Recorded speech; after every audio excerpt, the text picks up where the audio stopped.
All right, we are live. Ladies and gentlemen, welcome. Welcome back to another live stream here on EP09 Bodybuilding. I am your host, Kenton Jardine. Thank you very much for joining me. We are covering the 2024 Toronto Pro Super Show, ladies and gentlemen. And let me tell you, we have an unbelievable lineup here. This is a real diverse lineup of competitors in the open division, I have to say. It's going to be a very, very interesting show from a judging perspective because, like I said, there are very different physiques here. But one thing I can say for sure is that you've got some guys that are definitely bringing the conditioning. I can guarantee some guys are really going to show up in very, very good condition. But then you've got other guys that have really been hit or miss, which really makes it more interesting than previous shows. And we're going to talk about it here very shortly, but I'm going to let you guys join into the live stream here, get into the chat with me. Feel free to like, subscribe. You won't miss a single second of content by subscribing and turning on the notification bell icon. I am only slightly caffeinated and extremely excited for this show. So, let me know how everything's sounding as well, you guys. Actually, I can duck into my own stream just to make sure and see how everything's sounding. I got a little bit of insider info for you guys as we continue on here. I will provide some of that, and yeah, feel free. Like I said, get into the comments. Let me know how everything sounds. Let me know how everything looks. Seems like everything sounds pretty good. So yeah, again, I'm going to get you guys some updates here as we continue on. Right now, I believe I'm correct in the division that's currently on stage. I wanted to provide something because it's very, very often that you get the questions in the comments of what division's on now, what division's on now. Well, now you guys can see exactly what division is going to be going on stage. We will be providing screenshots of this show as the guys come onto the as the guys come on stage. I'll get some screenshots and I'll throw them up for you guys. We've got some of the latest updates from, about a week out of the show, a little bit less than a week out of the show, so I will throw up some of those as well. But you guys, get into the comments. Let me know how you guys are feeling. Let me know that you're here. We're really, really going to nail it today, you guys. Danny says, volume's a little on the lower side. Image is very clear without any lag. Perfect. Well, let's get the volume going. Matt from Muscle Discord, what's going on? You're starting early, bro. I'm going live when the men's classes come on. Yeah, man, I did start early because I want to get, a little bit of the conversation going for you guys. I want to talk about the men's open. We'll go through some of the updates, and we can, we can discuss exactly who we think is going to be, who's going to be in that top call-out. Who do you think is going to hit? Who do you think is going to miss based on what we're seeing? And we'll look at some of the updates here. But one thing is for sure, this is going to be a fantastic show. Absolutely fantastic. There is actually the live stream happening now. What up, Rich B? Welcome. Good to see you, man. Good to see you. Matt Muscle Discord, just having breakfast, fueling up. Yeah, man. Well, it's still 8:41 where you're at. I've already been, I've been up. I've been out to get my groceries for the week, to get the kids' groceries for the week. The dogs are looked after. I skipped out on mowing the lawn. That'll wait for another day. We got to get the show going. Okay, Dragon Cuss 69. I want to watch, but not paying that ridiculous price.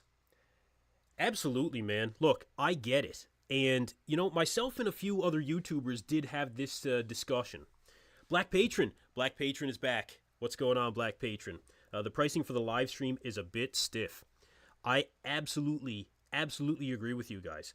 For those of you who are not aware, the pricing for this live stream was actually $40 for the prejudging, or you could have paid $40 for the finals, or $60, and that's Canadian dollars, mind you, $60 for the entire show. So they actually did break this out for the potential of if you could just watch prejudging or just watch finals. I personally think that they should just charge, whatever it's going to be, for the entire live stream. So Black Patron says, going to be a pass for me this live stream. I get it. I absolutely get it. I really do. I think that the live stream price is definitely more than what it should be. Now, I will say, from what we can see right now, The women's figure is currently on stage. And let me know if I've got that correct for those of you guys that are watching along with me at home. The women's figure is currently on stage. And the quality is good. The quality is very good. Unfortunately, I will make this comment now. The backdrop, again, this year. I mean, to me, it looks like they just basically took the backdrop from last year and put it in place for this year. Which it's literally, literally pro-tan brown, you guys, you know? I can't understand why they would go with this color backdrop. I mean, the competitors look like camouflage. You know, it looks like camouflage. Gecko Entertainment, anyone got a free stream to watch? $60 is a lot in my opinion.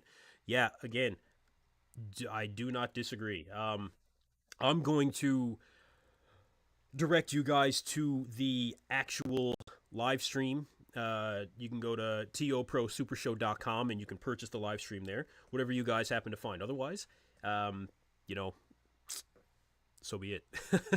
But I did purchase the live stream here, and like I said, it does seem like good quality. Chala Chala, what's going on? Thanks for covering this EP09. Thank you for being here. Hey, Chala Chala, did you see the comments on one of the RX Muscle videos lately where somebody said that you were just a bot posting all the time about apologize to Lenny? I backed you up, bro. I backed you up. Danny says, at least there is a live stream. Though I do think they'd sell many more tickets if the price were to be a bit lower, let's say $20. I agree. I think that the price should be in around that $20 or $30 mark, you know? And you got to consider the numbers on this. If it's at $20 and say you get 100 people that go and buy it, right? I mean, that's got to cover your costs at least, you know, for the live stream. I don't know. I don't know. Muscle Discord agreed the backdrop is not good. There's a yellowish tinge to everything. Yeah, same as last year. Actually, I can bring up the backdrop picture for you guys. Just I have a picture of the blank stage, and I will show you guys that here momentarily. I'll get it uploaded here. Should be in my prejudging folder. It's really not good. Like again, and I'm gonna zoom in on it here. I believe that yeah, there it is. So I believe they just took the same banister from last year, if I'm not mistaken, and basically just reused it and covered over the year. Which it, you know, is what it is, I guess. I really don't think that they should have went with the backdrop that they used. That is not what I wanted at all. Let's change that back out for the actual competitors list again. Not that one. I really want to... can someone tell me if they will have the images in this live? Yes, I will. Yes, I certainly will.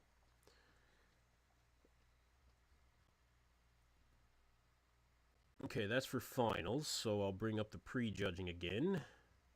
And then you guys will know what divisions are currently on stage. So that's for prejudging. Now, as for this here, like I said, I'll bring up the backdrop of the show here. I got it now. When does Open start? I'm not really sure when the Open is going to be on. They're just going through the women's divisions now, and then we'll have Classic Physique as well as 212, which are going to be really good lineups, especially the 212. You've got Giuseppe Zagarello, who's back in this show. Unbelievable physique, man. Unbelievable. Like, the guy he looks like he could be an Open competitor. So let me just get the backdrop so I can show you guys exactly what we're looking at for, again, this year. Not overly impressive, honestly. Not overly impressive. I am definitely underwhelmed. Simply due to the fact that, you know, this is not a good color. Like, it's a really bad color, actually.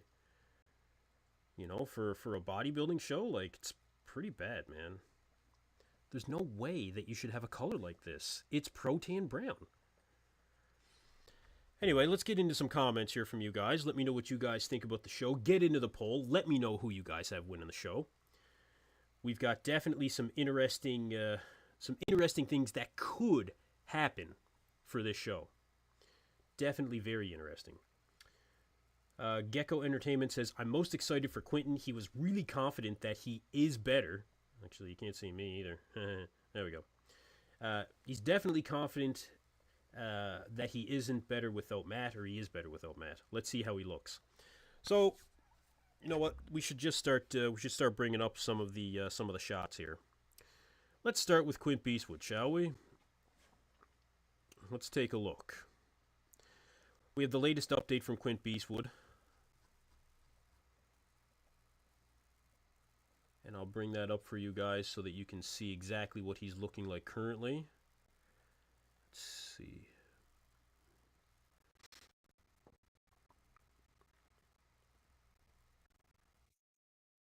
So, the current Quint Beastwood. He said that he's 10 pounds up from the New York Pro in this picture. I think he does look bigger. I think he does look fuller. I think there is still a decent amount of detail in the quads. I don't think he necessarily sacrificed much detail, if at all. Difficult to say, though. Difficult to say. Because everything changes come show day anyway.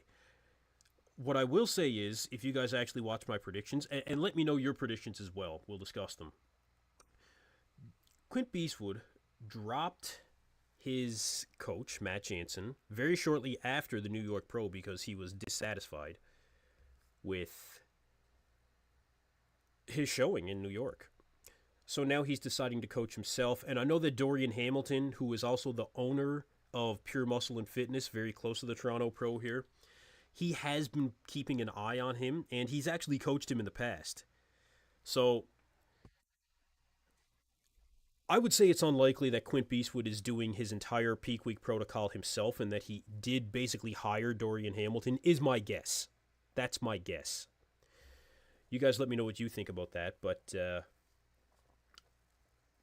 do I think that he is going to be better in Toronto? I think the definition of better probably needs to be established. Better as in bigger looking? I don't know if it was necessarily just the fact that he was flat. I think that it could be that he just is still not, he doesn't have enough muscle tissue, is a very distinct possibility. So there's a lot of X factors with Quint Beastwood going into this one. He's definitely put on size since the last time that he did step on stage back, what was it, 2022? I'd say he is bigger now. However, with that added, even without calling it added size, let's just call it added weight, you know, his body is going to respond differently. The fact that it was almost 2 years ago, his body's going to respond differently. And we saw that in New York. He wouldn't allow Matt Jansen any time to figure it out. He decided to go without him. Okay, that's his decision. But I was talking about the X factors with Quint Beastwood here. That is an X factor. Increased weight, different peaking protocol. And now, the one guy who would have collected all of the data in order for Quint Beastwood to come in better at the Toronto Pro, he fired him. He didn't even give him a chance to try and improve on the look. And anybody that follows bodybuilding closely knows that when it comes to your second show, especially in such a close proximity after the first show, your coach gathers all the data. They find out what worked properly and what did not. And especially when you're a world-class coach like Matt Jansen, you make the adjustments so that you are going to come in better at the next show. So do I think it was a mistake for Quint Beastwood to fire Matt Jansen? Yes, I do. Do I think that he's making emotional decisions right now? I actually do. And you guys may have seen I was on the Canadian Beef podcast with Quint Beastwood very shortly after the New York Pro. And he said it straight out. He said, I'm pissed off. And he was mostly pissed off at the fact that he didn't meet expectations for what the bodybuilding world was really putting out there for him. And he certainly didn't. Now, let's get into some comments here. Scroll back up here. You guys get in the comments. Let me know you guys are here. Let's hear your predictions. Let's hear what you guys think about Quint Beastwood. Let's hear it. Dragon Cuss 69 prejudging and finals are all day for open. There's going to be a break in between prejudging and finals, but we will be going live for both. Lucas Ulmer, why not show Toronto at night? Would be so much better. Well, this is typical for prejudging in the morning and then finals in the afternoon. Danny, hi, I'm speaking to the Toronto Banner Company. I'd like to order a stage-filling banner in the color of Protein Brown, thanks. This is exactly it. It's ridiculous, man. It really is. I'll show you guys that backdrop here again in a minute if you may have missed it. Literally, these competitors almost look like they're camouflage. Again this year. And again, I think that they just basically took the banner from last year, and maybe they got all the same sponsors. I'd have to look at them. But anyway, we're not going to compare that right now. Gravy says, what's going on right now, brother? This is it, man. This is it. Thank you very much for joining. Good to have you here. Good to have you here. Chala, I saw that on RX Muscle. Thanks for the kind words and backing me up. Never reply to RPE over there as it gives them too much satisfaction. Yeah, clearly. First running with them. Backdrop is horrid. It won't allow the bodybuilder's muscle definition and striations to show. There's a very good chance of that. Very good chance. Although I know some guys are coming in very, very lean. Robin Strand sent me some updates from a day out, you guys. Whew. He's an underrated guy going into this show, man. I think he's getting a little bit more of his accolades than he was at one time. Actually, let's bring up a shot of Robin here. Let's bring one up. Now, I don't know if you would want me showing the images exactly from a day out, so I'm going to refrain from that for now. I'll send him a message and see what he thinks, but let's bring up a shot of Robin here. 54604. Let's find that. Guy's looking absolutely shredded, man. Shredded. And he's worked for it. You know, he's really worked for it. Actually, no, before I bring up a shot of Robin, let's get to your guys' comments on Quint Beastwood here. Except for this one, Rye, 1285, looking big EP. Thank you. Thank you. Been trying. Been trying. Danny says, Quint is so hard to judge when he's standing on his own. He tends to look a little stringy next to the shorter, more stacked competitors. So, stringy, more stacked competitors. I guess you've got guys like Hassan Mustafa who are not as tall as Quint Beastwood. Robin is not quite as tall as Quint Beastwood either. You know, Akim is actually, he's not a short guy, you know. So, I don't know. Dragon Cuss 69, no way he's going to look much better than he did. He lost a lot of body mass. Impossible to put it back in 2 weeks. I tend to agree. I think that there's a very good possibility that this is what we are going to see again in New York. In fact, my gut is telling me that we may not see as good of a version of Quint Beastwood at the Toronto Pro than we did at the New York Pro. He fired one of the best coaches in the world. He fired one of the best coaches in the world who would have given him all the data to go and be better for Toronto. I think it was a mistake, but we'll see. Gecko Entertainment says he just needs more time, but for me, Quinton is a future Mr. Olympia. Definitely. Yeah, definitely. I think he's a future Mr. Olympia as well, but he's not there yet. I mean, just the arms on this guy, I think, like from where he's filled out, man, really good. You know, really good. Rye 1285, let's go, John. We'll look at John here in a minute. You guys let me know. Well, we'll look at Robin next, but, you know, Robin's my boy. Loho says, I think Akim is 5'10", and Robin is 5'11". Yeah, that sounds about right. Yep. Rico Rivas, I agree the color is bad, not for bodybuilding show. That is going to affect a lot. Yeah, whoever made that decision, honestly, should be fired. And they should have been fired last year. So whoever decided to put this up again this year, yeah, should be fired and reamed out, in my opinion. Okay, let's bring up a shot of Robin here. Robin is, of course, a very, very good friend of the channel. Really good friend of mine, actually. You know, we did end up becoming pretty good friends.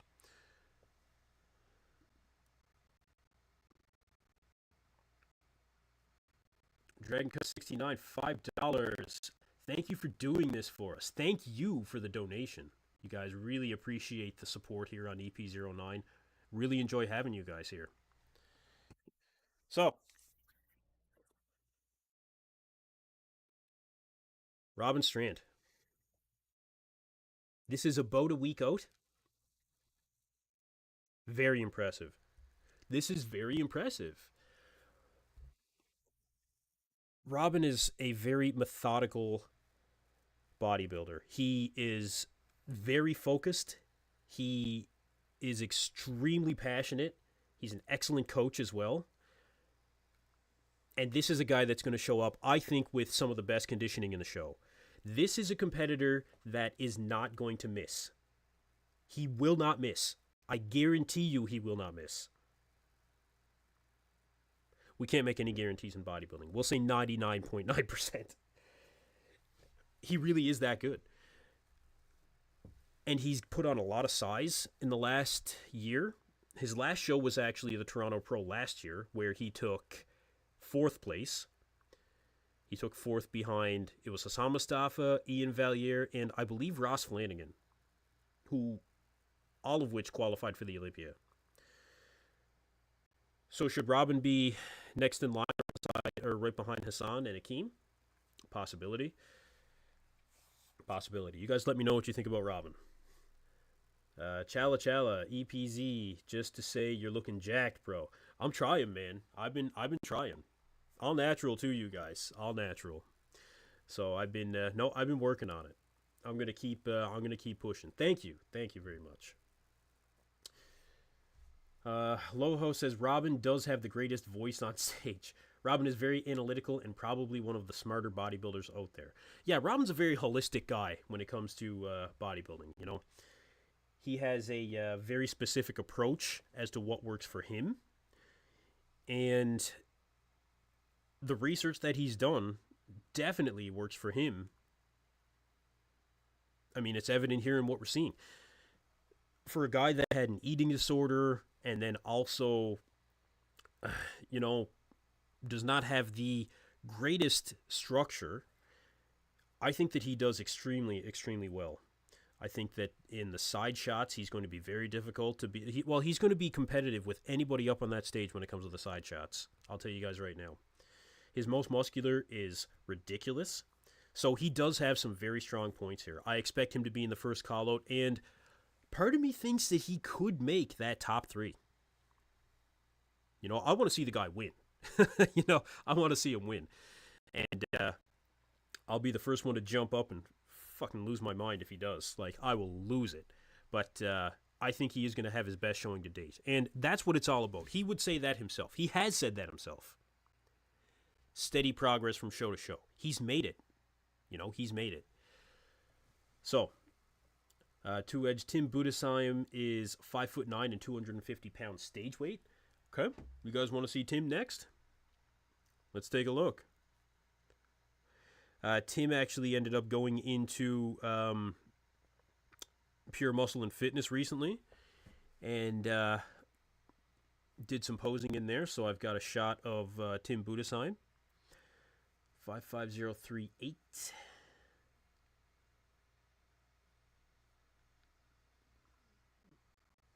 Coming up, Tim Budesheim.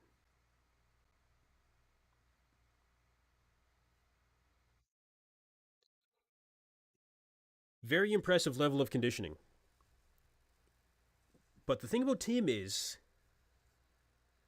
you know, it's difficult, I think, when it comes to Tim in particular, because he shows up with a lot of muscle. He shows up with an extremely competitive level of conditioning. Sometimes he shows up with the best conditioning of anybody on that stage. You know, it's absolutely true. But clearly there's something missing when it comes to Tim Budesheim. Is it overall muscularity? I think to a degree it is. Is it balance between upper and lower body? I think that there is an argument to be made for that as well. However, you cannot deny the hard, grainy muscle is just really something that needs to be awarded here. Really needs to be awarded. Let's see what you guys have to say about Tim. Two Edged says Tim Budesheim is 5'9" and 255 pounds stage weight, 5 pounds lighter than the last show. So, yeah, interesting. Very interesting. Tim is a fantastic competitor. There's no question. How is he going to do in this lineup? Well, he's got some heavy hitters up against him. Some very heavy hitters. Akim, can he get past Akim? I don't think so. Strand, I don't think that he'll get past Robin either. I think Robin is going to be too much muscle. I think he's going to be too much conditioning. As good as Tim is for, the conditioning factor. Quint Beastwood, I think, will beat him on structure. Hassan Mustafa is going to beat him on muscularity. I think Hassan just has too much muscle for these guys. And I actually heard an interview with Dorian Haywood quite recently, within the last couple of days, that he did on the Canadian Beef podcast, and he had some insight on Hassan Mustafa. He's actually coaching Hassan Mustafa. I'll give you guys some insight on that here shortly. John Jewett, I don't think that he'll beat John Jewett. I think John will have too much conditioning. I think John is going to have too much muscle. So that bumps Tim down to maybe 6th, in my opinion, in this show. At the lowest, I think. Then you start getting into guys like, Nate Spear, and you get into, guys like Jangmin Lee. And I think that Tim is going to beat those guys. So I think top 6 for Tim is most likely in this show. Get back to the comments here. Muscle Discord says, so it took 2 hours to get through women's bodybuilding, women's physique, and we're almost done figure. Men's classes won't be on for another 2 hours or so, since there's also a half-hour lunch break before men's. Yeah, it's been quite a journey when it comes to the women's divisions. This tends to be a typical goal when it comes to shows, is they'll stack it with women's divisions before the men's. But with that being said, we have the wellness and bikini categories, and then it moves into men's physique. We'll talk about some men's physique, just to keep things interesting here. We'll talk about some men's physique as those guys come on stage. So we got a little bit of time in between now and then, but that's why I have these updates for you guys, so that we can look at some of the competitors that are going to be in the show. We can talk about where we think we're going to have these guys place, and just get ready for the classic physique, the 212, and the men's open. So we'll see how we do. Sloth UK says both Tim and Robin have odd-looking physiques. I think that there's something that is definitely missing. So, like I said, with Tim, I just feel like it's muscularity overall and probably balance between upper and lower body. Actually, let me see if I can get another shot of Tim here right quick for you guys. And you can see what I mean from some of the front shots. Let's see what I mean. Let's see if I can find it here. Oh, and actually there was an update from Akim here within the last 23 minutes, so I'm going to bring that up for sure. I'll bring that up for you guys. Wow. Very impressive. But I will get a shot of Tim here, and we'll see exactly what we got. Tim Budesheim.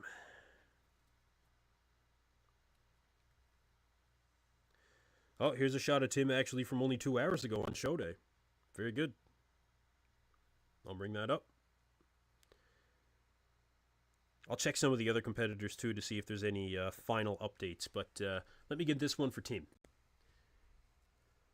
When does prejudging start? Prejudging has started. They're just going through the women's divisions now. Also, Discord said it's because there's Masters Pro, then Open Pro, so each category has 2 divisions. Yeah, I saw that, yeah. And they ran late, I think, with this one when they started. But here, let me get the shot of Tim uploaded for you guys. And then we'll look at Akim's latest update as well. Aloho says, EP, which Livroni showing is your all-time favorite? Ooh, ooh, that's a very good question. Let me think about that one and get back to you. Let me get this shot of Tim up here.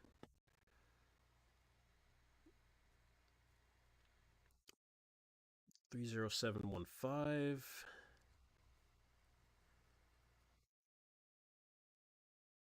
Get that shot of Tim. Here we go. So, this is the latest from Tim Budesheim. Only 2 hours ago, he's got his tan on. He looks like he's ready. He looks like he's ready. But like I said, when it comes to Tim, he shows up with conditioning. He's got a pretty decent amount of muscle. The midsection is not bad. You might call it maybe a little bit wide, but overall, not bad, not bad. So what's he missing? I think size in the quads. I think that he is missing some size in the quads in particular. And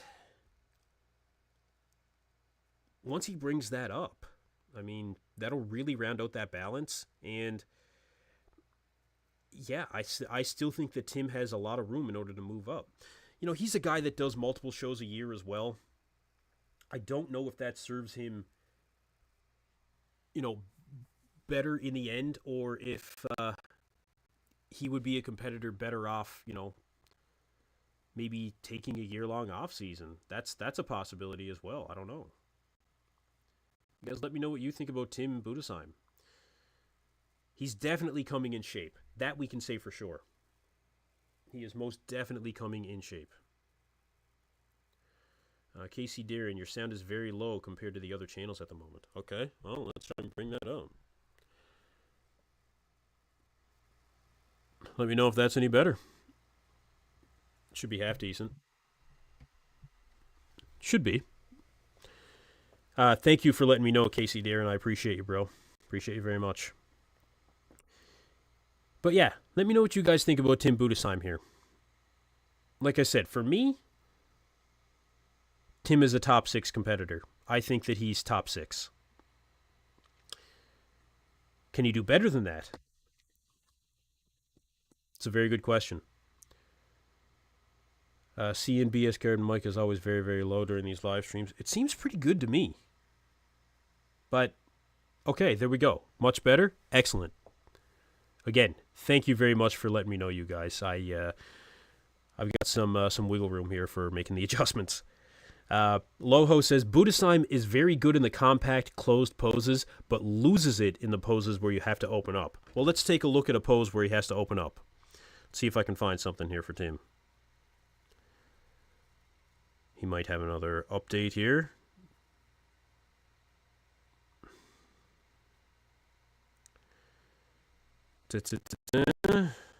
Tim Budesheim. Nothing from backstage right now, but let's see if I can find something where he's opened up a little bit. Yeah.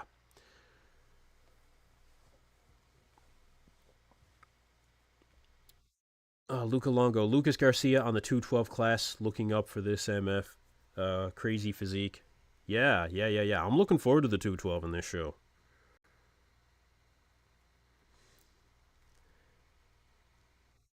William da Silva. Is there any Brazilians competing? I can bring up the competitors list here in a minute. We can check that out.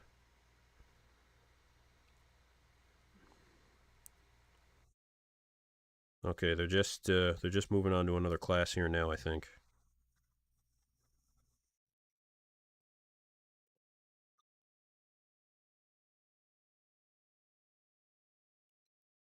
Okay, I've got another shot of Tim that I can bring up.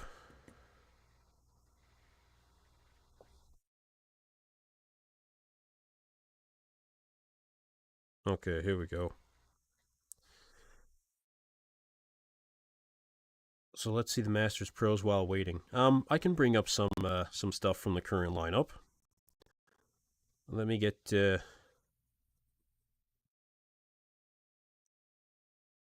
situated, see what the next category is here.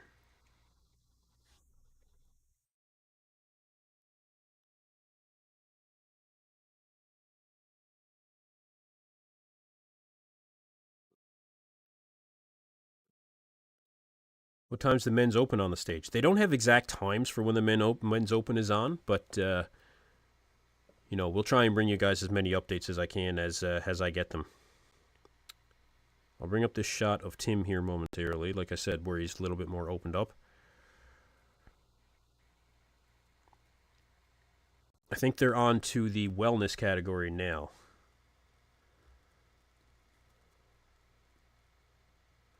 So again, this just keeps you guys updated on exactly where the competitors currently are.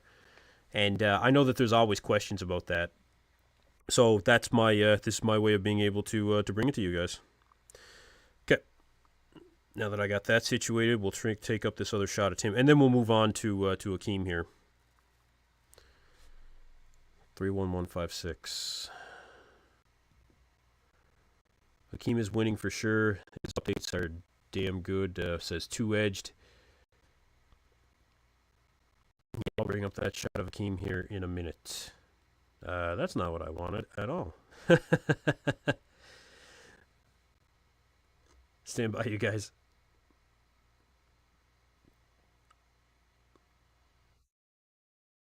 Yeah, that's the opposite of what I wanted. Funny. Yeah, there we go. Okay. Now, as for Tim.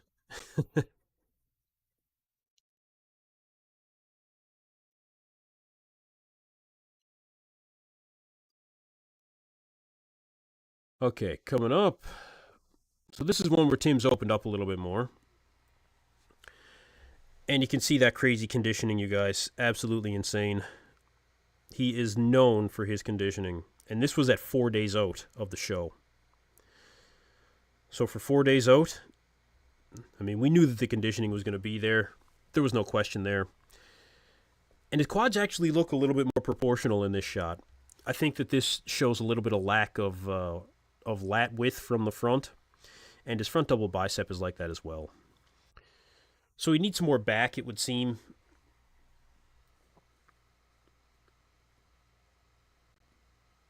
Yeah, I think he does need some more back. Loho says, I always thought Tim looked better at the 2017 San Marino.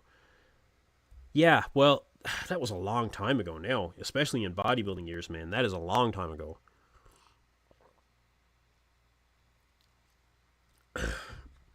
But yeah, as guys put on more size, it can be difficult to put on size and not blow at the midsection or have the quads start to get a little bit funky. Yeah, Tim, he doesn't flow as well as some of these other guys out there. He just doesn't flow as well, is what it comes down to. Good conditioning, good amount of muscle, but like I said, top 6 in a lineup like this, that's also very respectable. And he's making a career out of this, so you gotta give him that. You gotta give him that. So I actually sent a message to Morgan McDonald, another IFBB pro, who joined me on the latest episode of the Bodybuilding Breakdown, where we previewed the Toronto Pro. Morgan actually trains out of Pure Muscle and Fitness up there near Toronto, and he's got eyes on these guys on the ground. He said, I asked him about the production of the stage, if it was good lighting and stuff like that. Aside from what I can see, on the live stream, he said that the lighting looks pretty good. He thinks the stage production is pretty good. There's no way that the backdrop is, any better than what we can see here. But, we'll take it for what it is. We'll take it for what it is. Okay, let's move on to Akim. Let's move on to Hakeem Williams.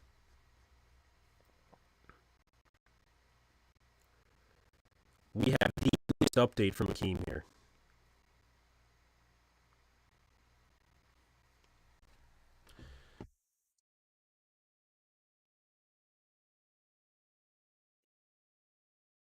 This is very impressive. This is extremely impressive. It looks like Akim is going to be on for this show. Conditioning is always the question when it comes to Akim Williams. But this looks like he is really nailing that conditioning again. This was posted a half hour ago on his Instagram. It is currently women's wellness, yes. This is crazy. This side leg especially, like he doesn't just have striations through the glutes, he's got them through the quads, like the side quads. This is extremely impressive. The striations through the shoulders, the separation in the arms, that tricep is very, very well defined.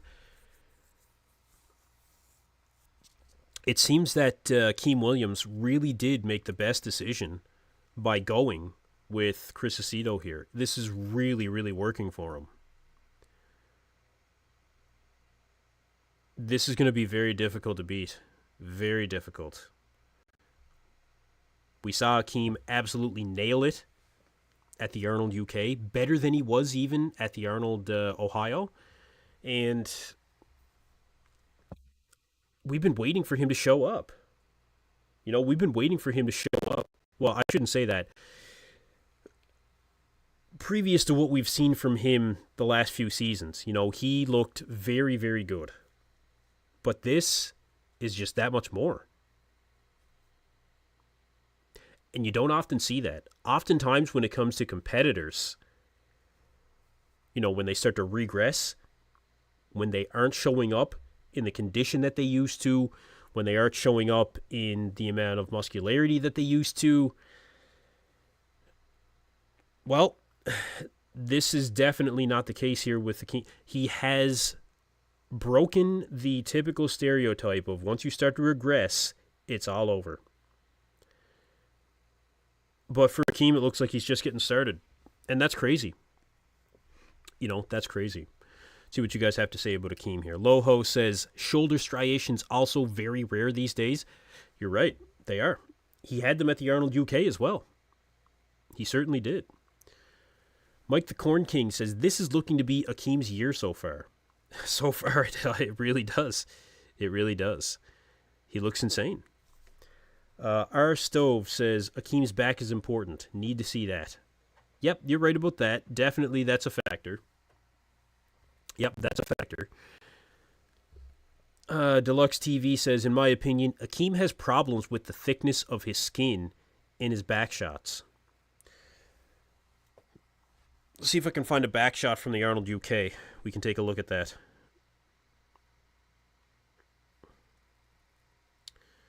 Hakeem Williams from the Arnold UK.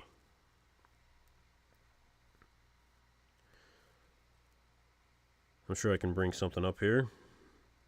He actually doesn't post many of his shots, like from the show, on his Instagram, but I know where to find them. If there's a question behind Akim's back, let's take a look from his very recent competition. Deluxe TV says front always looks peeled. Yeah, for sure. At least the last two shows it did. And his side shots are really, really good too. I mean, obviously from what we're seeing here. Really crazy.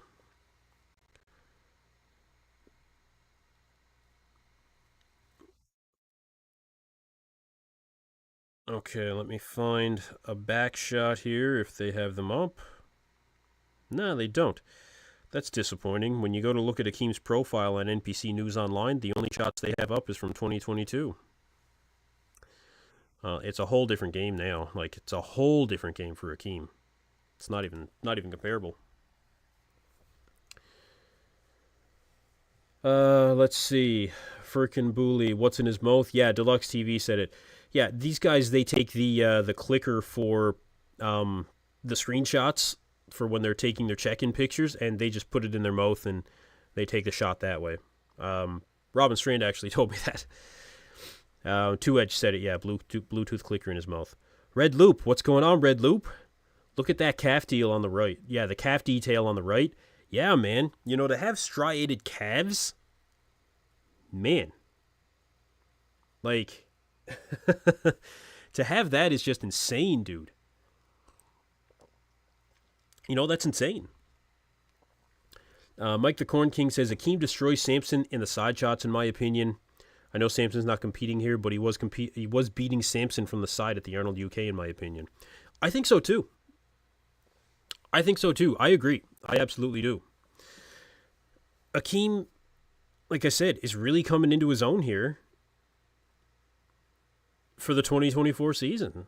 And I was not expecting him to really come back and be better than what we've seen in the past. But he's done it. He's done it. Sebron Callahan, what up, EP live stream? Yeah, what's going on, brother? Thanks for being here. Thank you, everybody, for being here. Really appreciate all you guys being here. Really appreciate it. Brian Thompson, hey Brian, what's going on? What time does the show start? Well, the show has started. They're just going through, as you can see here, the women's wellness now. Then they'll do bikini, and then men's physique. We'll take a look at some men's physique competitors. There should be some pretty good competitors here from the show. Deluxe TV, are you showing the actual show when it's time for the men's open? I will show some screenshots, but this is a paid live stream, so I won't be actually showing the live stream itself. I'll definitely update you guys with screenshots, though, for sure. Bruno Bertazzi, hello from Brazil. My opinion, Akim, the best evolution for the year. Yeah, I think so. Nick Vuocolo, apologize if I'm mispronouncing your name. Did Akim work with Aceto for the Arnold Brazil? Was Akim in the Arnold Brazil? No, I don't think he was. No, he did the UK, he did the Ohio. I don't think he was in the Arnold Brazil. But he did work with them for the last two shows. He did work with Aceto for the last two shows, which was quite recent. Chris Aceto's definitely figured out the formula for Hakeem Williams. Thank God. Thank God. Let's see. Is the Open today? Yes, the Open is today. Everything is happening today. So they have the pre-judging, and then they have the live or the finals a little bit later today.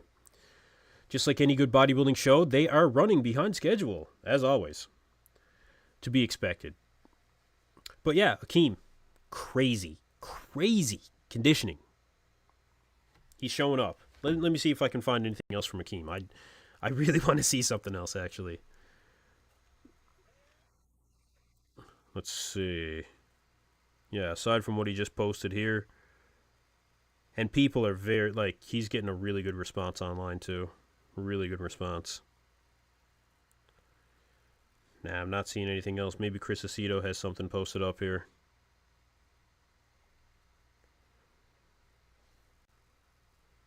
See if we can cover all the bases. No, nothing from Aceto. Okay. Let's see.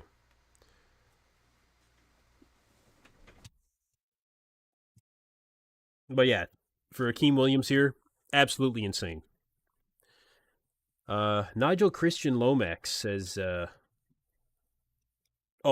Vuocolo, yeah, that's what I meant. Yeah, for the UK, yeah, he did. I believe so anyway. I'm almost positive. Nigel Christian Lomax, I don't think Robin has an eating disorder. I believe he has Crohn's disease. I follow him because he's an inspiration to me. I have never heard him say he had an eating disorder. So if you go on Robin's personal YouTube channel, he actually did a video on his experience going through an eating disorder. So he certainly does have an eating disorder. But bodybuilding, as he described in that video, was something that really helped him control that. He also has colitis, I believe it is. And also through bodybuilding and holistic nutrition, he keeps it all under control, which is part of why we're going to see the best Robin Strand on stage to date. That's definitely going to happen. So, Akim Williams, final thoughts from you guys? Final thoughts? Otherwise, we'll move on here to, we've got John Jewell to look at. We've got Hassan Mustafa. We can talk about Nate Spear, Nasty Nate. There's a few really good guys in this lineup.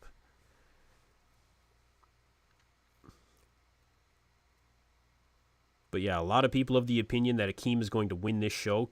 We've got just over a couple hundred votes here on the poll so far. 67% say that Akim Williams is going to take home the win here. Robin asked me to let him know when they do lunch break. Yeah, I'll let you know, bro. No worries. I was hoping to be there for the Toronto Pro this year, but I just got way too much going on to be able to travel right now. It's just not in the cards. You know, it's my busy season for my diving business, so just can't do it. Anyway, let's move on to Hassan Mustafa. First, I'll check his Instagram to see if there's any updates from Hassan in particular.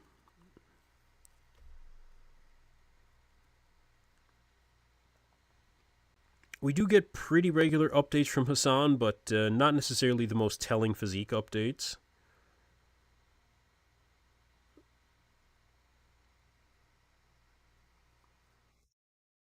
Let's see what I can find.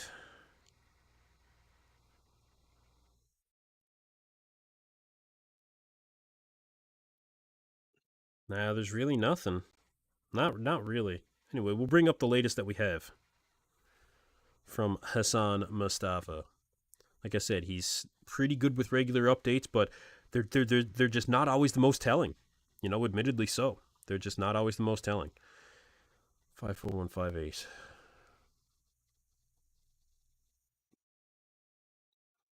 Jack Todd, what's up? How's it going, man? Thanks for joining me. Thank you for joining me. Okay, here's one of the latest updates from Hassan.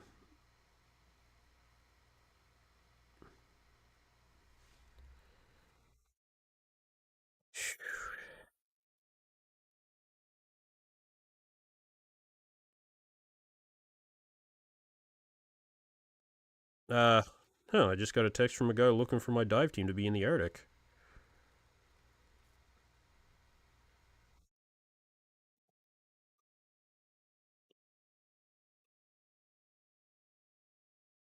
Cool.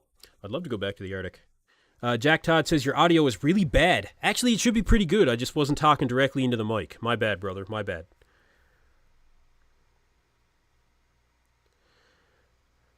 So, Mike the Corn King says Hassan lacks sharpness and looks too bottom heavy. It's looking like an uphill battle for him to crack top four, let alone win. Oh, is my mic cracking? Oh, okay. Let me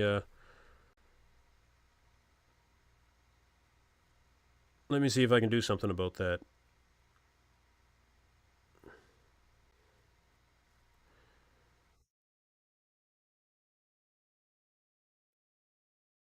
Let's see. Comments here. Daniel Matthew. Hassan's right arm looking odd. I think that's just an angle thing. He's pretty proportionate.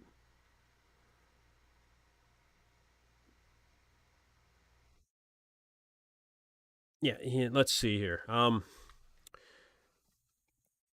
Roland Fisher, when does the Open start? We're probably a little bit away from the Open starting, but we're going through all the competitors here to see exactly who we think is going to win based on the latest updates.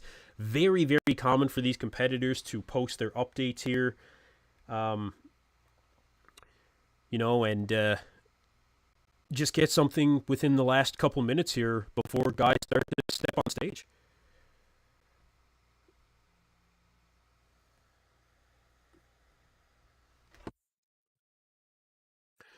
So Toronto has a real stream. Yes, it does.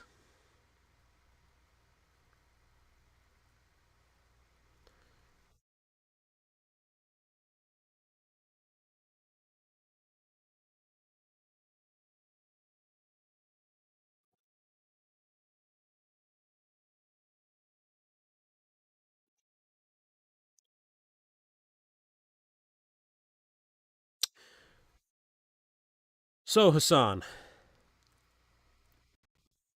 ridiculous amount of muscle. Absolutely ridiculous amount of muscle. I mean, nobody's going to beat Hassan on muscularity, you know? Nobody. But the conditioning factor, again, and I told you guys that I had some info here from his current coach, Dorian Hamilton. Anybody that follows professional bodybuilding knows that it has been an absolute roller coaster of coaches when it comes to Hassan Mustafa. You know, Daniel Matthew, the live stream is $60 for the entire show. 60 Canadian, I should say.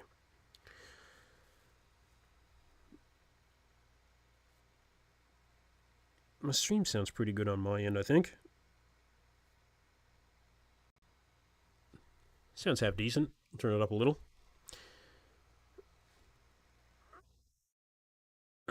Well, let's see. Skylicker says when Hassan is on, he doesn't have that crazy big legs. I remember the two shows he won with AJ Sims. His legs were way different. His entire body was way different when he was with AJ Sims.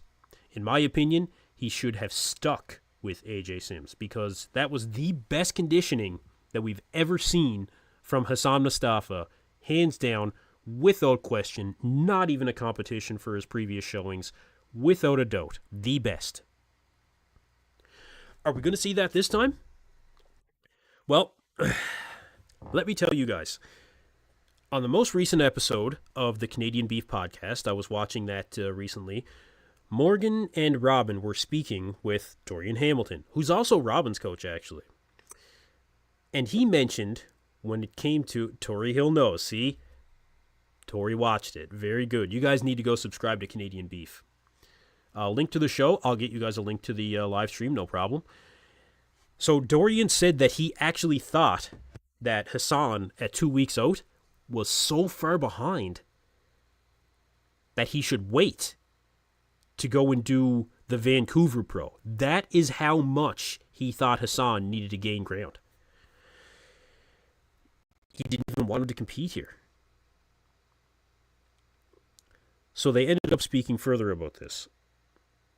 And Dorian asked him about some of the previous protocols that he's done, working with former coaches, just trying to figure out if it was a matter of, pushing him harder or if it was a matter of trying to find out what other variable could be manipulated in order for Hassan to come in at his best. And so, as Tori Hill mentioned in the comments section here, they ended up manipulating something so it would affect his aldactone levels. And Hassan's body started responding again. And so they decided to go for the show. What show was it with AJ? I believe it was Tampa. I believe it was a Tampa Pro show in 2022, I want to say. I think it was. But I'm not 100% sure on that. I'll have to go back and look it up. Mike the Corn King. Hassan looks like a 212. Okay. Hassan looks like a 212 competitor who was inflated with an air pump, insanely muscular for his frame.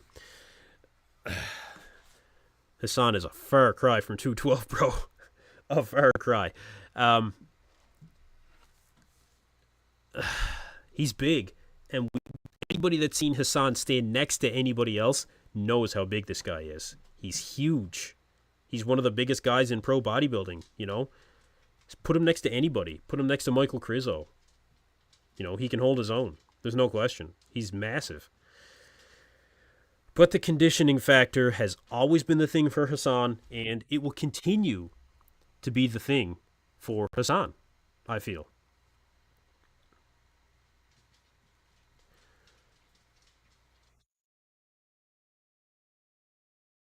Let me see if I can find something else.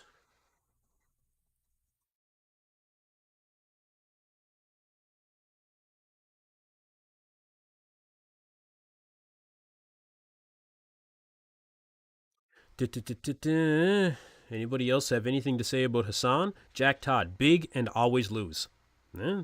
Typically. Yeah, typically. Which is unfortunate, very unfortunate. Let me see if I can bring up the live stream link for you guys. Toronto Pro Show 2024 live stream. I'll put the link down below. Or sorry, I'll put the link in the comments for who was looking for it. It should come up. That's not how it's going to come up. Come on. Copy. Stand by. I'm getting you guys the link. Yeah, I do encourage everybody to go and get the live stream. Although it is $60 Canadian. A lot of people saying that's pretty steep. And I think it is as well.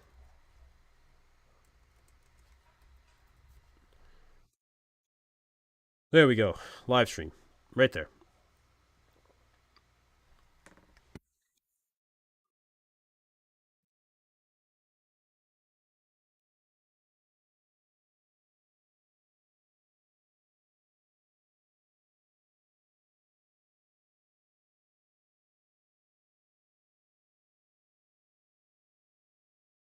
Okay. Da-da-da-da.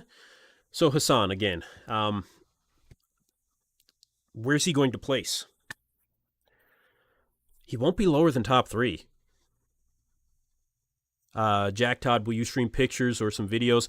I will definitely stream some pictures. I'll get the updates for you guys as the show goes on, and I definitely will be putting in some screen captures, without question.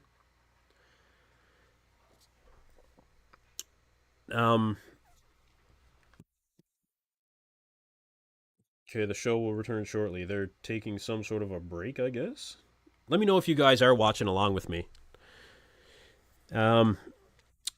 Tori Hill says he's a great bodybuilder, but he's a little narrow in the clavicles and his waist is quite thick and he has trouble controlling it. Definitely agree about the midsection. He does need to keep that under control. And the width of his clavicles, I think, is definitely a factor as well. However, when it comes to the clavicle width, I think that's probably one of the lower concerns in terms of professional bodybuilders and where they place on stage. Look at Phil Heath. Phil Heath had massively narrow clavicles, like ridiculously narrow clavicles. And he still was a 7-time Mr. Olympia, you know? So I don't think that, especially when you've got huge shoulders, huge arms, you know, I think that that can be less of a factor, in my opinion. In my opinion. Would it be better with wider clavicles? Hell yeah. Superset Man actually did a video where he did widen the clavicles of Phil Heath, and yeah, I mean, obviously it looked a lot better. But determining factor, no. Jack Todd says, I hope the stream quality will be decent. It actually is. Yeah, it actually is. I think it's great quality.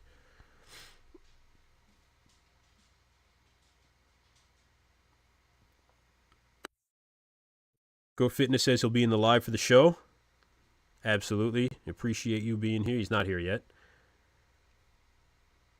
But Go Fitness, one of the best in bodybuilding coverage on YouTube. Make sure you guys go subscribe to Go Fitness as well. Good friend of mine. Always have good chats with him. Really good community here on YouTube. What time is the 212? Eyes on Garcia in 212. Crazy lines and shape. Okay, I'll be watching out for him. Tori Hill says Akeem, John, and Hassan. John, you've got John Jewett in second place. Well, I tell you what. Let's bring up a shot of. Of John Jewett here. Let's see what I can find. Stand by. I know I've got a shot of him, but sometimes there's, some other updates. Okay. Just so you guys are aware, we have moved through the women's wellness, and we are now on the pro bikini class. And we'll see.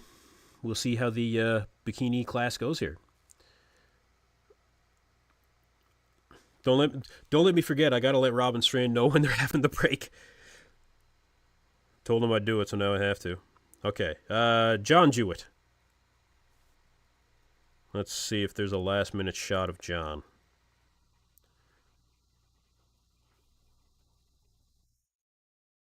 Yeah, 2 days out. Let's see if there's anything sooner.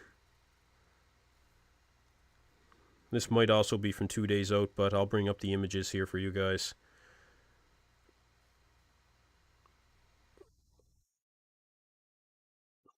Very impressive. I will say that. You know, John is very, very impressive. 2 days out, 2 days out. What's your favorite carb option for peak week? Well, John is a wealth of knowledge when it comes to the peak week protocols. He's an excellent competitor. He's an excellent coach. He coaches himself, which is a big deal this day and age. Let's bring up this shot of John. 34249. Again, thank you everybody for being here and joining me while we await the men's divisions. Make sure you like, make sure you subscribe. We've got all the coverage for you guys right here.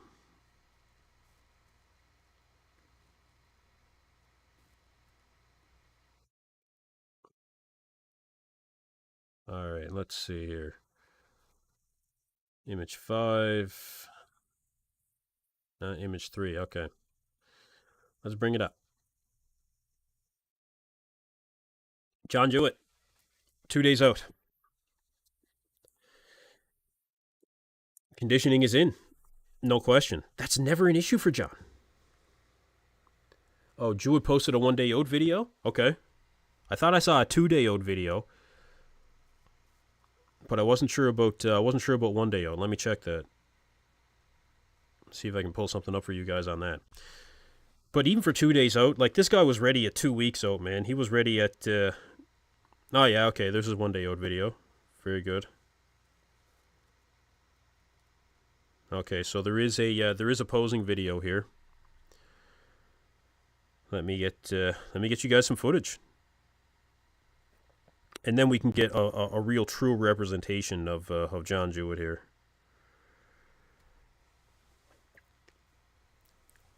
But yeah, very good balance from top to bottom. You got to give that to John, no question. And a lot of muscle. A lot of muscle. I think that John is about to make some serious waves in the men's open division. Came up from 212 and, is really, really making some noise. I think this is where he's going to get his final due. I mean, he's been recognized. Don't get me wrong. He's definitely been recognized. Good music in his video, too. I'll give him that. So thank you, Tommy Land, for the info. I'll bring up some video footage here of John here going through the full round of mandatory poses here shortly. Give me a second to get that up for you guys.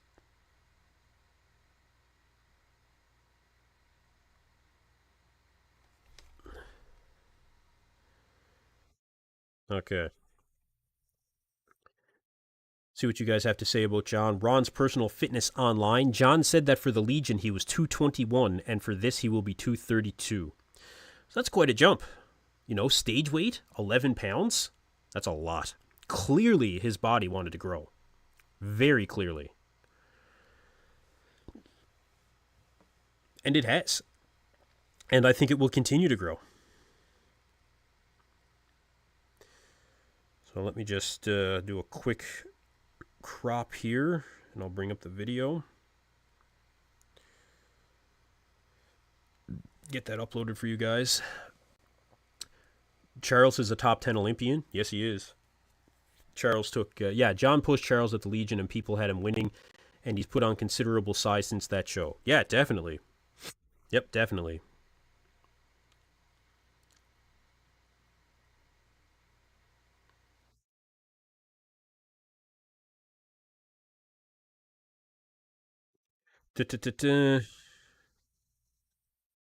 So let's see. When will Open finally begin? We're a little bit of a ways from the Open, I think. We still need to go through the bikini division here, and then the men's physique. They'll take a break, and then we'll move right into the men's categories. But I'll bring you guys some screenshots as we move through the men's categories. Just get this video of John Jewett uploaded. And this is a video at 1 day out of the competition. Skylifter says, 1000% agree. I saw John's video yesterday, and he looks like a guy everybody can trust. He's well known for being an excellent coach. Very well known. So let me just bring up that video. That would be 34549.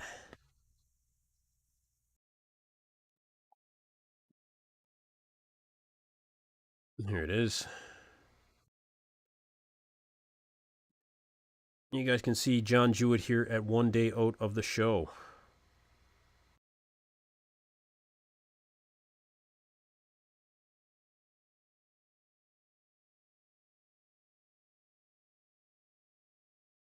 John Jewett, 1 day out.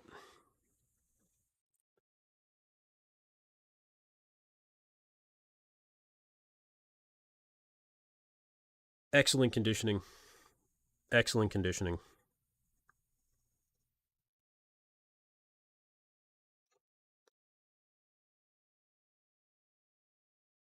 His color looks pretty good.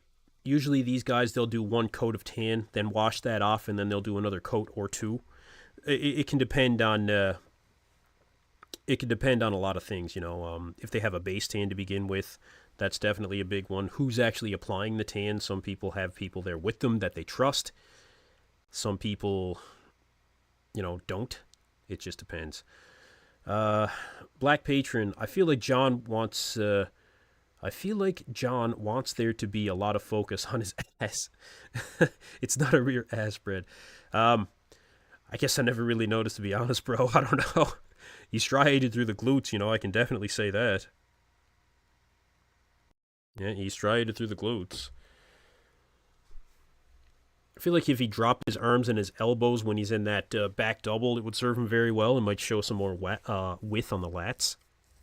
He's got to start watching his midsection, though. You know, I will say that. He's really got to start watching his midsection. He's got to keep that midsection controlling. And I'm seeing him let it go here a little bit. All that matters is when he's really on stage, but it's a factor, you know. It's a serious factor. Let's see. Jack says, I think Robin should win and John in second. My man. I don't disagree. I'd love to see Robin win this show, man. I really would. I would love it. Let's see. Black Patron. They are in great condition, but the lower back lacks detail. That could possibly dial in within the last 24 hours. We could see that dial in. It's a possibility. We know that John shows up in crazy conditioning, crazy conditioning on show day. Crazy conditioning. Black Patron says, Robin ain't winning. I get that you guys are good friends. Yeah, look, I never said the guy was going to win. I would love if he did. And it's unlikely that he is going to win. Like, just because he's my friend doesn't mean I'm, fucking delusional. But, is he going to be one of the most conditioned guys on stage? Robin? 100%. 100%. And like I was saying earlier, continual progression is what Robin goes for, and he is continuously, bringing that to the stage. Jack Todd says bubble gut. Yeah, John Jewett is teetering on that edge. He is, and especially for only being 232. Does anybody know his height in particular? Let me know if you know John's exact height.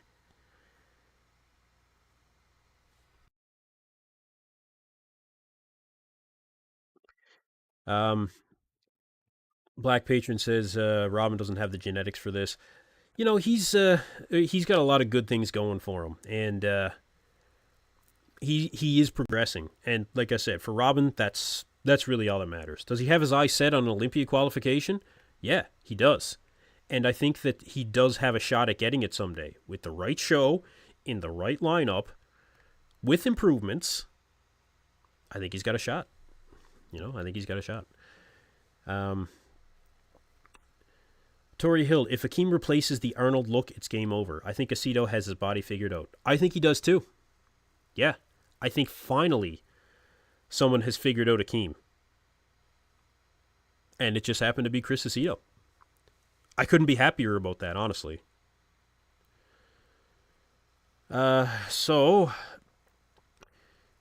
Jack says, John is in shape. John needs, like you said, to keep the abs in check. Yeah, he does. And he's not here. And I'm surprised at that. He's really not doing a great job at midsection control. That will kill you on stage. You will be marked down for that so fast. If he doesn't control that midsection on stage, I don't care how well conditioned he is. I don't care what anybody else looks like. It's going to cost him. It's going to cost him massively.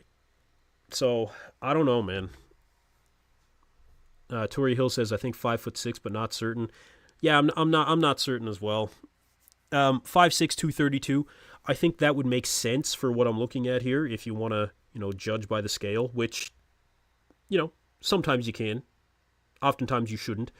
But to get a general idea, that might be fair. Yeah, that might be fair. So yeah, John Jewett. Top 3 in this show? Well, according to the poll numbers here, we're at 366 votes currently. 67% have Akim Williams winning the show.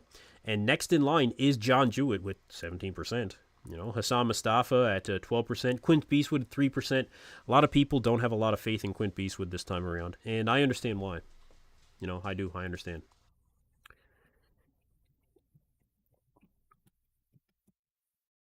So hopefully John can keep that midsection in check. Like I said, I don't know if he'll be able to. Muscle Discord says 20-minute intermission coming up after bikini. Yeah, yeah. Um, I don't know why they have such delays. Like, why can't shows just go on time? You know, why can't these shows just happen on time? I don't know what it is with event promoters and not being able to keep time. Is it too many competitors that they weren't expecting or what the hell? Like, I don't know, but like for those of us that watch here at home, like it's ridiculous, honestly.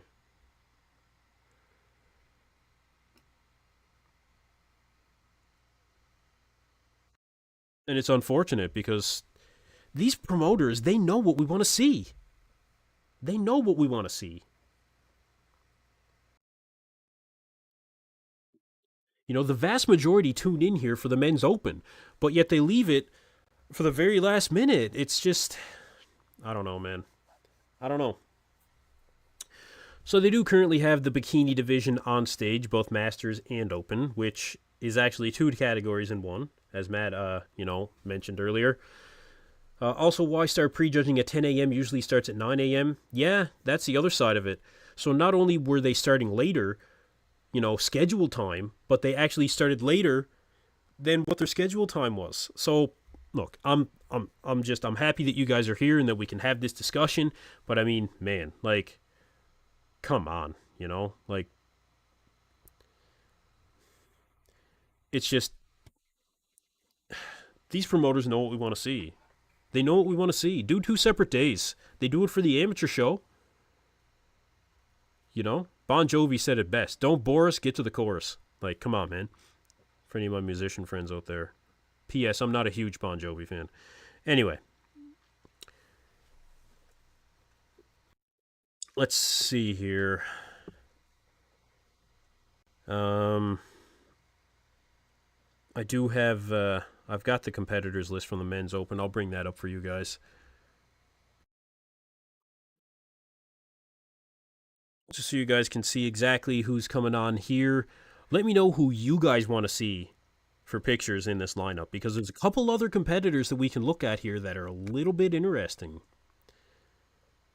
Do you guys want to see, Prince Bobang, Nasty Nate Spear, Jangmin Lee? Let me know who you guys want to see next, and we'll take a look. Yeah, Matt at Muscle Discord says, I think it's been about 3 hours already. It's crazy. Yeah, it is pretty nuts, man. Like, it is. It's just been about 3 hours for this live stream. I actually thought that I was jumping on, maybe an hour before, the men's open, but here we are.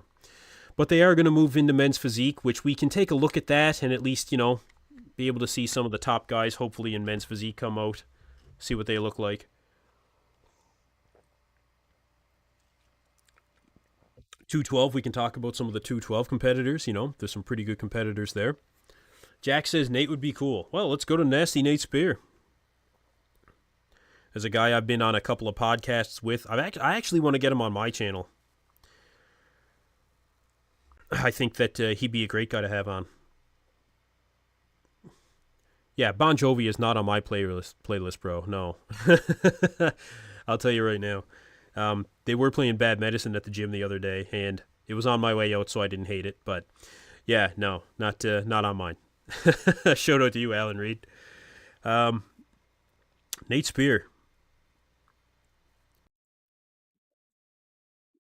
That's another guy that brings crazy conditioning. Crazy conditioning.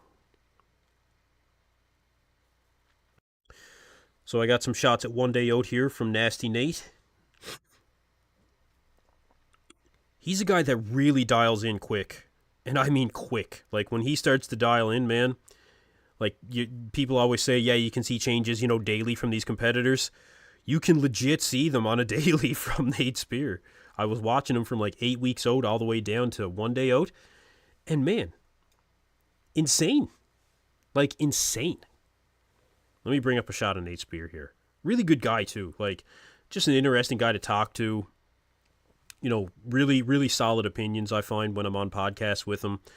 He shoots it straight, It's a good all-around dude. I am going to get him on the channel here maybe after the show. Here we go.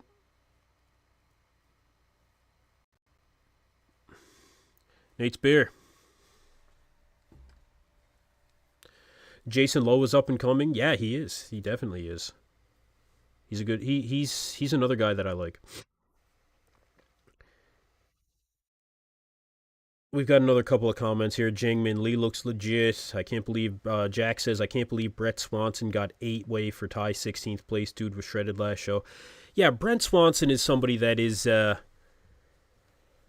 don't know, man. He's a hard one to place, He's conditioning is crazy, but he just doesn't have the greatest flow, symmetry, We can look at Brent Swanson in a little bit here, too.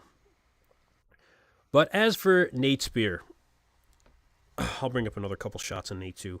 Like I said, fantastic conditioning, unbelievable conditioning. Oh, there's a shot of Nate at, like, a day out or something. Maybe less. See if I can bring up something else. But, yeah, this is a guy I expect to be well within the top 10. Probably the top 8. Oh, yeah, there's a shot of Nate with the tan. Okay, here we go.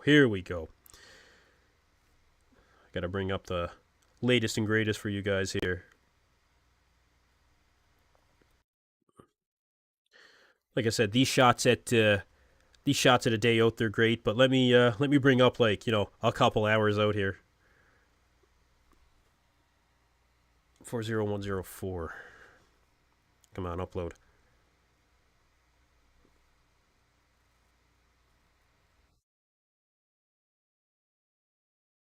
Okay, here we go.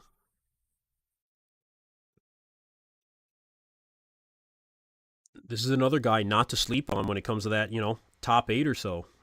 Really. Bad camera quality. But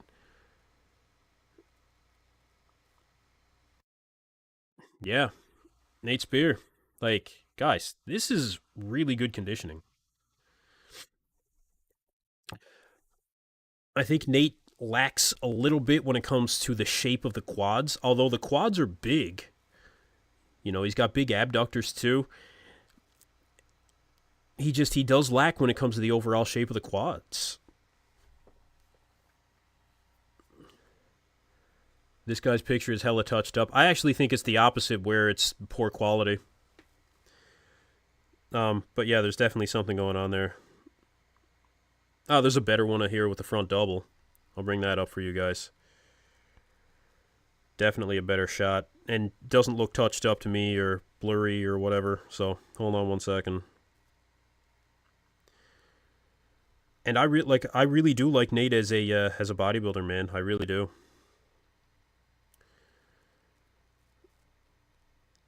Let me bring it up for you. Like he doesn't hide away from anything, man.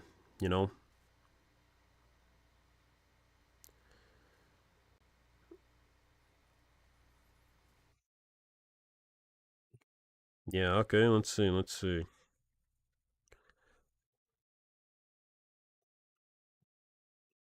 Davey Mize, what's up, EP? What's going on, bro? Thanks for being here, man. Thanks for being here. Checking out a couple shots of Nasty Nate Spear. See what we can bring up here as soon as it uploads.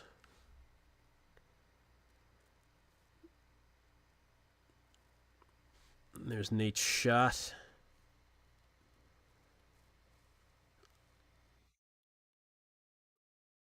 That's a bit better. Front double, you know, good shot, man. This is a good shot for him.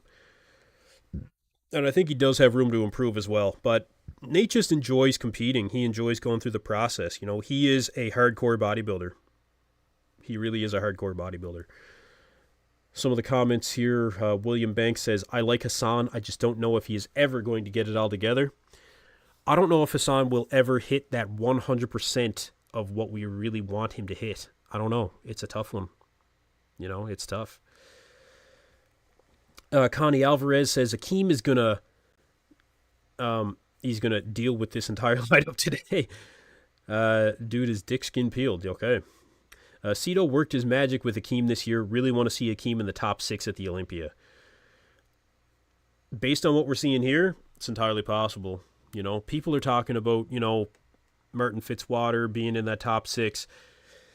You take this version of Akim Williams against the Martin Fitzwater from the New York Pro, and I don't think Martin can beat him. Nope, I don't think Martin can beat him. Alan Reed says, I don't think Martin, Martin can't beat, that version of Akim. Alan Reed says, Nate's conditioning is so good, even his beard is sharp. Yeah, he's got a strong beard game, man. He does. He's got a strong beard game. Lucas says, Lucas Garcia will be one of the most beautiful physiques in this show. Well, look forward to seeing him. I'll bring up some shots once he comes on. Benji Perez, tough show to predict. If anyone was in shape, I'd have it Hassan. Oh, if everyone was in shape, then I'd have it Hassan, then Akim, Quentin, and John. But judges always ding Hassan for his condition and midsection. 100%. Those are the things that Hassan lacks. He has a wider midsection. He does not bring good enough conditioning. You know, if Hassan had conditioning like this, probably be unbeatable. If he puts it all together, he would be unbeatable. S. McGee, I like watching all the competitors. It's cool to watch people compete. He sliced. Yeah, it is cool. You know, it is cool. Everybody's got their, strengths. And even if you're not going to be, a top 6 guy or a top 8 guy outside the top 10, then unless it's someone that I really enjoy, I may not have as much interest in covering them. But anybody in that top 10, you can find impressive parts, and that's what I look for. Dennis says, is the prejudging for men's open already done? Asking because I want to know who was in the first call-out. Not yet. No, not yet. We're still a little bit away from that, actually. There's a number of divisions to go through, but it'll definitely start getting more interesting as we move into the men's physique, and then they have the wheelchair bodybuilding, and then classic physique, and then the 212, and then it'll be men's bodybuilding. Tori Hill, have you looked at Quentin? Yes, I have, but I can bring a shot of Quentin back up here if you guys still want to see. It's no problem. They're just going through some of the comparisons now for the bikini division, so that should be wrapping up here very soon. You're welcome, Dennis. You're welcome. I still say that they should have the divisions on separate days, in my opinion. I think that every show should. I also don't think you'll see it happen. S. McGee says, Hassan is one of my favorites. His shoulders are just narrow, and he doesn't come in peeled enough sometimes. Akim is a mass monster, too, but Akim's back is... ... Yep, that's pretty much the consensus. That's pretty much the consensus. Davey, small print. Sorry, bro. Davey Mize. I think Robin Strand will surprise some people at this show. Not the greatest structure, but he has added tissue all over, and his conditioning is insane. Y'all do a great podcast when you're on Canadian Beef. Yeah, Robin has made improvements, and like I said earlier, steady improvements is all that Robin is going for. Now, he wants to be on that Olympia stage, of course. But if he can just make steady progress, then in his opinion, it's just a matter of time. And he's willing to take that time. He is. Let me bring up the latest shot of Robin here. 54604. Just so we can get another look. Like I said, Robin's my boy.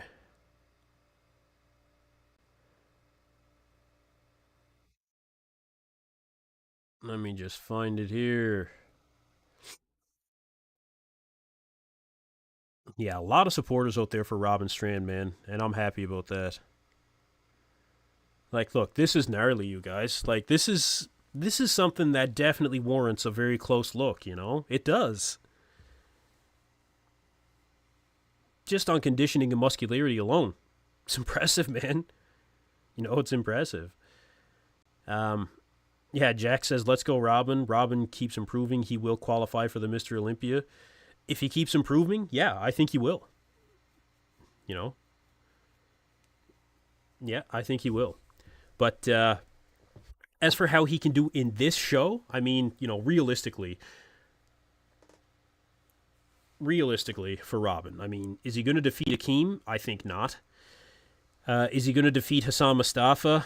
I think probably not.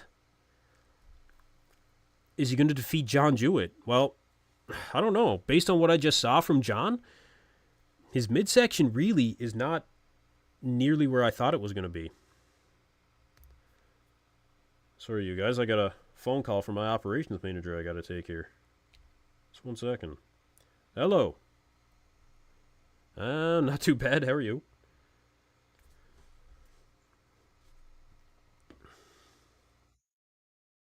Okay. Yep.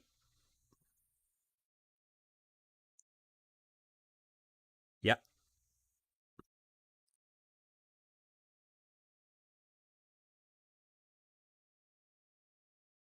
Okay.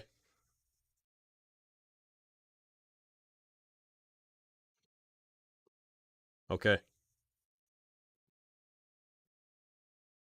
And update the software. Yep.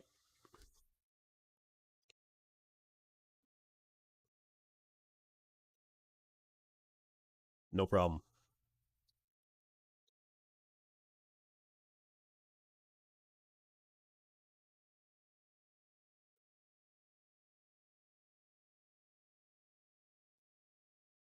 Sounds like there's no immediate issue.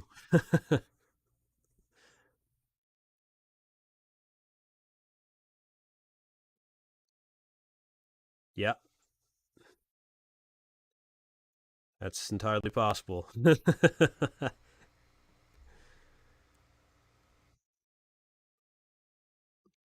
And that's typical. Yeah, that's typical.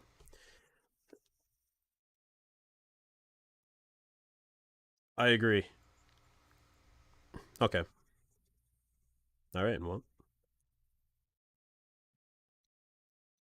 yep.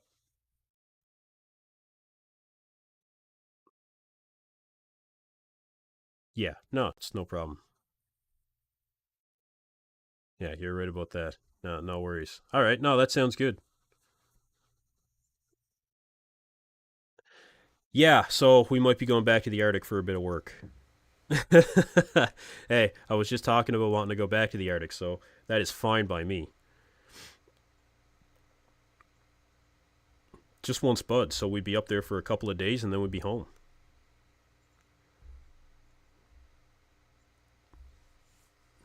Yeah, that's right. No, the live stream is happening now, you guys. Sorry, I'm also live on YouTube here.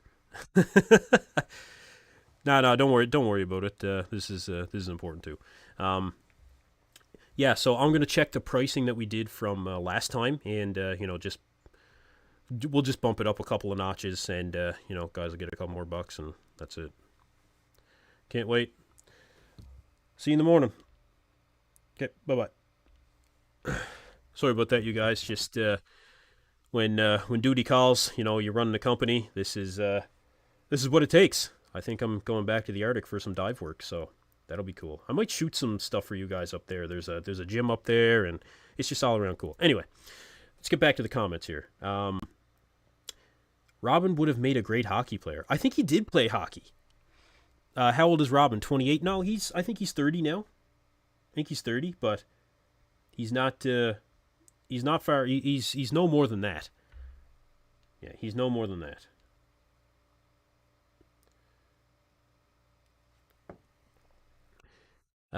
Let's see. Davey Mai says, "Hey EP, I'm going to Calgary for a meeting later this week. Any recommendations on gyms to try out while I'm in Calgary?" I haven't spent any time in Calgary actually. I've spent a lot of time in northern BC. I've spent some time in Airdrie, Alberta, which is not far from Calgary, but not in Calgary specifically. I've got a couple of friends that live out there though. Maybe I can find something out for you.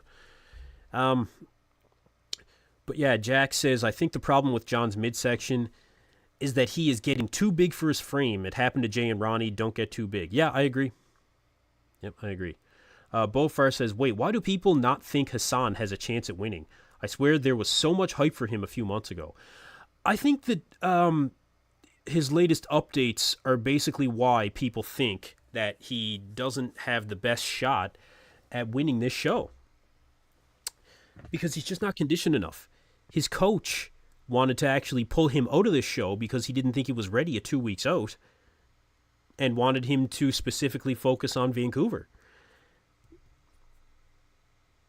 Is he going to be ready now? I'll see if I can find another update here last minute. But, yeah. S. McGee says, Robin looks very big to me. He could place third or fourth. It's tough to know till he's standing next to the other players. It is. It is. He's had a whole year off just to get ready for this show. And he's definitely bigger. I mean, man, look at the muscularity and the conditioning. It's very impressive. Very impressive. Top 5. Easily top 5 in this show, in my opinion. And a shot at top 3. A legit shot at top 3. Honestly. Let's see. Dorian Haywood is coaching Hassan. Yeah, he is, yeah. Simon Locke says that. What is happening at Toronto Pro? Simon Locke, what do you mean? I'm not sure what you mean, brother. When is live? The live stream is now. They're currently going through the bikini division, and we should be moving into the men's physique here very shortly. And I'll get some screenshots of the men's physique guys, and we can take a look at who's competing. I won't be extremely familiar with it all, but I'll do my best. S. McGee, what kind of work does this guy do? Is he an Eskimo? No, I'm not an Eskimo, brother. That's for sure. But I run a commercial diving company, and I have a client that contacted me to go and do a little bit of work up in the Arctic, to dive up in the Arctic, which is pretty cool. I've done a couple of dive jobs in the Arctic at this point, and it is honestly just so damn cool to go and work in the Arctic. Like, it's the Arctic. You don't get to go there every day, you know. My client won't be watching this, but man, I'd give it away to go to the Arctic. My divers won't, though. But yeah, might be going back to the Arctic. Anyway, Connie Alvarez says, Quint won't place top 3 today. Okay, let me give you guys a couple of predictions, actually, from the podcast that we recently did. Myself, Marks Max Muscle. Big shout out to Marks Max Muscle. If you guys do not follow Marks Max Muscle, once the stream is over, I'm just kidding. Make sure that you're subscribed to Marks Max Muscle. I'm sure that most of you guys are. Let's see. So Mark's top 6 is first Hassan, Second, Akim. Third is Quint Beastwood. Fourth is Robin Strand. Fifth is Tim Budesheim. And he actually has John in sixth. Morgan McDonald has Akim in first. We all had Akim in first. Morgan has Quint Beastwood in second. Now, I do not. I'll get to mine in a second here. Third place, he has John Jewett. Fourth is Hassan. Fifth is Robin. And sixth, he has Tim in sixth place. Now, as for me, Tom Crow, I'll get to your question in a second here, bro. I have Akim Williams in first. I have Hassan Mustafa in second. I actually have John Jewett in third place. Fourth place, I have Robin Strand.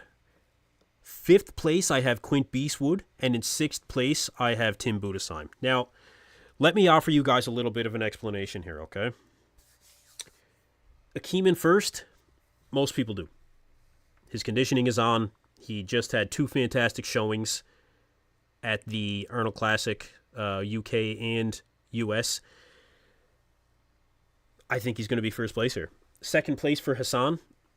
I think that when it comes to Hassan over guys like John Jewett, Robin Strand, Quint Beastwood, I think Hassan is going to have just enough muscle and sorry, I shouldn't say that. I think Hassan is going to have substantially more muscle than all of these guys and just enough conditioning to get the job done for second. We've seen it before. It was very commonplace last year for Hassan, and that's why I'm saying that Hassan will take second because of his overwhelming muscularity and just enough work that he's done on conditioning. He took 2 second-place finishes last year, wasn't it, before he actually won Toronto? So I think he'll take second here. Third place, John Jewett.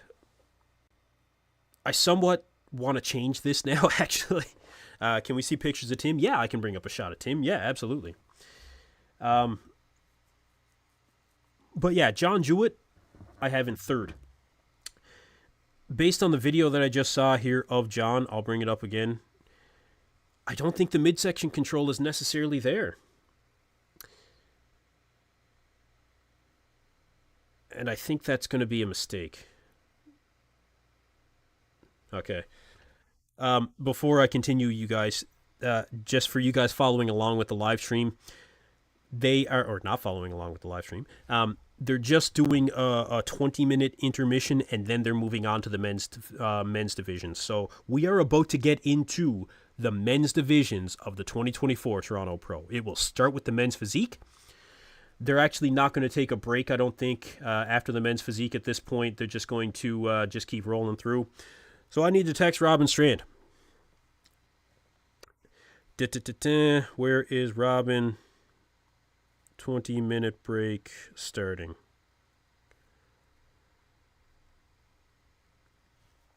My man, Robin. John, I have in third because I think he's going to be very well conditioned. I think he's going to be very balanced. And I think that he is really going to be a contender for that top 3. And I have him over Robin because of the fact that, he does have a little bit better balance from top to bottom, in my opinion. Especially for the legs. I just think the legs are a little bit rounder. Upper body-wise, I'd probably give it to Robin, to be honest. But you might be able to give it to Tim from the back, all around. Or sorry, to John here. But that midsection control really from John at a day out is not good. So he really has to turn that around. And if he doesn't, then I'll have Robin ahead of him. Mark my words, I will. Fourth place, like I said, I do have Robin. And Quint Beastwood I have in fifth. I mentioned it earlier as to why I have Quint Beastwood in fifth. And let me just, I know people are asking about Tim Budesheim here. Let me bring up a shot of Tim before I continue. Quint Beastwood is a competitor that just had a disappointing showing at the New York Pro. He fired one of the best coaches in the world after they would have had a ton of data to come in better for Toronto. And I think he's making emotional decisions right now, frankly. And he's a good guy. You know, I was on a podcast with him. Really good guy to talk to. Very passionate bodybuilder. But I think just a little bit too emotional right now. I think he made an emotional decision. 31156. There we go. Tim Budesheim. Actually, no, I had a better one of Tim from like a day out. Or no, the 30715. Here we go. This is Tim just hours ago. Just hours ago. And like I said, the reason why I have Robin above Quint Beastwood is because I think Robin is going to show up in fantastic shape, and I don't think that Quint Beastwood's overall structure is going to be enough to save him. I think he's going to flop. I think he's going to flop on conditioning. You know, I think he is. Robin isn't going to, no question. But I have Tim in sixth. The conditioning is there, no question. He just doesn't quite have that overall flow, you know, to his physique, and I think that he is lacking from the back. S. McGee says, "Do you have personal investment in Robin's success? I feel like I'm very good at guessing placings." No, not personally. I'm not personally invested. Do I want to see Robin do well? Yeah, I do, and that's why I have him. Well, no, that's not why I have him in fourth. I objectively did look at all these guys and, you know, put them where I thought in terms of their recent showings and from what we're seeing online from these guys when it comes to their updates. I just don't think that Quint Beastwood is going to show up. You know, when have we ever seen him coach himself? So we'll see. Fitness Junger 96. I think Tim will have the best condition. Tim is going to have excellent conditioning. There's no question there. Tim is conditioning. You know, he is conditioning. But it's a structure thing, you know, it's a muscularity thing. He doesn't have enough. He lacks in structure, and he lacks in a bit of muscularity. And he lacks in the back. His lats don't pop from the front, and I just don't think he has it from the back either. Mark Andy, will you broadcast the live? No, I will not. This is a paid stream. I encourage all you guys to go to torontoproshow.com/livestream.php and purchase the stream there. Follow along with me. Otherwise, I will be putting up screenshots of the show as it continues. We will be getting into the men's divisions here within the next few minutes. Yeah, within the next few minutes. So very excited for that. Very excited. Really looking forward to it.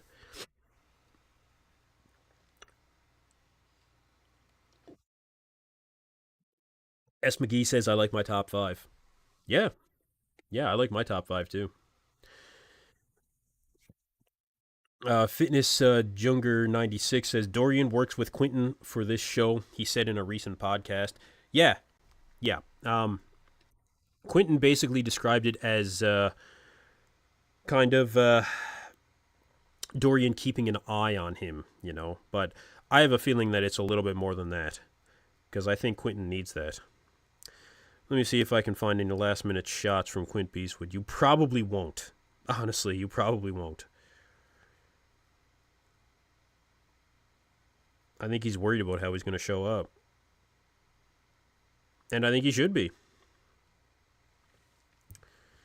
No, there's nothing really last minute from Quint Beastwood. Like I said, there is a shot from 5 days out. I can bring that up again for you guys. We can look at it, but yeah. I don't think that it's going to be enough. I think that he still has more tissue to put on at the end of the day. Let me find the shot.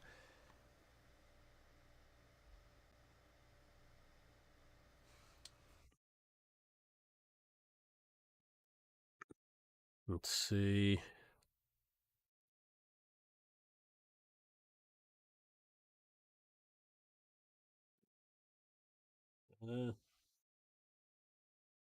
Yeah, there it is. The latest from Quint Beastwood at 5 days out. We all know his calves are massive. So he says he's 10 pounds heavier at 5 days out here than he was 5 days out of the New York Pro.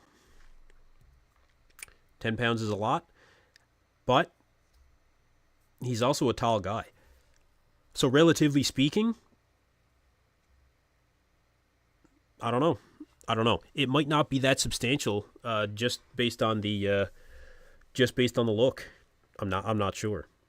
I'm really not. It really depends on how he's going to show up on stage and if he is sacrificing conditioning for trying to bring an amount of fullness where he may lack overall muscularity. It's a very good possibility. S. McGee says, number 1, Akim, 2nd Hassan, 3rd Tim, 4th Robin, 5th John, and 6th Quint Beastwood. Yeah, I get it. You can't bank on him. You can't bank on him, you know? And I do think that he is a future Mr. Olympia. I think that he does have that potential, but is he there yet? No. It's hard to believe that he took a full long off season, full off season just to improve. And he's just not substantially improved.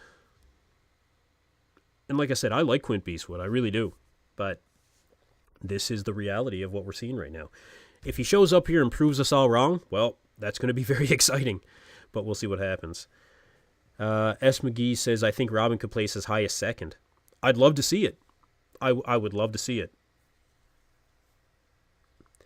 I really would. Davey Mize says, Tim's shredded to the bone, but he has to get wider up top through the shoulders and lats to offset his wide waist. Yeah, he does. And he doesn't have the greatest shape to his quads either. They don't quite have that roundness, from the hip tie-in down to the knee. It's lacking a little bit there. It's not a great flow. His upper body has great flow, through the shoulders and the arms. But when it comes to the legs, Tim is lacking a little bit there. S. McGee says, having a wide waist in a lineup of oddly shaped bodybuilders doesn't matter much. Well, if all things are equal, you can only compare next to the guy that's next to you or who's in the lineup. And if there's similar attributes like that, one could say that it doesn't matter as much. It's an even playing field at that point. But I don't think that there's a lot of oddly shaped, guys in this show.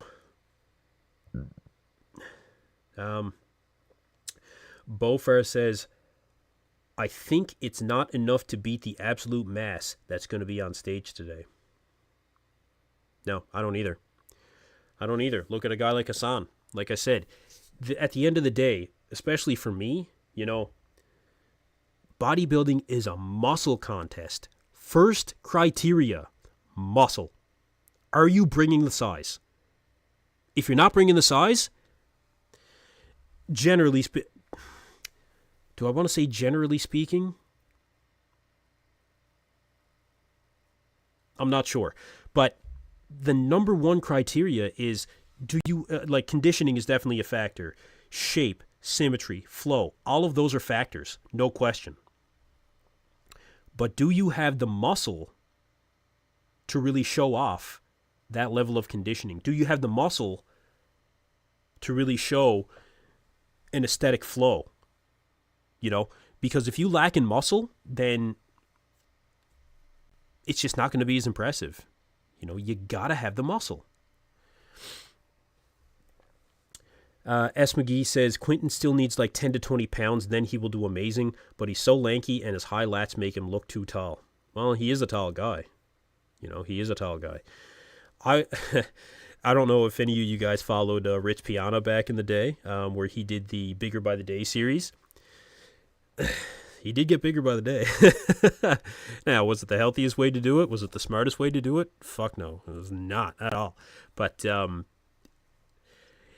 sometimes going to an extreme for a period of time in order to really put on that size could be warranted. Could be warranted. When you exhaust all of the other avenues, It could be. And I know that Quinton's not willing to push certain things within bodybuilding. He thinks about life after bodybuilding. He's not one of these guys that he just says, I'm all in right now. I don't care what it takes. I will do it. He's not like that. He's pretty conservative. That might be part of what's holding him back. I don't know. Lucas Santos, WTF, this show should have started hours ago. What a shame.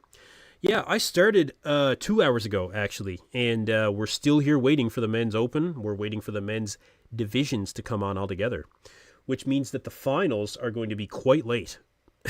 And I still got to get ready for diving tomorrow.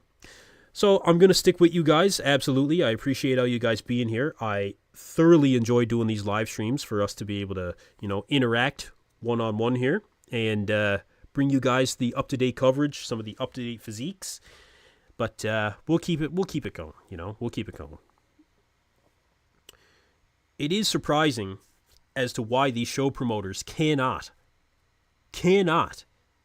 stick to a fucking schedule, though, If I ran my business like that, I'd be fucking out of business, honestly.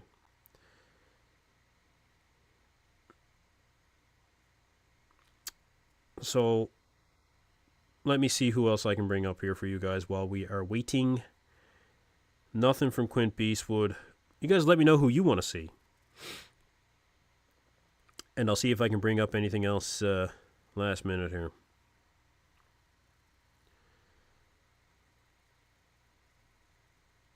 We did have those shots of Hakeem that were very impressive. We could take another look at those. But you guys let me know who you want to see. Let me know. I'll bring up the competitors list again for you guys.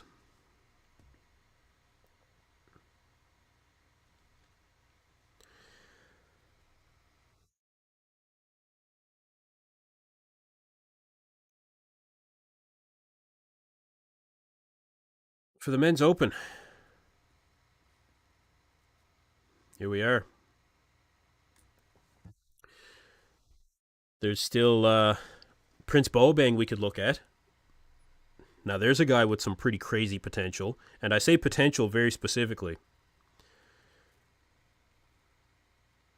He's actually from Nova Scotia. Can we see more of John? Yeah, I'll bring up some more of John here in a second. Yeah.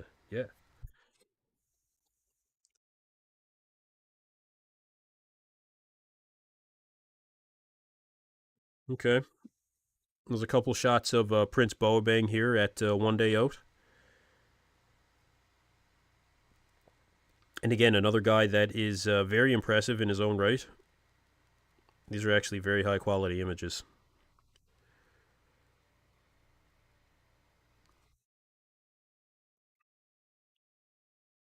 Crazy upper body, man. Insane. I have a buddy that trains near him up in Halifax, and he just says he's got his. I mean, if he really put it together, he could be a Mr. Olympia, or he could at least be on the Olympia stage. I don't know about a Mr. Olympia, but I've seen him compared to guys like Phil Heath in the past. He might be on that level. But look, let's take a look. This is a really good competitor to look at here.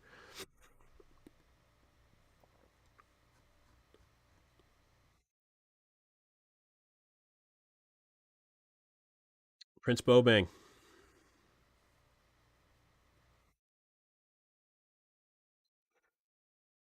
What do you guys think?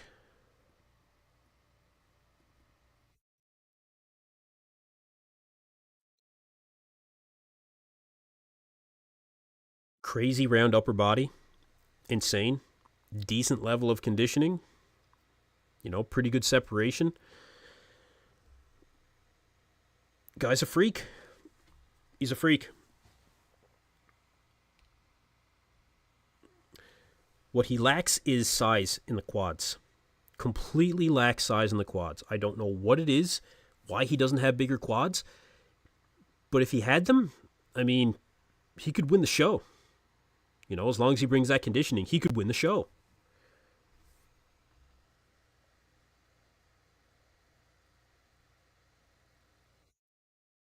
Just checking on the live stream again, see if that's coming up. Not yet. This guy could win the show. He won't. He won't because he just lacks in the legs. Yeah, I got another shot of him here. Yeah.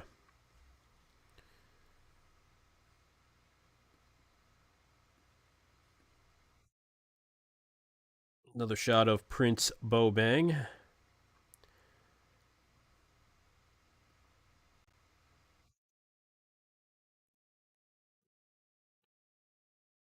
You know, crazy, crazy arms, crazy shoulders. He's got good striations through the chest. Very, very round. Extremely round. You know, very impressive.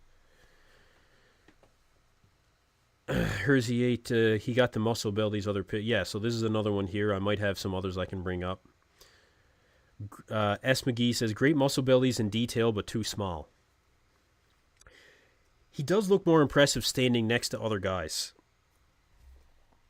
I will say that.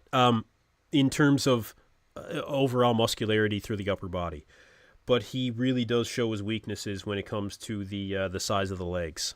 He definitely does show his weaknesses there. I think from what I gather from other people that train around him and other pro bodybuilders that know him, really nice guy, but kind of his own guy, you know, in particular. Doesn't push as hard as he could when it comes to training. He gets away with a lot, apparently, when it comes to genetics. But yeah, all the potential in the world. You know, all the potential in the world. I'll see if I can find anything else from... yeah, so that was visualized, yeah.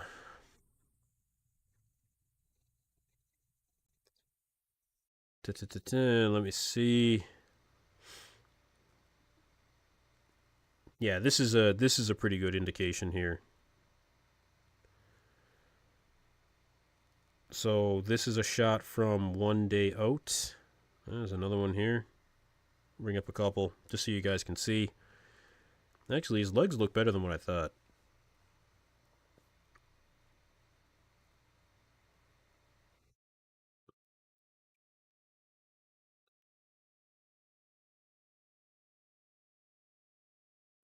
Let me just bring up a couple more shots of... I've got some shots of his legs too, like front-on shots here, so I'll show you that.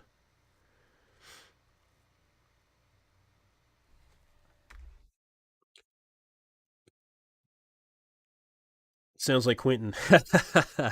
uh, yeah, maybe. Um, Not on the same level as Quentin, I don't feel.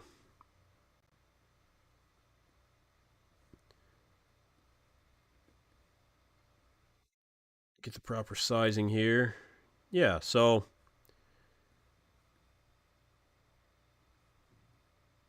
as you guys can see,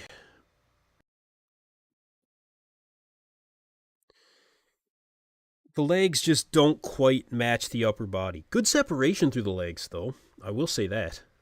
How tall is he? I don't know. Actually, I'm not sure. I'm not sure what his height is.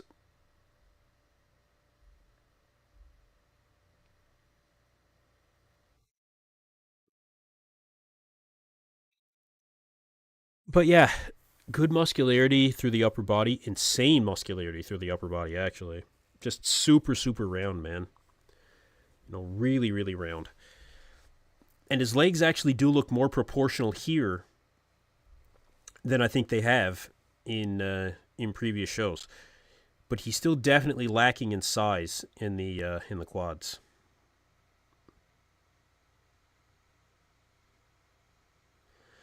Let me see if I can find another shot. Yeah, I've got another one here. Yeah, he's got really good shape. You know, crazy shape. Front relaxed. And again, this does look better. Mr. Manuel, hey, welcome back. Welcome back. How tall is the back looking? Oh, how is the back looking? Yeah, I don't know. I don't think he has any back shots up. Let me see what I can find. No, actually, he might. He might. Yeah, okay. There's a couple of shots here. There's a shot here from 2 weeks out, but it's got a back shot there. I can bring that up. I think he's got a posing video too.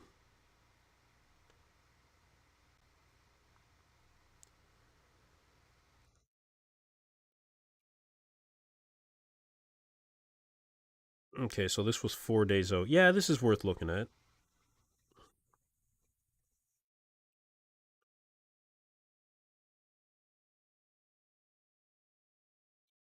Okay, I'll bring up a posing video here momentarily.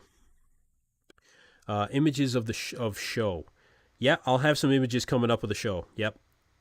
The Open has not started yet. No, no, they're just going to be starting with the men's physique here shortly.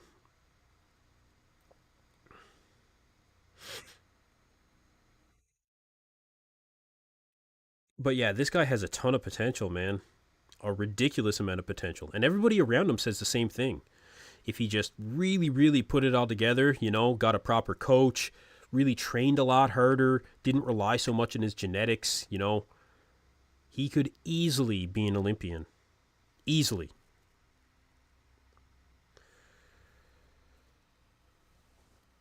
I'll get a video here uploaded for you guys. And I've got a back shot too. I'll bring that up.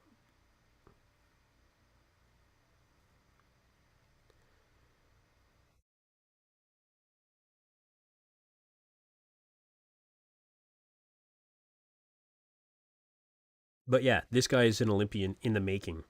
Just somebody just get a hold of this guy and just, man, just lock him in a room, throw him his meals inside, just let him train. Like, I don't know, man. I don't know what it's going to take, but yeah, if he could just put it all together, I mean, you would have an insane competitor here. I mean, insane.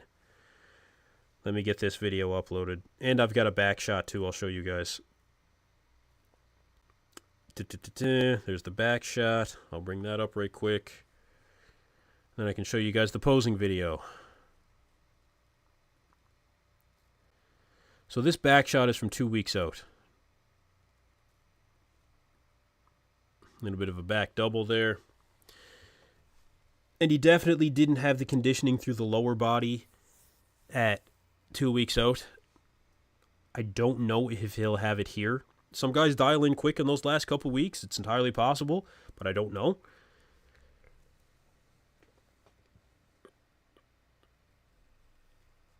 Starting to see some activity come around the stage there now. They should be starting back up again here shortly. But yeah, for the back, he looks good. I think he does look good. Good detail, small midsection, lower back is very respectable. Traps, teries, lats, lower lat insertions, it's all there. Like I said, man, it's all there. He from what I'm told, he just really needs to train harder, and he needs somebody to really just take over, and just somebody just tell this guy what to do. I don't know who his current coach is, but yeah, I don't know. I don't know. Let me bring up the posing video.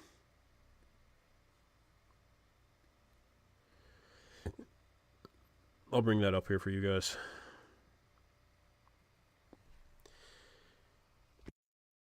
If it uploaded.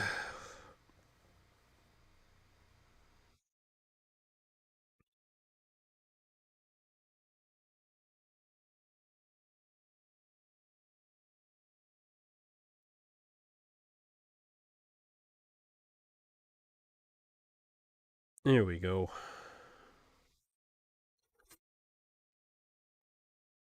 Mr. Manuel says good back potential. Yeah, he's got great back potential. Hersey 8, Milos with this guy. Yeah, yeah, absolutely. That would really, I think, take him to the next level.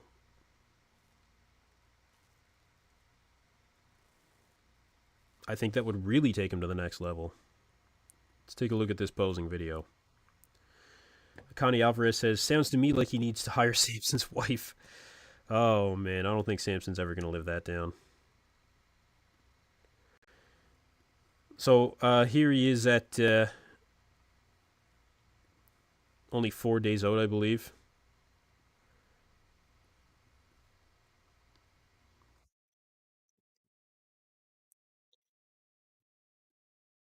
So I think here you can really see the quads, and he needs to work on his posing quite a bit. I don't think his posing is bad, but I just think that he is getting away with a lot because of his genetics. Most muscular is sick. Yeah, most muscular is sick, man. I don't like the way that he gets into this side chest. It's like he's kind of, you know, not opening up enough, I guess. I don't know, it's weird.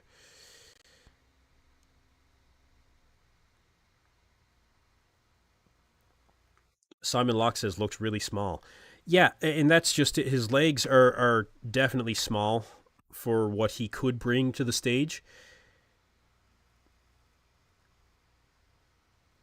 Somebody's just got to get a hold of this guy and really just take over for his training, his diet, his supplementation.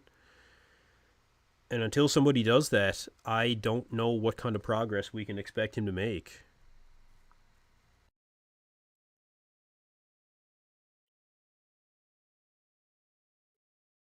Good, not great is basically the way I can put it. If I had to put it some way with Prince Bobang. Yeah, good, not great. Potential, ridiculous potential. Anyway, let's see who else we can find to see if there's any last minute updates. Simon Locke says, I'll take his arms, though. Yeah, man. I would take his arms. I would take his shoulders. I would take his chest. Excellent. Mr. Manuel says, it reminds me of Brandon Curry's torso a little bit. Yeah, I get you. How did John look? I had something up there of John. I can bring it up again. We did not see the men's open come on as of yet. We're still waiting for them to start the men's divisions. Actually, they did start men's physique, so there you go.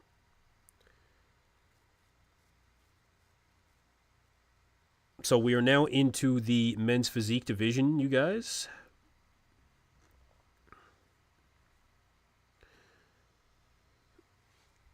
And we'll see what I can bring up here for some screenshots. I'll try and find some guys that I know I'm familiar with. Some of the men's physique guys I am. Simon Locke says, "Is there weird fish in the Arctic?" No, not really. No weirder than what we find here in the Atlantic Ocean. No, I wouldn't say so.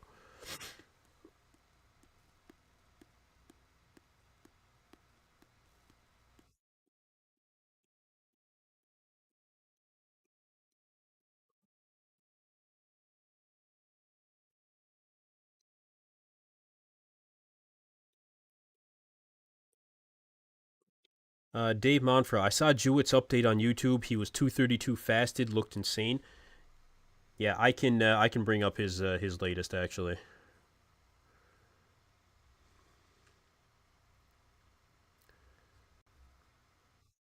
I do have John's update at 1 day out. Should be this one here. Yeah. This is off of John's YouTube channel at 1 day out.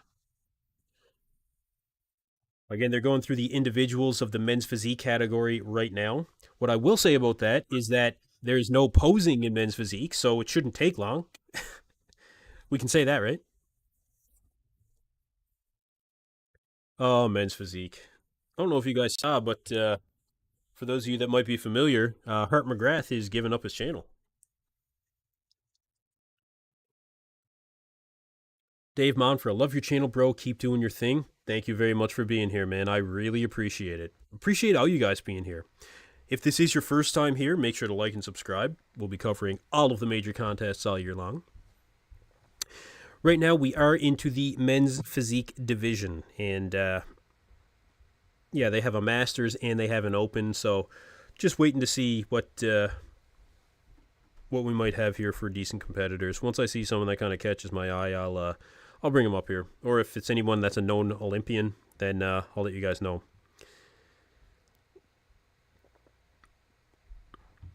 Okay, they're bringing out the entire class again now. I think this might be the Masters, but I'm not sure. Maybe not. Oh, there's only 6 guys in this category. That's good. What happened to Hart? So I'm gonna make a separate video on that actually. Um, Hart decided to call it quits. Yeah, he decided to call it quits on YouTube, and there's a bit to it for sure, but I'll get into it in a video here this week.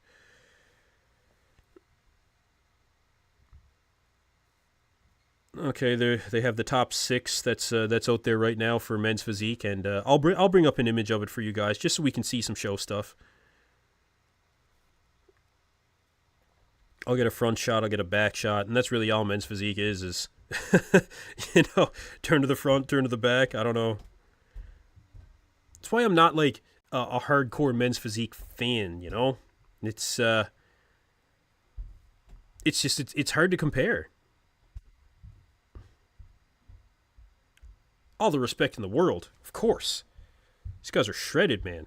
And I do think that men's physique is a better division now than what it used to be. But yeah, I'm still not the biggest fan of it.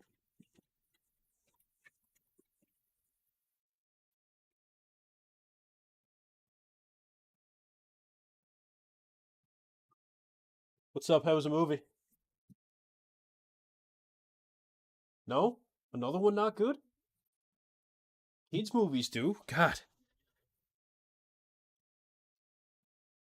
that's 2 kids movies in a row that Ashton didn't like. You guys that are here on my channel, you guys know my boy pops in every so often.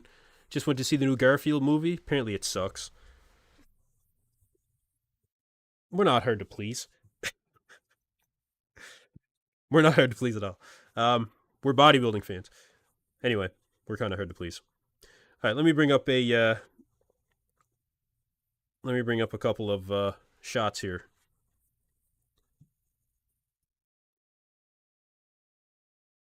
What did they just say about finals not beginning before 4 o'clock?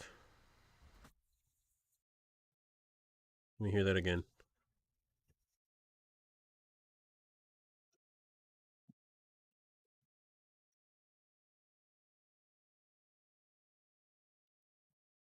Huh, they just said due to the overwhelming number of competitors that finals will not begin before 4 o'clock this evening. So 4 o'clock would be 5 p.m. my time. These shows got to get their stuff together, man. Anyway, let me bring up a men's physique shot here for you guys.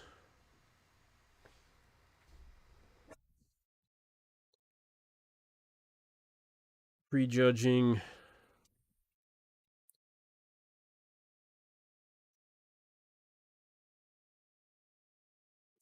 So this is your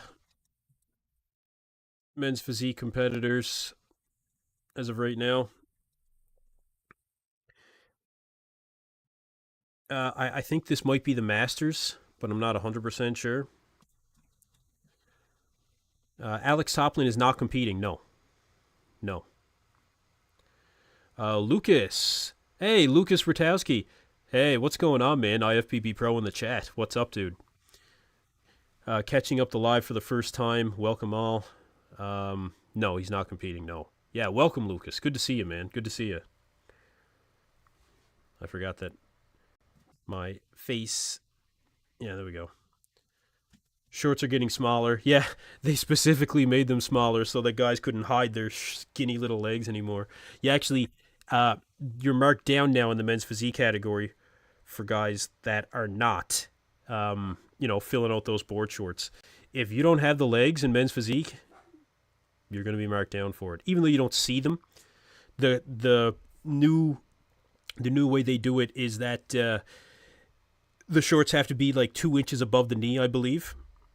So they do have to show, enough of the legs to say that they're there. Not that they're in shape or anything in the lower body, but they do have to show that at least they have the size. They're continuing through with men's physique. I'll get another couple shots once they do their top call out here. I'll bring up another shot, but there's a back shot here for what we just saw.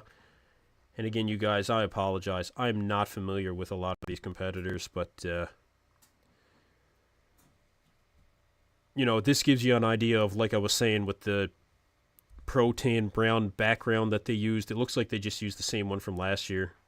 It's unfortunate, man. But yeah, men's physique they should get through pretty quick because there's no posing.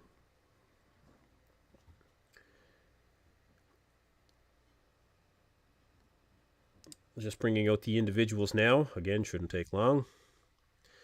A couple more comments. Dave Monfra, all bodybuilding shows run late, shaking my head. I did Eastern USA and was 2 hours behind schedule for bodybuilding.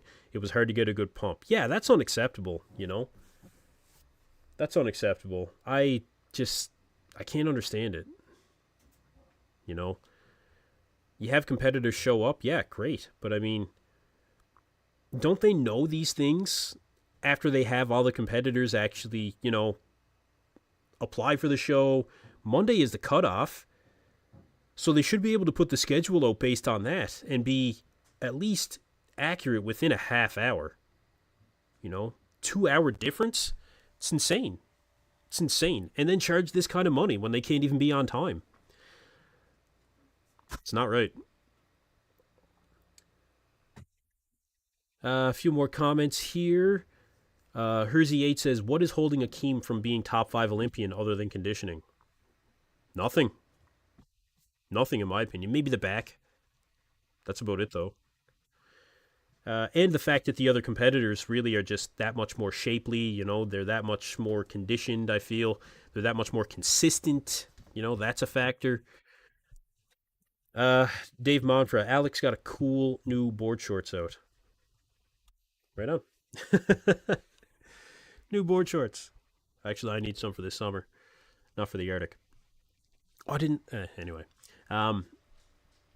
Lucas Rutowski says, or Ritkowski. I apologize, buddy. They should get more poses like front, back, and maybe few basic bodybuilding. That would be much more interesting. It would be. I mean, let these guys hit a front double. Let these guys hit a back double at least. Not saying that they gotta hit side triceps and stuff like that, but I mean, they should be able to let them hit. Like you go to the beach, like even to just hit, like do a modified version of a front double and just do it with like one arm. One arm front double. What would be wrong with that? That's a beach shot, isn't it? An abs and thigh, or at least an ab shot, like something with an overhead arm. That's a beach shot, isn't it? I don't know. This is supposed to be the beach body division, like and it would be more interesting.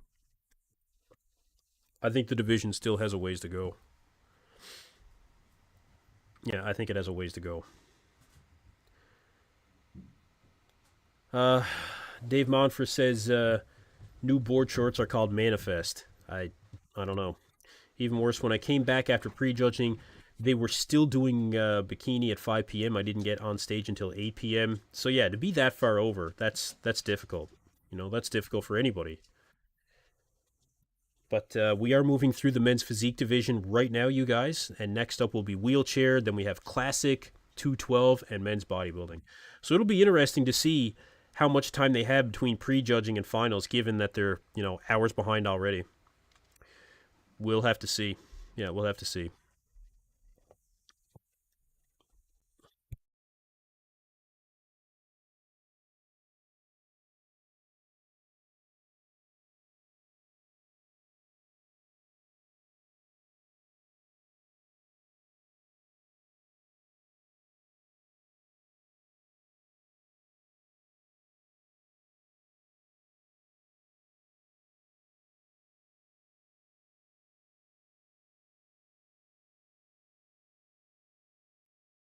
Uh, now, um, Lucas says, and shout out to Lucas Rutkowski here, IFBB Pro, in the chat, you guys.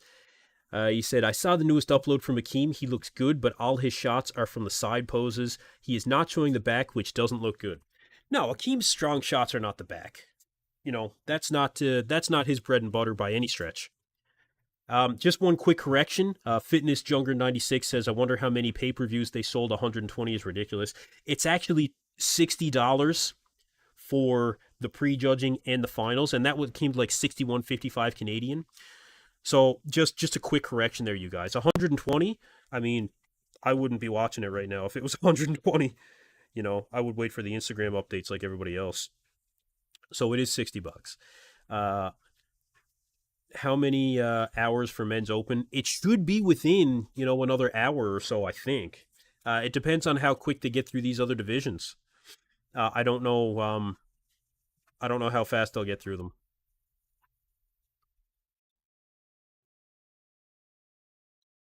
Yeah, I'm not sure, but I wonder if Matt went live yet. But yeah, they are going through the men's physique division now. I'll bring up another shot once they start bringing out those top callouts.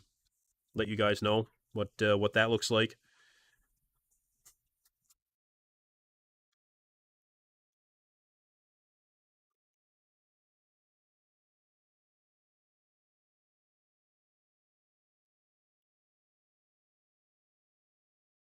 But yeah, it shouldn't be long.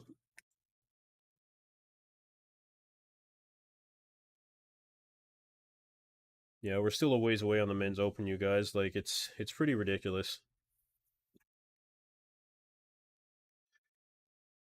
Yeah, Simon Locke says the pro tan color backdrop is a big fail. Yeah, it is a big fail. Again this year. I don't know why they thought this was a good idea, man. It looks terrible. These guys look camouflaged. It's ridiculous, man. Yeah, it's ridiculous. Lucas, for who I got for the win in 212, I'm probably going to go with Giuseppe Zagarella. I think that he's probably going to take it. Based on what I saw in New York and leading up to the show, I would go with Giuseppe Zagarella.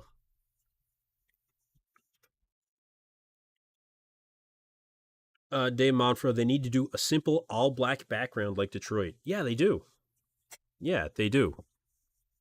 That's what we really need. Yeah, look at the pictures from New York too. All black is the way to go. Yeah, absolutely it is. That's hands down the way to go. This this whole thing with the brown back. I haven't seen any show ever except Toronto with a brown backdrop. Reds and yellows and brown. It's just man, the guy that's third from the left with the yellow, red, and black, like it looks exactly like the show. Even the guys with the red shorts here, it's like they tried to match the colors of the background almost. That's crazy, man. It's just I don't know. I don't know. No, I don't know.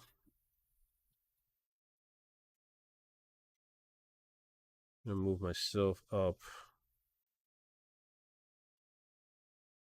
Yeah, that's better. Put the whole picture. Yeah. I don't know. I don't know. But again, they are moving through the men's physique right now, and once they have a shot here of the first call out, then I'll bring that up for you guys. Live stream is pretty decent quality overall. Dave Monfort says this is the IFBB. Shaking my head. I don't know. I don't see what they need to put every sponsor in the back. It's how shows make money, I guess. I don't mind that as much as just the color. You know, if they were able to have all of these companies do, you know, black and white logos, I think it'd be okay. Okay, they're bringing out the entire class here now.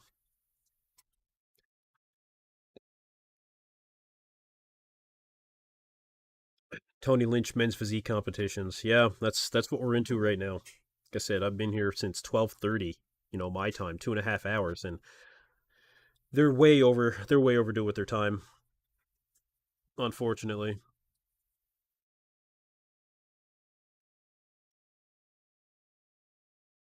but we will persist and we will await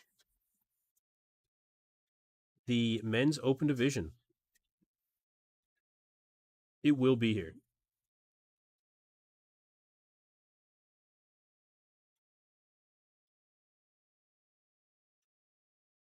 Oh, that's not what I wanted.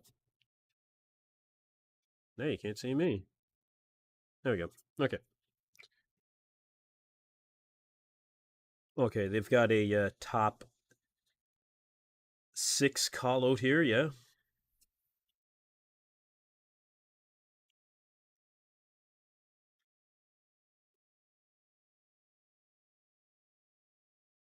Okay. Typical front shots, typical back shots, and that's really all men's physique is.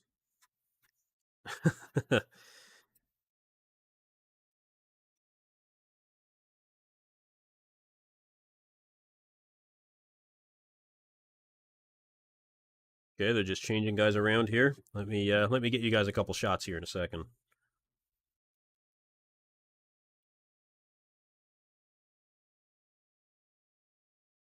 I'm not familiar with any of these competitors in particular, I don't think. Some of these guys have matching shorts, though. That's kind of distracting. Okay, let me bring up a couple shots.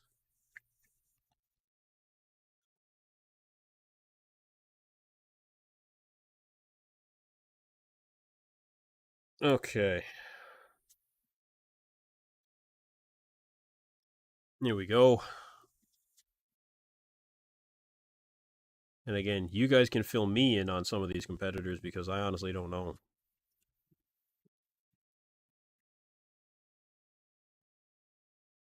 Okay, here we go.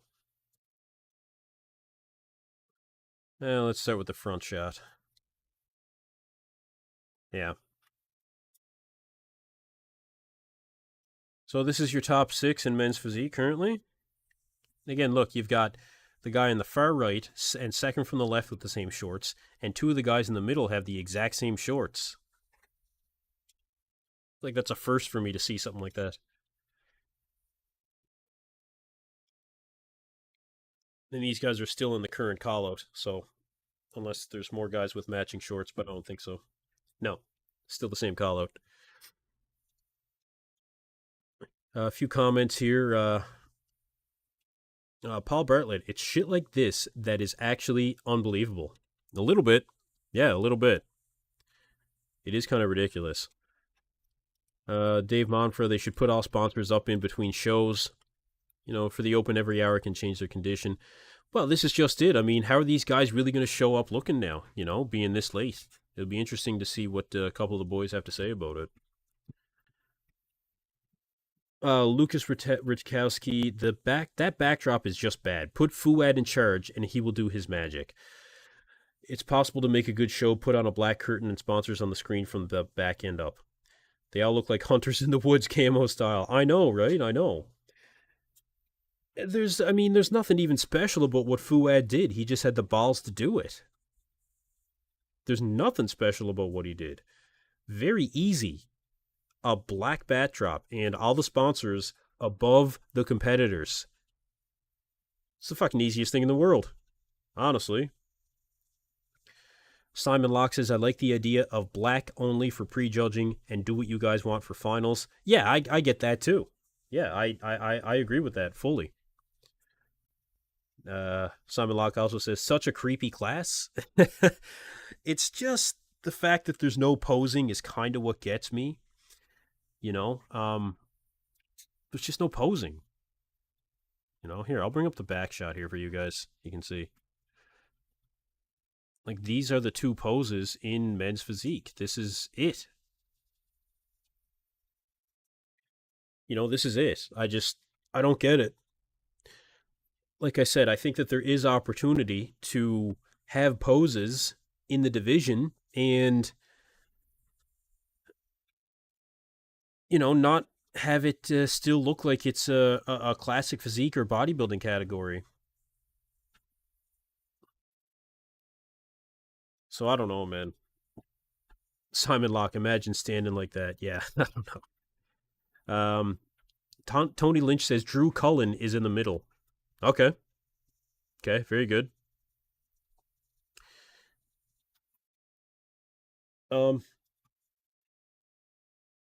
Yeah, I don't know. The matching shorts are really puzzling to me too. Really puzzling. And they're just going through the second call out now. Um, Tony Lynch says Drew, Aaron Banks, and Alex Toplin do the Men's Physique radio show. I never heard it, actually. It might not be bad. Might not be bad at all. Lucas, I'll tune in later. Good stream. Solid work, EP. Keep up the great job.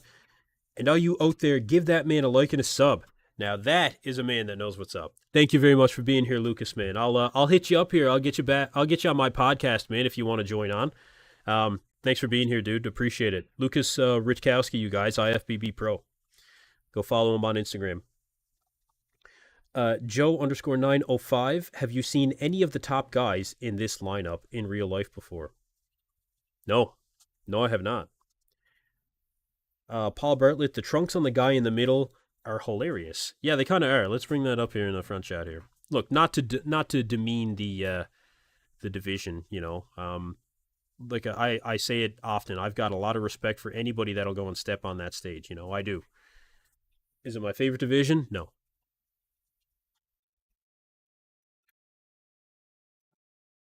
But respect, for sure. I do a little bit of men's physique coverage. Not much, but a little. Peter says, physique is to fulfill the diversity and inclusion requirements. It's not uncommon to see that. You know, that's not uncommon. Simon Locke says, where did the physique poses even come from? I actually don't know. I honestly can't answer that question. I don't know where the physique poses came from. But yeah, not great. You know, there's not really any posing in particular to speak of, in my opinion.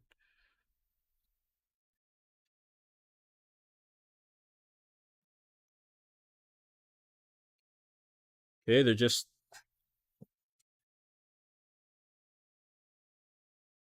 I think this is the fourth call out that they're on here now.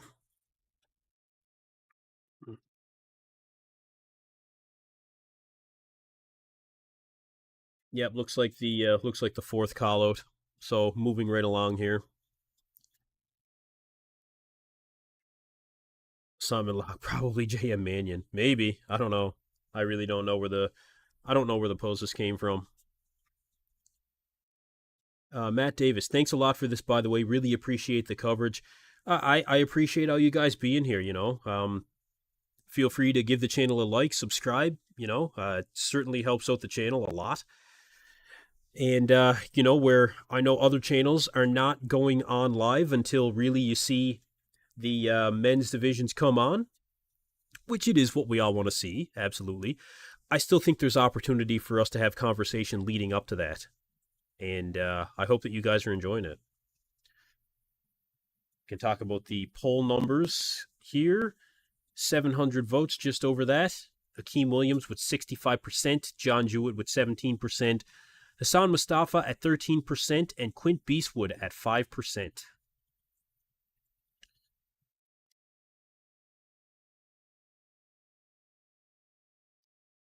I think they're taking out their top two. I'll get a couple shots of the top two. Do you have Joe 905? Do you have Akeem winning? Yeah, I do. Yeah, definitely. Simon Locke, I'm gonna need some chicken and rice soon. It's waiting for me to cook it as soon as prejudging's over. I'll be getting it into me. I might train in between prejudging and finals too. I might train and then eat and then maybe jump back on here.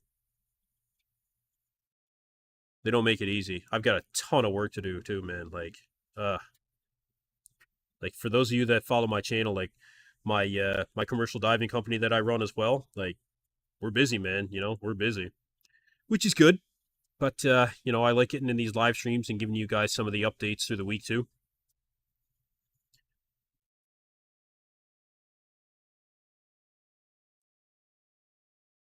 Mark Seeley, the boys shop together. Oh, that's good, man. That's good. Yeah, that's good. Let's see. Paul Bartlett, why does clavicles best taper? I believe that's what they're looking for in this. So, for what they're looking for in men's physique, you know, they're looking for wide shoulders, tight midsection. You know, they're looking for a good V taper. They're looking for good arms, but not overwhelming. The shoulder to arm ratio has to be proper. Broad chest, they want that. The division has really evolved over the last number of years. Okay, so they just completed men's physique, you guys, and they're coming into the men's wheelchair category.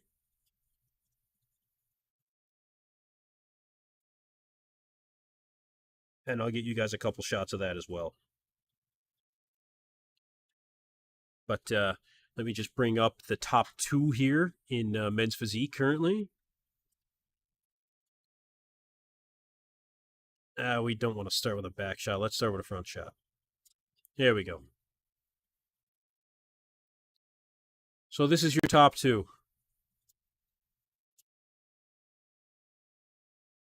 In men's physique. These are the two that we may see on the Olympia stage. What do you guys think? I think the guy with the crazy shorts that look like broken glass there on the right, if you're looking at the screen, is probably going to win. Based on what I'm seeing here, it looks like he has better abs. Looks like he has better conditioning. Looks like he has better posing, I guess you would say. Shoulders, arms, chest. I just think he's better all around. From the back. Okay.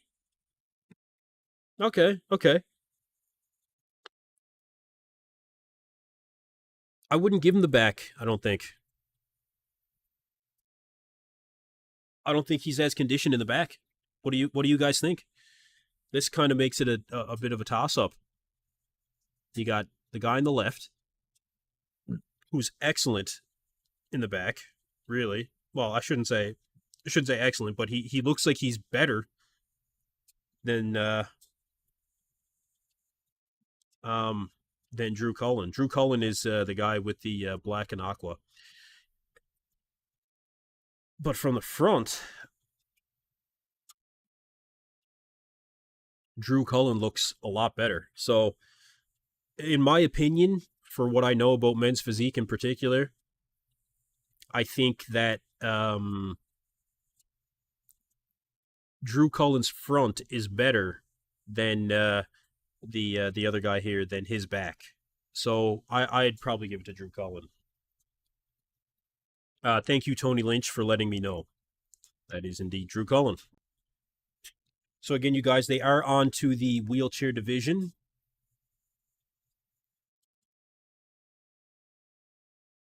And there's only an open category in wheelchair. After that, we'll be getting into classic physique. Paul Bartlett. All right, guy on the right by a mile, show's over. Yeah, probably. That's my guess too. Matt Davis, rounder muscle bellies. Yeah, yep. I hear you. Paul Bartlett, do they judge calves in this nonsense? Because it's a total blowout if they do. They should. I absolutely think they should. Is it directly judged? I don't really know. I don't think so, though. I don't think so, no. There's only two competitors in wheelchair, apparently. But I'll bring that up here momentarily for you guys. Want to get a front double or something. I am overpowered says the right one from the front looks better. The other guy has a better back, but overall, right guy. Yeah, that's where I arrived as well. Chevy Phillips is the guy in the black, red, and yellow. Okay, perfect. So we've got Chevy Phillips, and we have Drew Cullen. Thank you very much, Tony Lynch. Really appreciate that.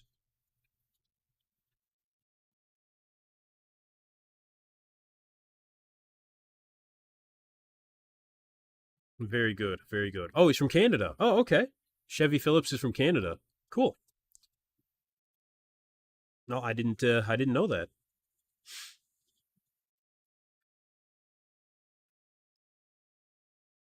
Yeah, let me bring up a couple of shots here for you guys for the.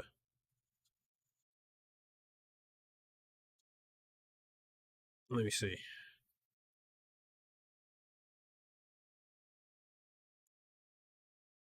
Da-da-da-da-da.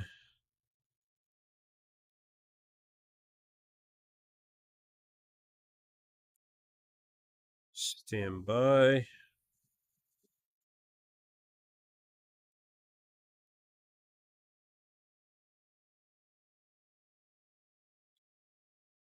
Okay. Wheelchair. Got a front double, front lat spread. I've got a side shot. Okay. Let me bring him up.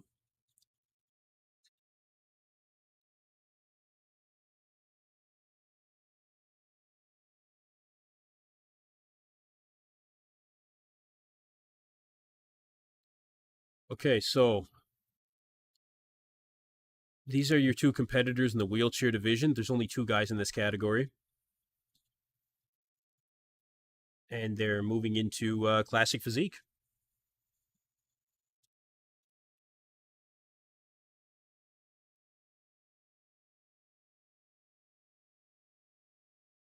So they are starting with the Masters division in classic.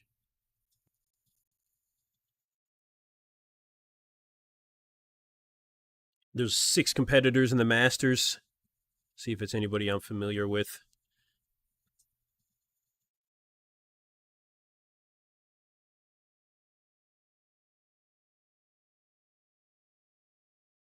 I don't recognize anybody in particular. But yeah, there's only 6 guys in this category, and then they're going to move on to the Open. And then we'll have the 212, and then we'll have the finally have the prejudging.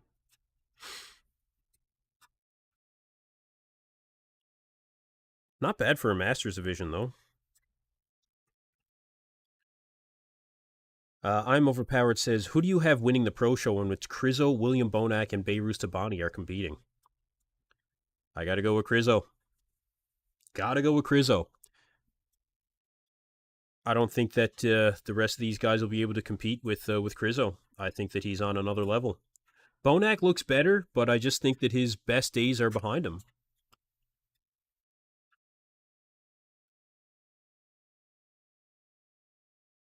Or I'll bring up a Masters Division picture for you guys for Classic. There's a pretty good back shot, actually. I'll bring that up. So decent competition here. Okay, scale it down a little.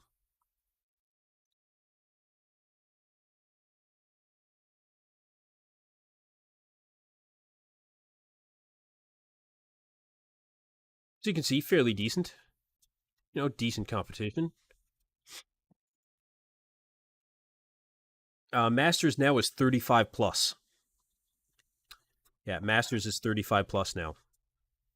It used to be 40. Yeah, Paul Bartlett says here, used to be like 45 plus, and I think they changed that. Yeah, so now it's 35 plus. So really, if I was to compete, I would be competing in Masters. That's crazy. Yeah, that's crazy, man. Again, if you guys are new here, thank you very much for tuning in to EP09 Bodybuilding. We are currently going through the Classic Physique division. Then we'll be moving on to the Men's 212, and then we'll be moving right into the Men's Open.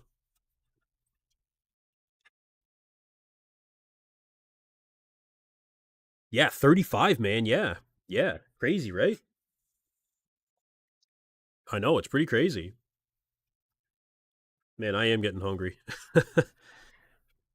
Their backs look natural. Um, well, these guys being 35 and over, I wouldn't expect them to be, pushing it too hard, competing in a Masters category, especially at the Toronto Pro. But I mean, I would say,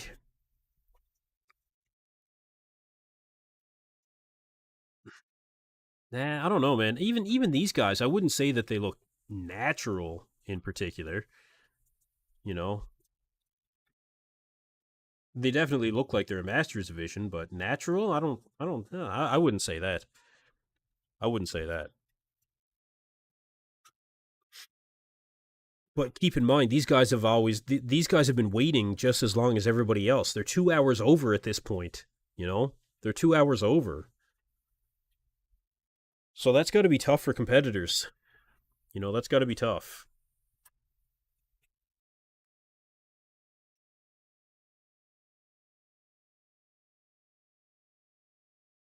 Yeah, that's got to be tough. Are those IFBB pros? Yeah, in masters. Yeah, yeah. These guys are masters in the IFBB. Yeah, yeah. It's the masters. Yeah. Yannick Mueller. Thank you for being here. Uh, Alvis Dank live. Yes, this is indeed live. The 2024 Toronto Pro.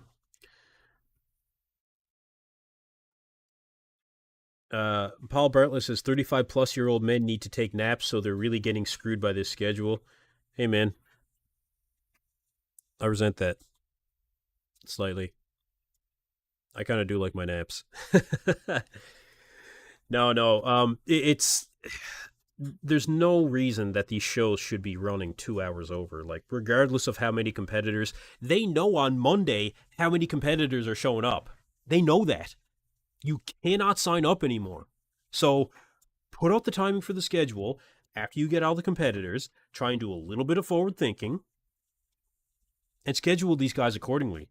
Because it's the athletes that suffer on stage. You just don't look as good. And you got guys like me sitting here, starving because you think a show's going to start on time, and I got gains to make too, bro. Anyway, I'm happy to be here.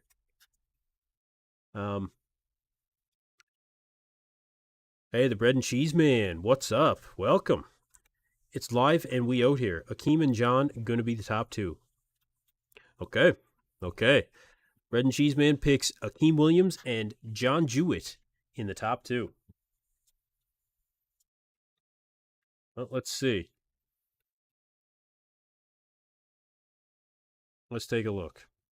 Recent poll results, 748 votes. We've got Hakeem Williams, 65% of the vote. John Jewett taking home 17% currently. Hassan Mustafa at 13%. And Quint Beastwood rounding it out at 5% of the vote.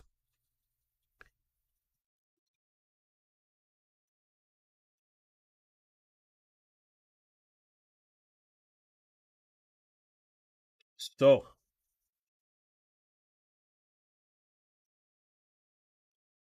they're just finishing the individual routines for the Classic Physique Masters division, which I really think they could have Masters on a separate day too, honestly.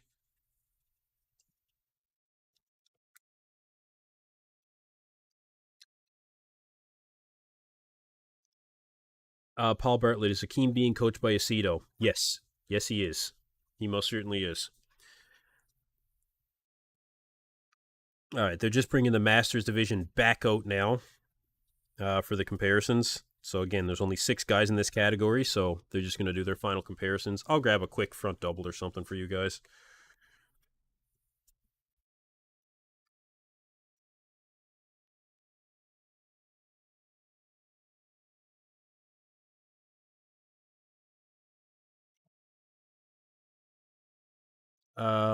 What is your predictions for 212? My prediction for 212 is that Giuseppe Zagarella is going to win, and I think that you're going to see Cody Drobot take second.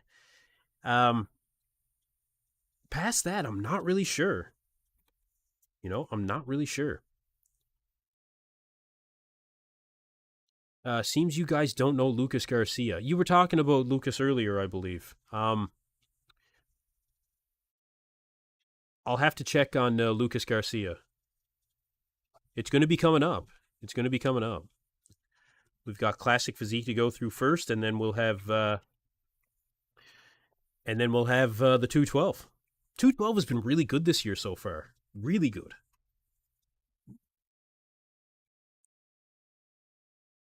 But yeah, a few Masters division shots here. I'll bring up a couple here. Just doing the favorite classic pose now.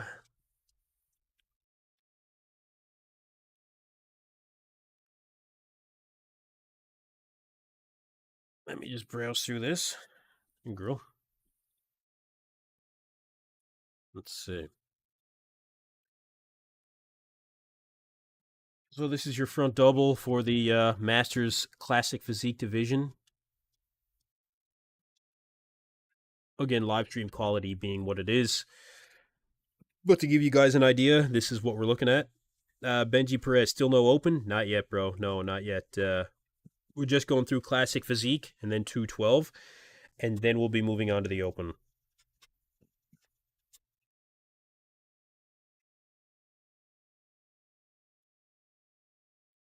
Now, let's see.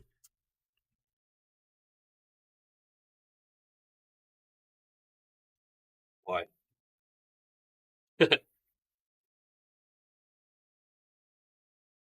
But we're good.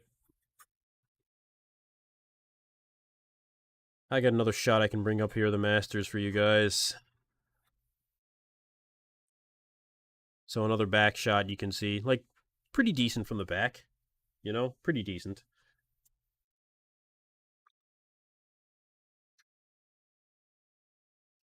Sorry, Paul, I changed the picture here. Let me go back to it to see what you were saying. Second from the left is hitting the Ed Corney double biceps and should automatically win. Haha. I like it. Yeah, I like it. Okay, so they just made their way through the Masters Division for Classic, and now we are moving on to the... what image should I just bring up here?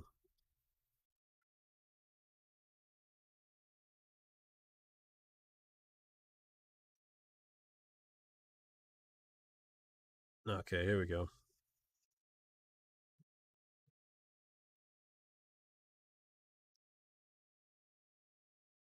Okay.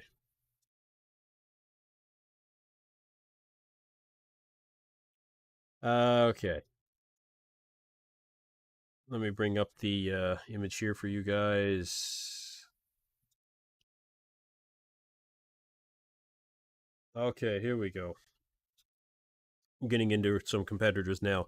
Edgar John Augustine currently on stage. One of my favorite classic physique pros. I'll get you guys a shot here in a second.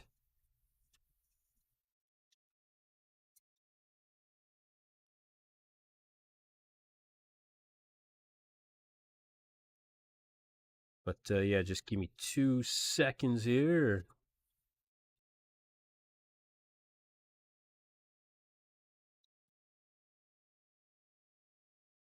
Oh yeah, Edgar John Augustine looks like he's really in shape, man. He might be a little bit flat through the upper body. Let me bring that up.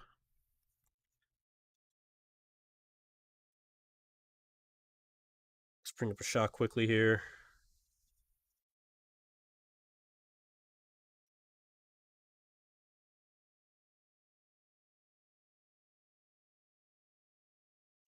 So we're starting to get into a little bit of interesting categories here, you guys. This is your first round of individual comparisons, or sorry, of group comparisons, just quarter turns.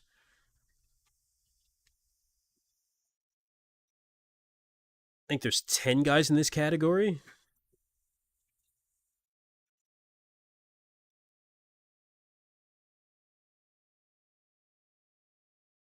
Visible says Akim is winning. Yep, probably.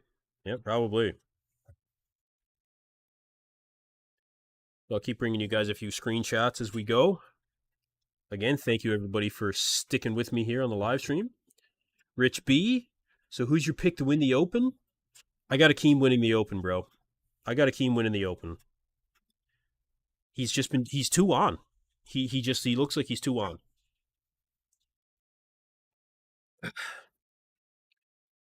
Who do you got winning, Rich? I think you got Akim winning. The majority of the chat has Akim winning, actually. We are just nearing 800 votes, and 65% have Hakeem Williams winning the show.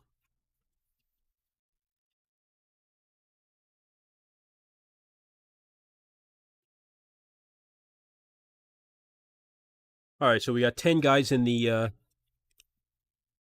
no, actually, there's another group, so There's more than 10.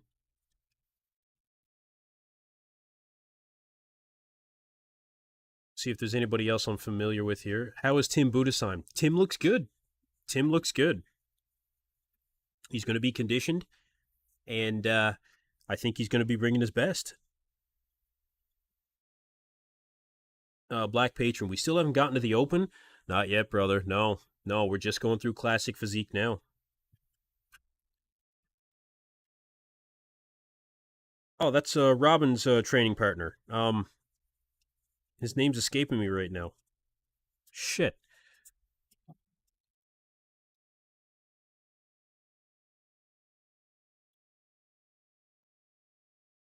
Yeah, that's Robin's training partner on the far right. Man, what was his name? I can't remember. Shit. Looks pretty good. Yeah, he looks pretty good. I'll bring it up here in a minute. Get to more comments here. I say John Wynn, but let's see. Be hard to say, man. Mike the Corn King. I like the silhouette of the guy with the glasses on the far right. Yeah, it's not bad, actually. He's super small waist, man. Really small waist. Eric Wild Secondario, is this first call out? No, it's not. This was just one of the shots from the initial quarter turns. And I'm going to bring up another one here. They're going to start doing individual routines now.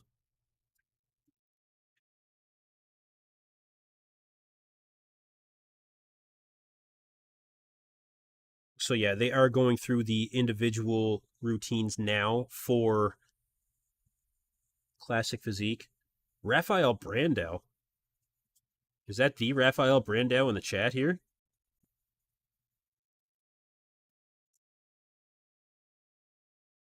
I got to investigate this. Indeed it is. Raphael Brandow, who retracted a message. That's interesting. Raphael, if you're here, welcome, man. Welcome. Very interesting. Let me bring up another shot for you guys. Raphael, let me know who you got winning the Open, man.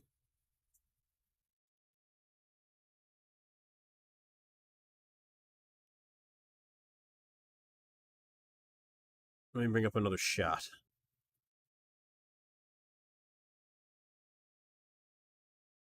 One thing, Lucas Martins Alves, Jerry Jones. What are those circles on the guy on the far left? Injection sites? Circles.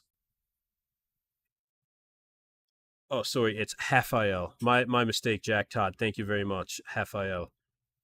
Well, Urs is actually Urs as well, but respect to all these guys, of course, man. Eric Wildberger in the chat as well. Eric, congratulations on your recent Olympia win, man. Qualifying for the Olympia, rather. Very, very happy for you. Another IFBB Pro in the chat. Love to see that, you guys. Love to see it. As for the circle sites and the guy on the far left, injection sites, I have no idea, man. I don't know if I'm seeing what you're seeing. But let me get another screenshot for you guys up here. I'm really rooting for Edgar John Augustine, man. He's a competitor that I really like.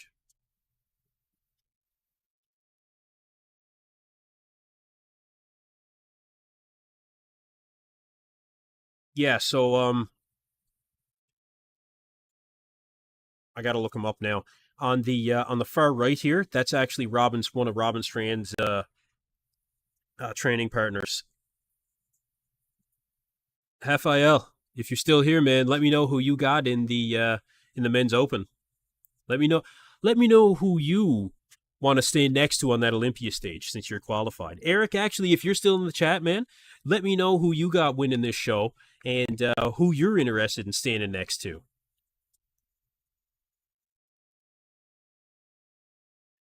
Yeah, Eric had a great level of conditioning, when we saw him compete earlier this year. Who do you got, Eric? Who do you got? Hit me with it, man.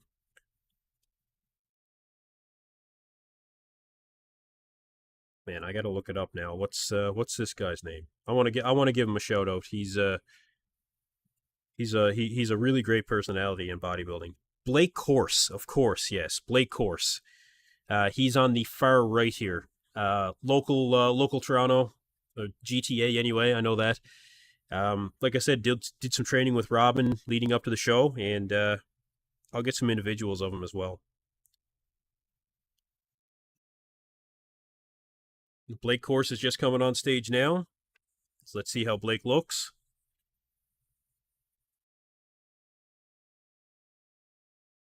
Oh yeah, he's on. Yeah, he's on.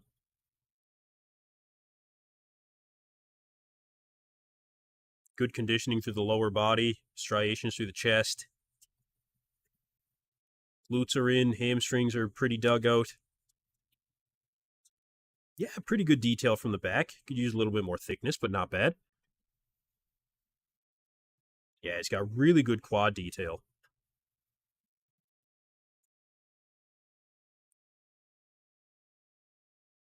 Pretty good classic pose overall. I think he could open up a little bit more in that favorite classic pose, but overall, man, pretty damn good. I'll bring up a couple shots of Blake here.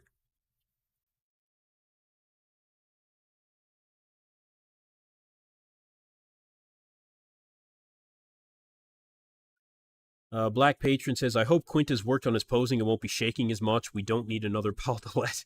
Yeah, you're right about that. I don't know, man. I really don't know. I don't think posing is going to save him, to be honest.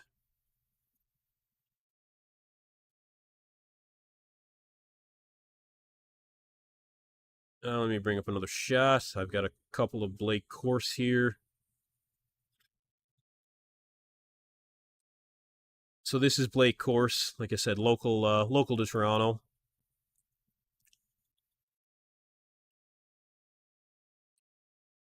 Eric Wildberger has Akim in first and second John Jewett. Okay, very good.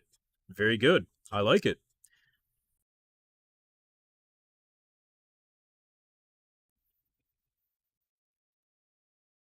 But now, see it going that way. Yeah, a lot of people do see it going that way.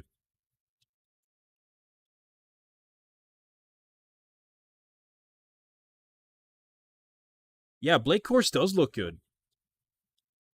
He's got a good. Let's bring up another shot here, Blake. From the back, he doesn't have the amount of thickness that I think he could have, but the detail is there. Could use more lats in particular, but he's shredded through the lower body. Hamstrings are pretty dug in as well. He's looking pretty good. He's looking pretty good. Let me bring up his classic pose. Yeah, good showing. Yeah, good showing. This guy kind of screams bodybuilder to me. I can see him going to the Open someday. I think he has a physique built for bodybuilding. Just look at the arms. The arms are kind of standing out to me of being a bodybuilder esque type physique. Not bad in classic though. Not bad at all. He is coming for that win. I know that. Whether he'll get it or not, we'll see. Black Patron says this guy looks good, lower back thickness lacking, but the detail is there. Yeah, it is. Yeah, definitely.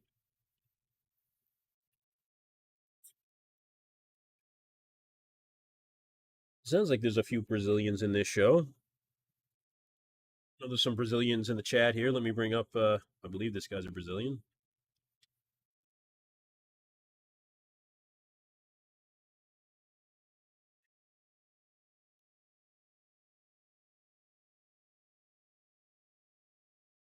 Bring up a few more shots. Black Patron says classic is just smaller bodybuilding.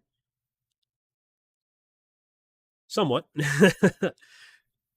I think that it's. I think that I like classic for a couple of different reasons. It allows guys to be able to compete while they decide to, either stick with the division or grow into the Open or 212, and still be able to make progress. and get their name out there. That's important. Here comes Edgar John Augustin on stage now.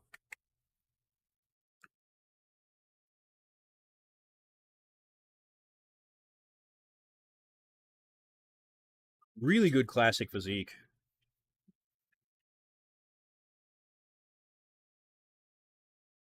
Good conditioning from the side. In 212, there's some Brazilians. Oh, yeah. Yeah, I knew that in 212.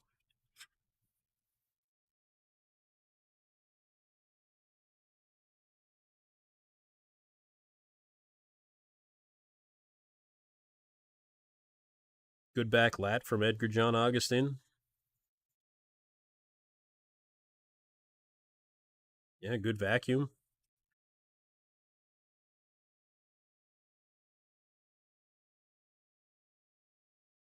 I'll bring up a couple more shots here.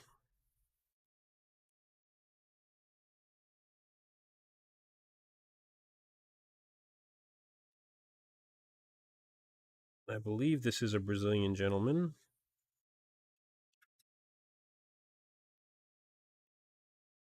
Catherine Patterson says, no more classes, just compete as one. It'd be interesting.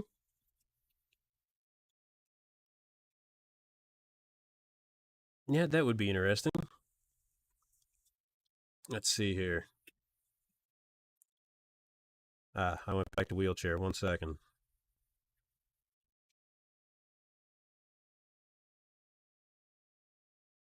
Okay, here we go. So I believe this is a Brazilian competitor. I did catch his name. I can't remember it now. But really good quad detail. Good set of arms. Small midsection. So that's a really good front double there.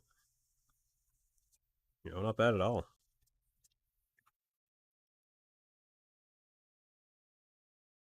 I like classic because some of the shorter guys, they can still get a good shot at doing well in the division. More so than the open. I will say that more so than the open.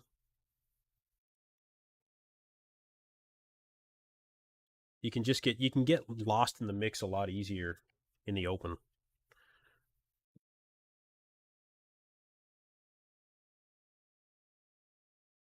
Almost looks like Dream Tan. Man, I hope not.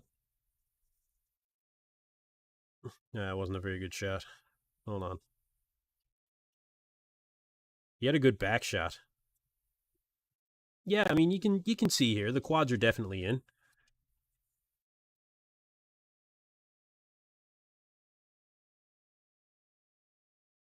That's another failed attempt at a screenshot.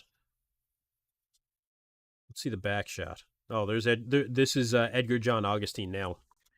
I think he's definitely got the quad detail to do well here. His side shot was really good. I'll bring up a side shot.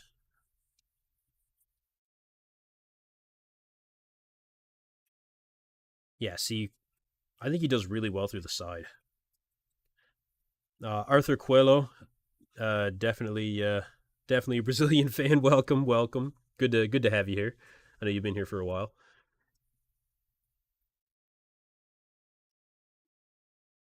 German Pastor coming up next. He's been around for classic for a while.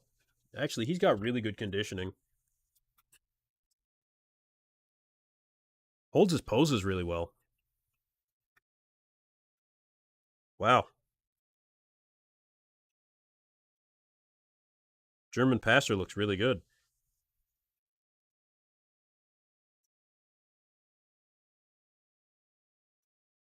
Yeah, interesting. I'll bring up some shots of German Pastor here in a second. It looks really good.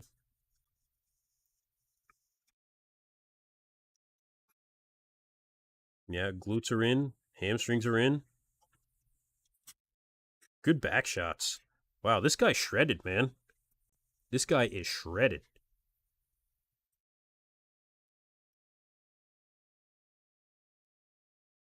Really good.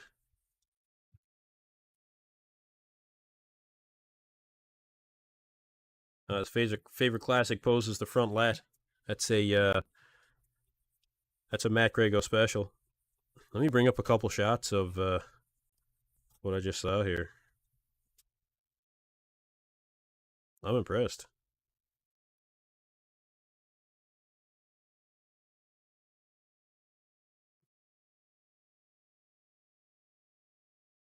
I got a couple more of Edgar John Augustin as well, except for that one.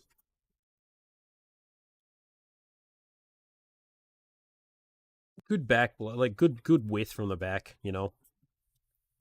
Like he's got great width from the back. But for what I just saw here from German Pastor, I was impressed. Yeah. So this is German Pastor. And from what I can see, he's the front runner right now. I think he might be the front runner.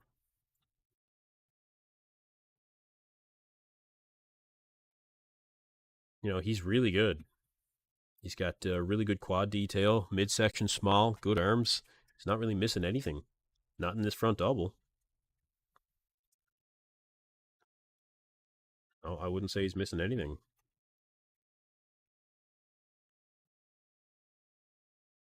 Kind of a failed attempt there. Even a good side shot, you know.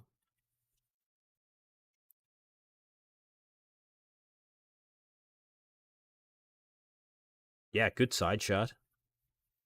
You should be very happy with this showing. Like I said, he shredded from the back, too. Really good. Really good.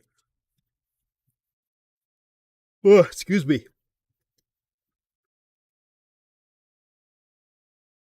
No, no.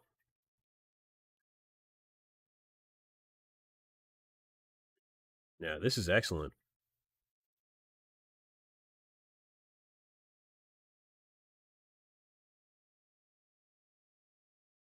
Like I said, this guy is shredded, man. This might be your winner here. Yeah, this might be your winner.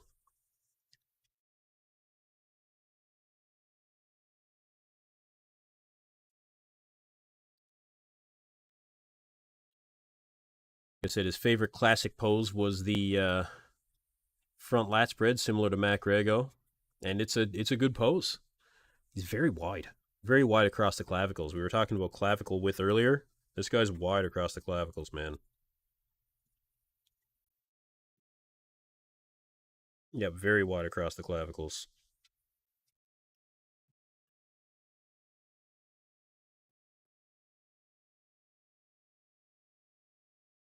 Is Matt Orchard in the show? I don't know actually.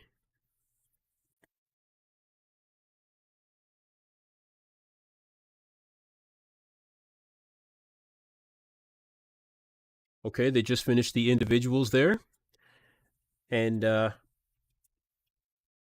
going to start out with the comparison round here for the classic.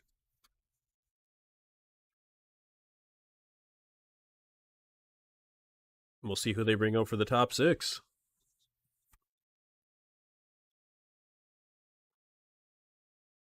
Let's see who they bring out.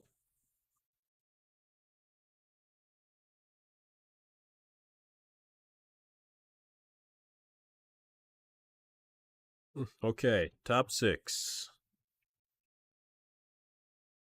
Blake Corse made top call out.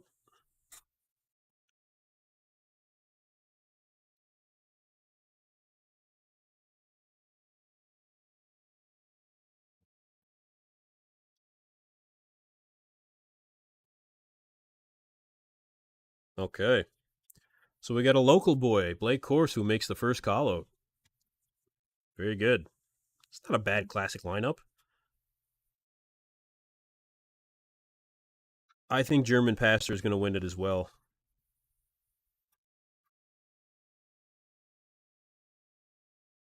The Open is going to be coming up here after 212, so we've got 212 to get through, and then we're going to be moving into the Open.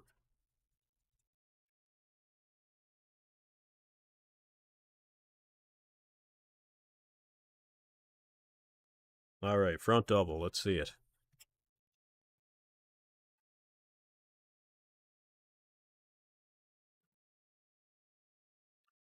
I'd probably give the front double to Blake Course.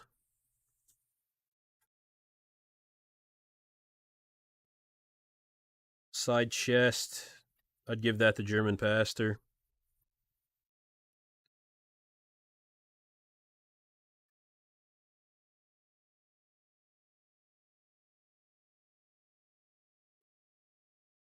Huh.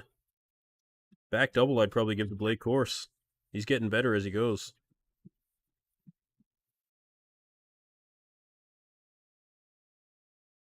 Abs and thigh. All these guys got a pretty good abs and thigh, honestly.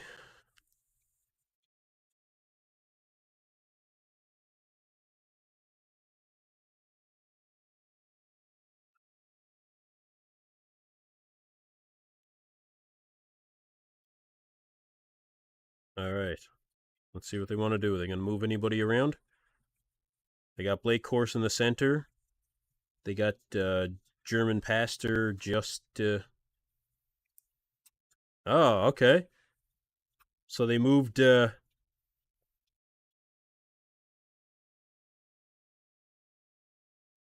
they moved Blake Course and the guy that was just off to his left, Oat. So I guess that tells you your top two.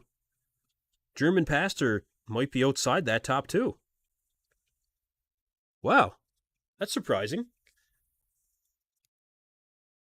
I see you guys in the comments. Appreciate everybody being here. A lot of comments on cycles and stuff that I can't say for sure anything about. C and BS Garden, the Open Finals will be another after midnight show at this rate. Yeah, man, if it's gonna go after midnight, like my dogs are here trying to get me to put them outside now. Like I can't. Like I got stuff to do. Um, yeah, why not? Jay the Great says, "Why not show the stream? It's not sponsored, so you won't get banned."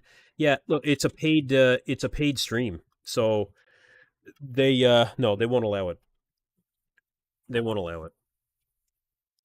Okay, let me bring up a couple of shots of the top six for you guys.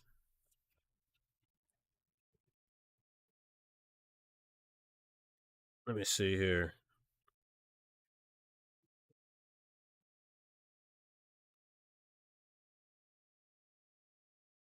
Was this stream free but only for Canadians? No, sir. No, it was $60.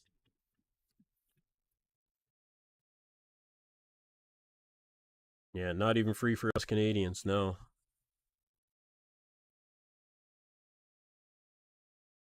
I got another shot here.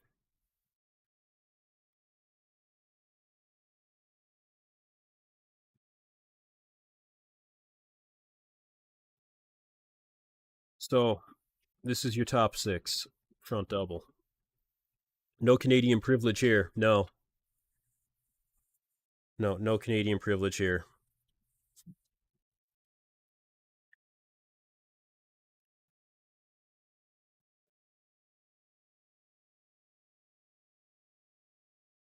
Good front double.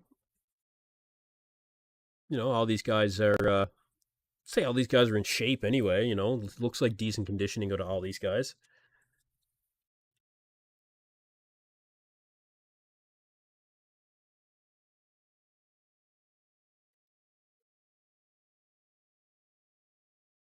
I would definitely be happy with this amount of conditioning if I was stepping on stage.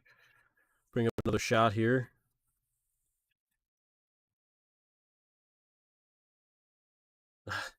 Paul Bartlett, just kidding, bro. Love the coverage. No, I appreciate you, man. I do. I appreciate you being here. So side chest.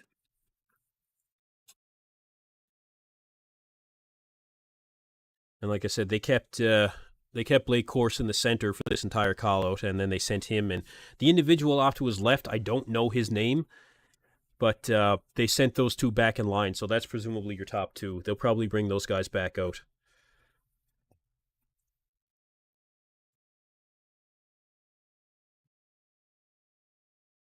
But what was it? 15 guys in this category, I think.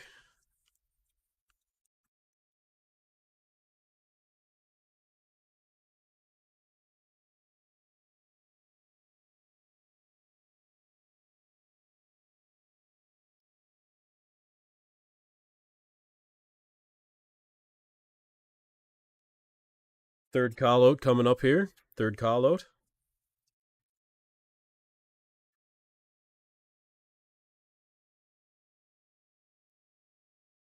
So again, it looks like Edgar John Augustine just is not bringing that conditioning, which it's too bad. I think that he's got a lot of potential in this division. He's a competitor that I'm familiar with, and yeah, it just seems to be. It always seems to be a conditioning issue. He's got great structure, but yeah, conditioning wise, it's just not. No,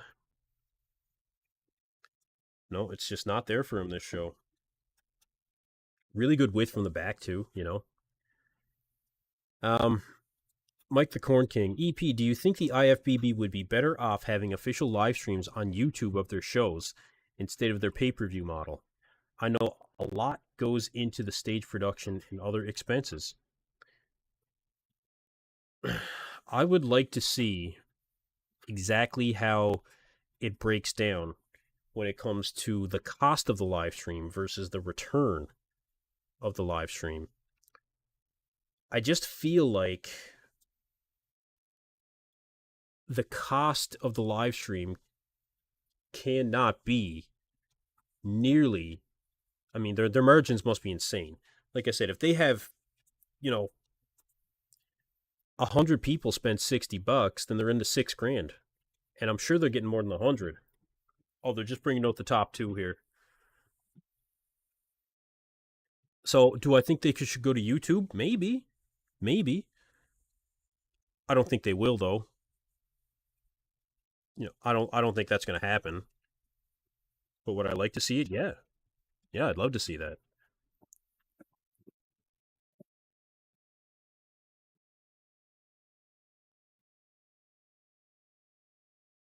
Let's see.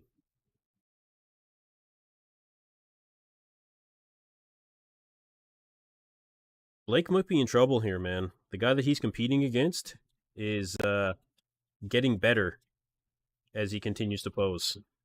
Getting a lot better.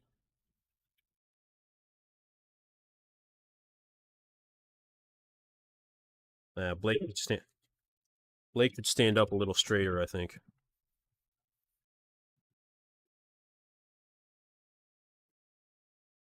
All right, that's it for Classic. I'll bring out some shots of the top two here.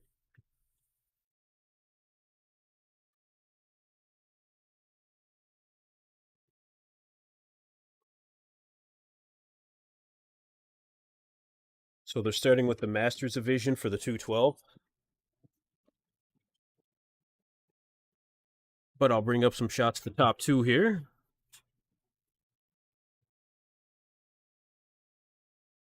This might be still your top six, yeah. Let me bring up some of the top two. Yeah, here we go.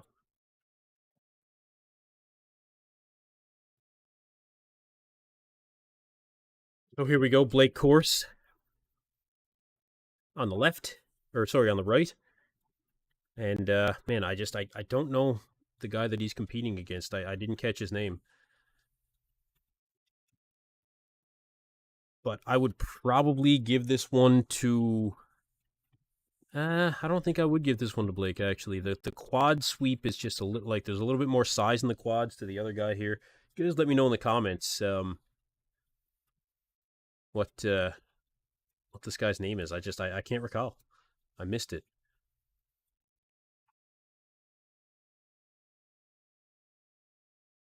Is it Lucas?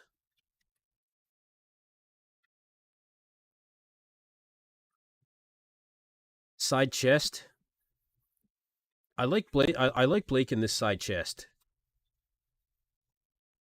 Yeah, I like Blake in this side chest. I do.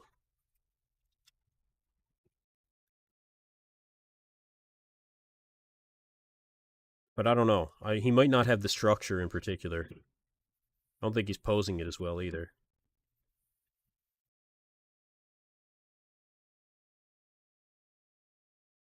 Back double. I don't think that. I think Blake is fully in the pose. I don't think the other guy is. Um,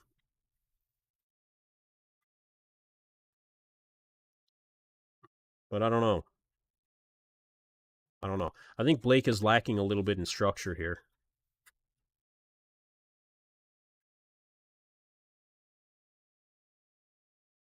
And I don't think he's posing as well as he could either. So that like he's bending at the knees way too much, I think.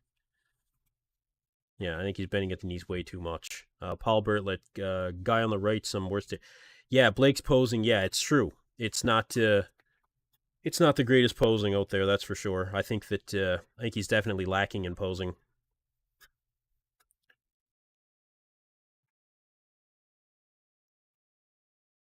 Favorite classic pose. This is the prejudging. Yes.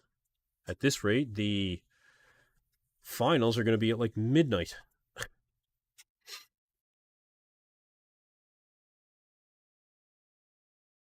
Yeah, Blake is just not posing as well as he could. I feel. I just don't think he's posing as well as he could.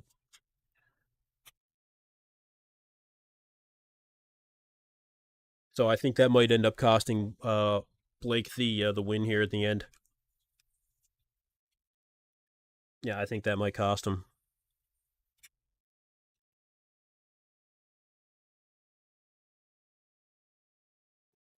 But we'll see. We'll see. Like I said, you guys, they're just going through the 212 Masters division right now. And yeah, after that, we'll get into the start getting into some of the open division here. On the schedule that they put out, just to give you guys a little bit of an idea, on the schedule that they put out, I mean, they were supposed to be starting finals. They were supposed to be starting finals right now. The schedule said that finals were going to start at 3 p.m. Eastern.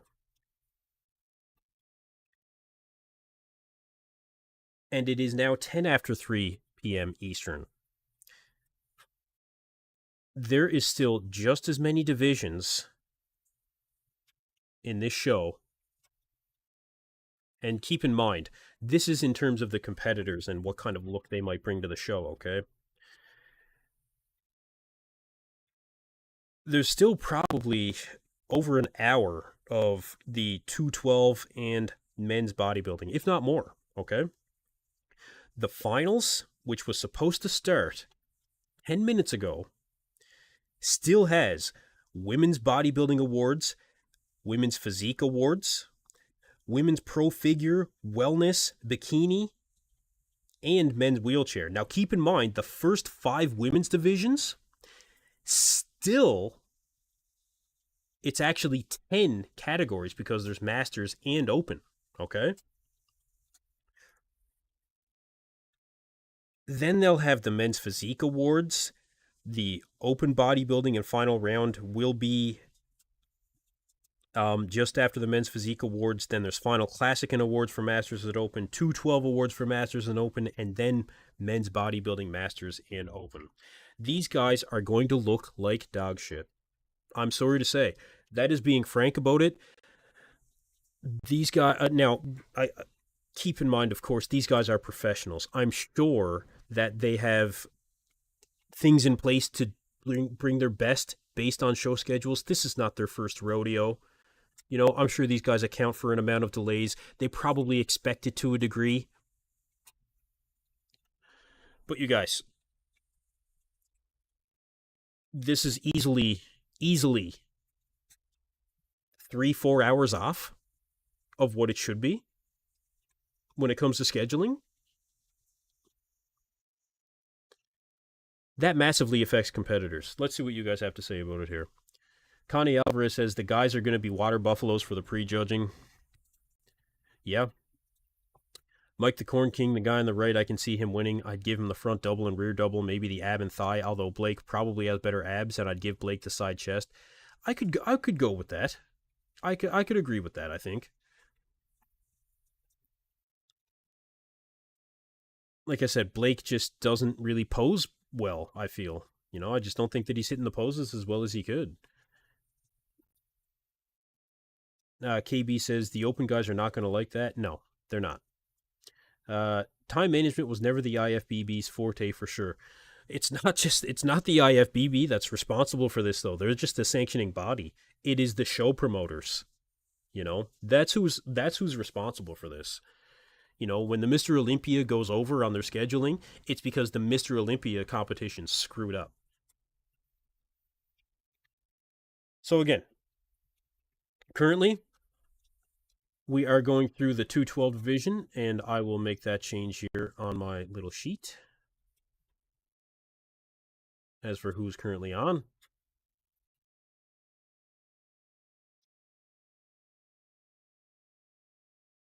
right now it is the 212. So we are very close to seeing the 212 division in terms of the open competition. Dave Monfort says, mark my word, the finals won't start until 7 p.m. Eastern time. So that's 8 p.m. my time. It's a bit much, man. Paul Bartlett, all right, cool shit, guys, fun chat. I'm going to sail around the world, and I'll see you back for the men's open. Oh, man, I know a thing or two about sailing. You're not wrong. Man, this is unbelievable. Look, guys, I'm going to take 2 minutes, and I'm gonna go and take a quick piss here, and I'll be right back. Just while they have the Masters 212 on, all the respect in the world, of course, but I'm gonna duck out for 2 seconds.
All right, ladies and gentlemen, we're back.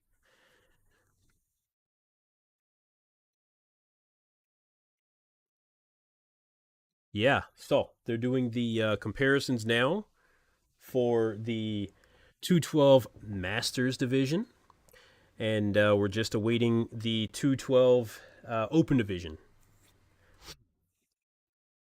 which yeah, should be very shortly. And then we're going to move into the men's open bodybuilding, actually the men's masters first, and then the open bodybuilding. So it won't be long now, you guys, and we'll be getting right into the open.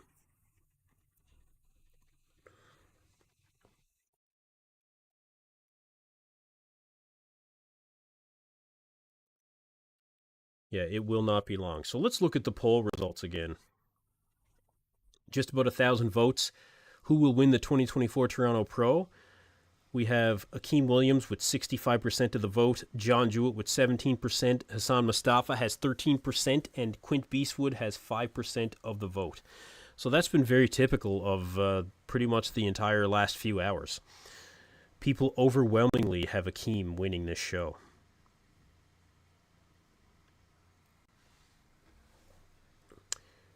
Dune Pampa says absolutely bad. We according to the schedule, so more hustle for athletes and will affect the way they look. Yeah, this is going to affect the athletes' look. We saw it at the 2022 Olympia. You know, they were hyping up. They said this is the most divisions that we've ever had. Most competitors that we've ever had. Like it was a good thing. Well, it wasn't. No, it wasn't. It detracted from the show. I was up to like 3 in the morning my time. It was and the show was in Florida, which is only an hour behind me. So that was really something. Yeah, that was really something.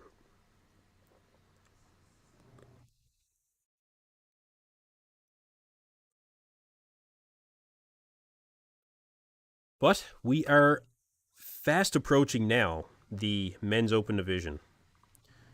We've just got a couple other divisions to get through here, and I think the 212 is going to be good. There's a couple of really good competitors in 212, so that'll be good. But yeah, we'll see what we got here.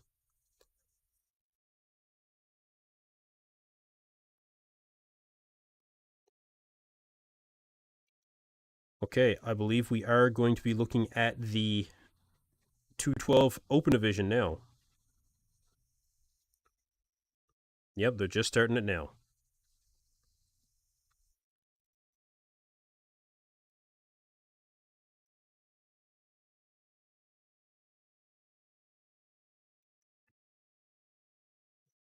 Okay, here we go.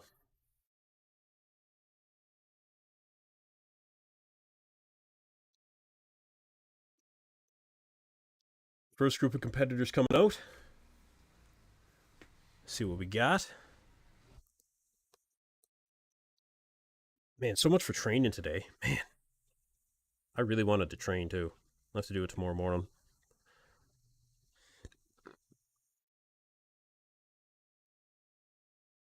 Okay, first six coming out.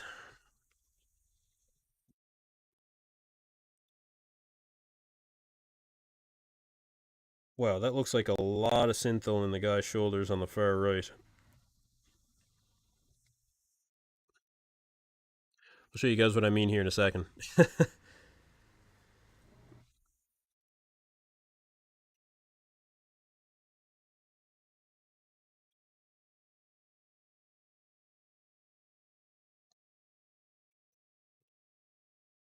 Okay, like I said, this is the first round of comparisons. I'm just bringing everybody out. Then they'll do the individuals.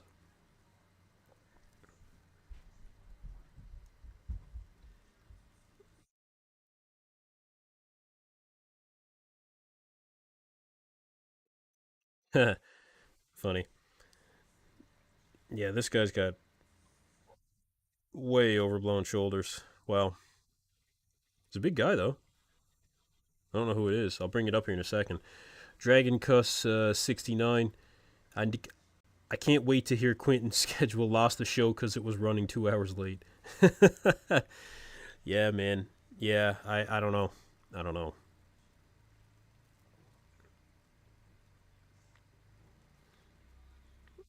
Oh, I thought that was John Jewett. Not John Jewett. John's too heavy.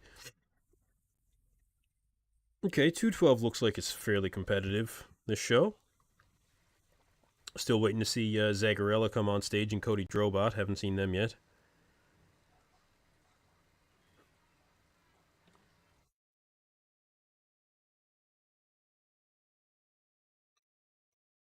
Like I said, I'll bring up a couple shots here in a second. Get some 212 going here.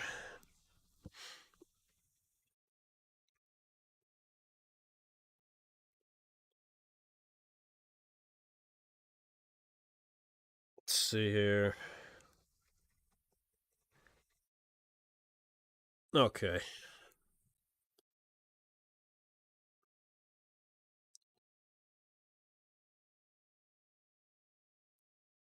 Bring up another shot.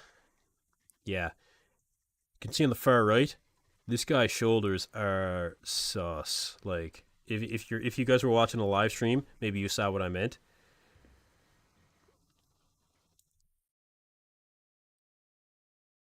Yeah, he's a big dude, good taper, but how many guys are in this 212 division?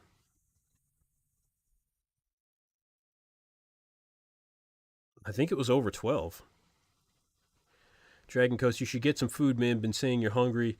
We'll still definitely be here waiting. I appreciate it, man. I appreciate it, but I'll be cooking after this. It's all good. I'm good, man. I'm good to go. I'm just glad you guys are all here. I'm glad you guys are sticking it out with me. If you guys are new here, make sure to like and subscribe. I'll bring up another shot here. See, not a bad class overall. You know, not bad. This is your first round of individuals. Actually, they've got. Oh, there's Cody Drobot there. Okay, I'll get some shots here. Cody's on the far left. Give me a second. I'm bringing that up for you guys. He's posing very wide. Very wide.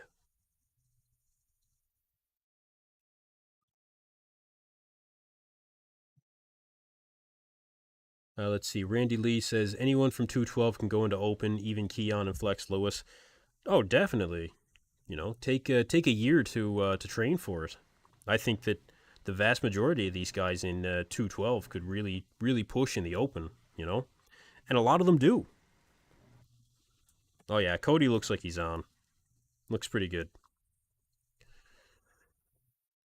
Ben Chip, the dosages Fuad and crew talk about are laughable. Seth on his show said he used to use 1,500 megs a trend. That's a 200-pound guy. So when he said if Fuad gave him the don't say that look, yeah, well, look, it's no secret. These guys are pushing limits, man, you know? Like Fuad is the gatekeeper for,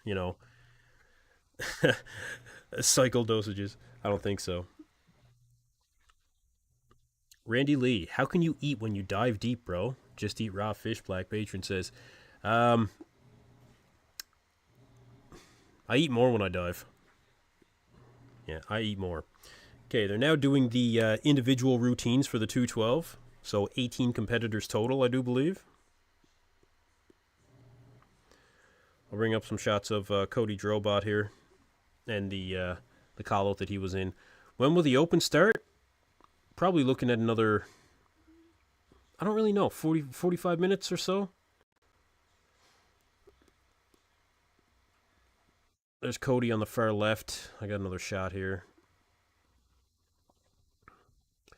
Yeah, you can see Cody from the back. Actually, before we get to the back, let me see about a front shot here. Yeah, he's not really in anything here, but you can see that the width, the muscularity, the quads, like he's definitely a step above. Yeah, he's definitely a step above. You're welcome, Basa Raider. I'm sorry if I'm mispronouncing that. Rude boy in the middle. Yeah, he looks good, man. Yeah, Rude boy does look good. I gotta say.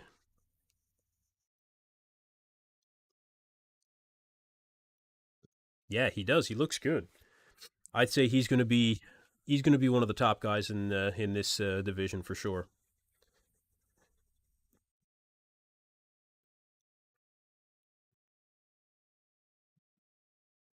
Let's check out a back shot. A lot of Rude Boy fans.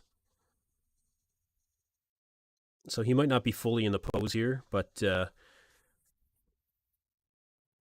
you can see that the legs are in, the glutes are in, the hamstrings are in. Cody looks like about the same, you know. Let me bring these guys up a little bit more just to see. Yeah, really good leg thickness in the back. Really good.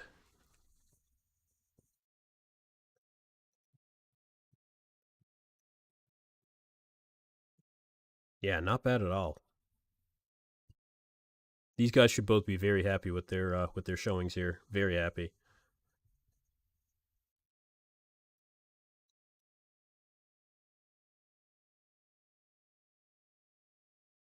Yep, very good showing. Excellent. Cody should be coming out for individuals here very shortly, so I'll get you guys a couple shots. Steven Didoshak coming on stage next. Nah, this isn't the first call out. No, this is just the first round of the initial comparisons.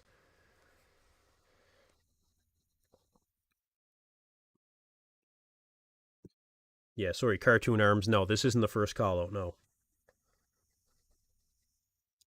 Didoshak currently on stage.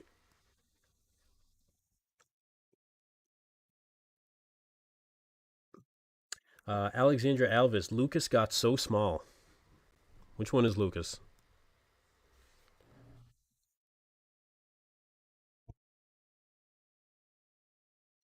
Mike the Corn King. Keon would handily be first call out in the open class with a full off season prior. And I think he probably will be someday. You know, I think he most likely will be.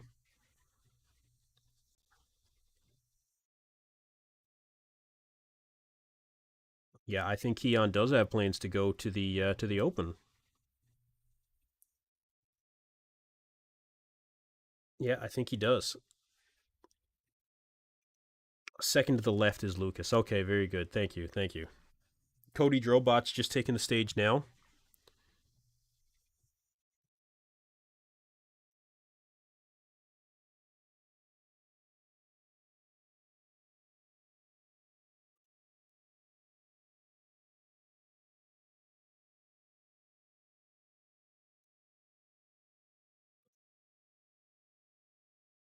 Looks good.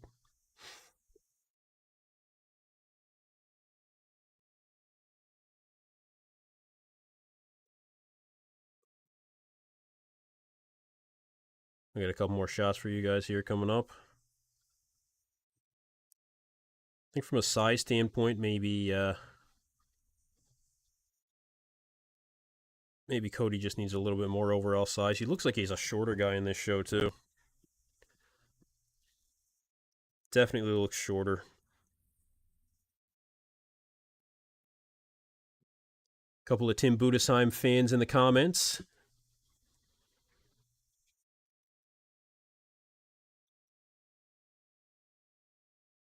Let me get a couple of shots of Cody for you guys.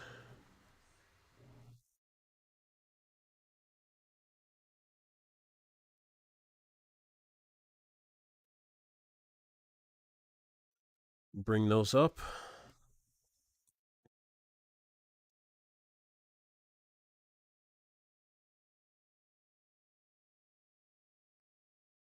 Back lat spread. We don't want to start with a back lat spread though. Let's get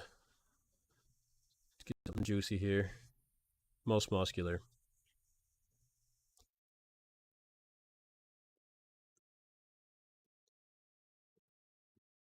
Looks like decent size in the most muscular. You know, decent. I think maybe conditioning wise in the lower body, he could be dialed in a little bit more. Striations through the chest though. Shoulders are round. You know, good separation in the arms. Midsection details not bad. Let's see what else I can bring up here.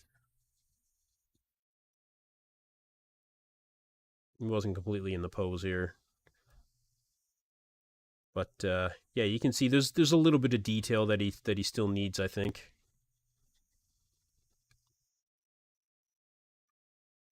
Back double. Again, probably not completely in the pose, but gives you a little bit of an idea.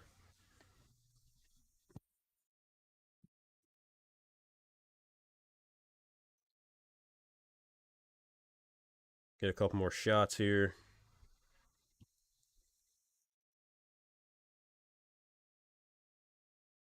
Yeah, we definitely got some Brazilian fans in the comments now. Mark Seeley says, "Who is this amateur?" Yeah, this guy had high expectations going into the show. Yeah, very high expectations. No, that's not Lucas. No, that's Cody.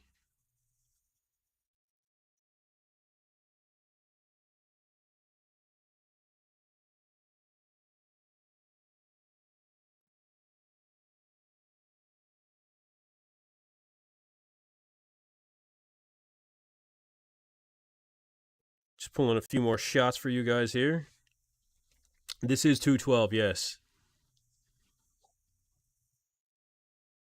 So I'll bring up some shots of Lucas here now. Lucas just finished his individual, and he looks really good. Lucas Garcia is definitely a front runner in this show.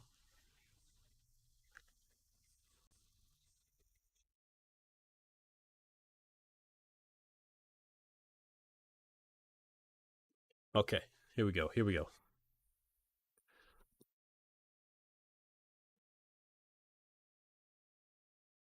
Okay, coming up.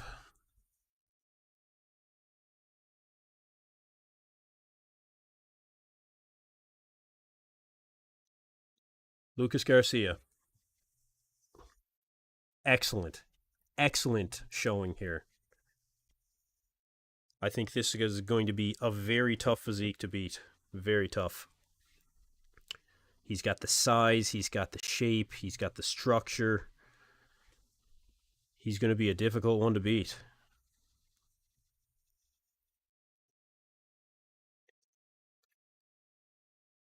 Really good detail from the back, you know.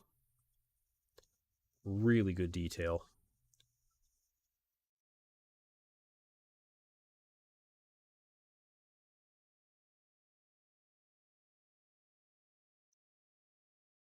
Oh, this isn't Lucas. Oh, well, who am I looking at then?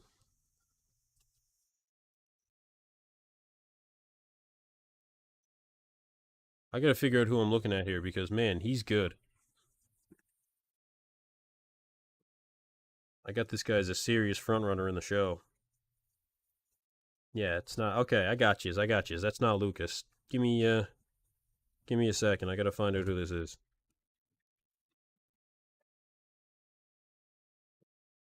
Because, man, he's good.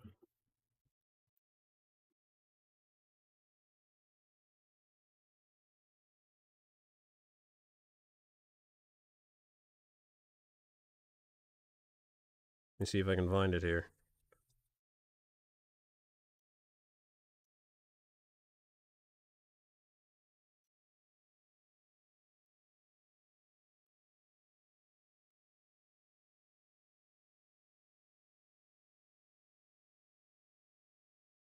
No, it's not open right now. It's from Colombia. Let me see.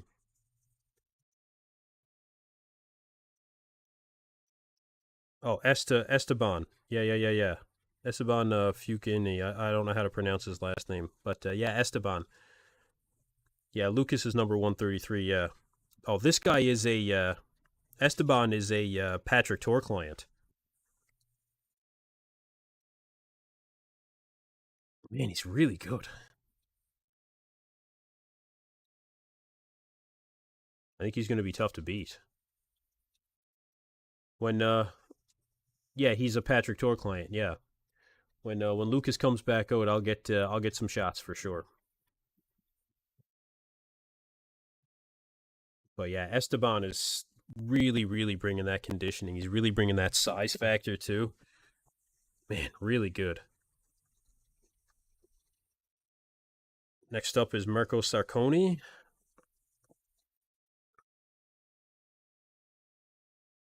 Marco Sarconi looks like he's having a good showing too.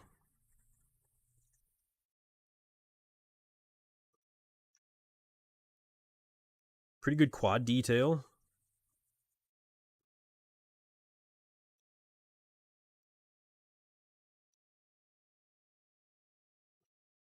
Yeah, good side chest. Yeah, he should be very happy with this.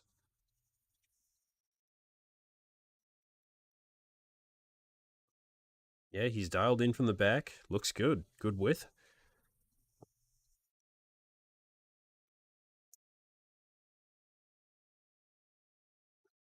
Not bad. Rude Boy or Lucas? Yeah, I'll bring some up. I've got Marco Sarconi. I'll bring up some shots of him as well.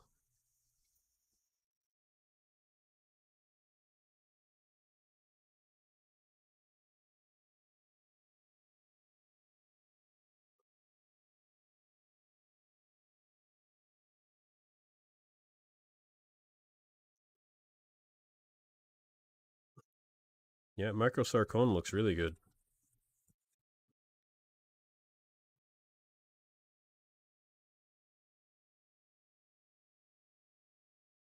Let's see.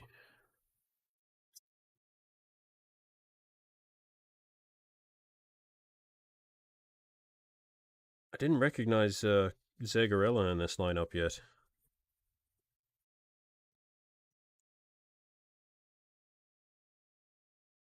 Marco Sarconi.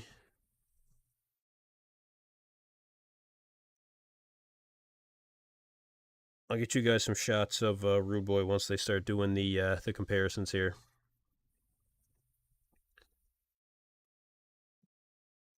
But yeah, Marco Sarconi looked really good. I think he's going to get out muscled in this lineup though. He's a shorter competitor.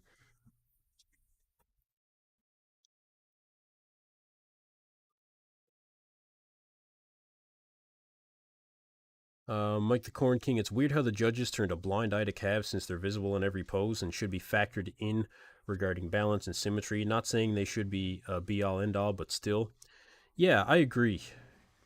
I agree.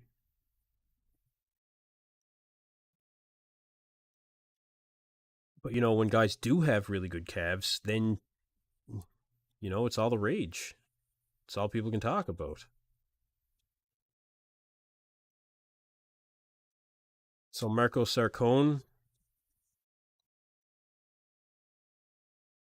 bring up a couple more shots. So really good side chest, I think. Maybe a little slight in the legs. Okay, they're just bringing up Giuseppe Zagarella now.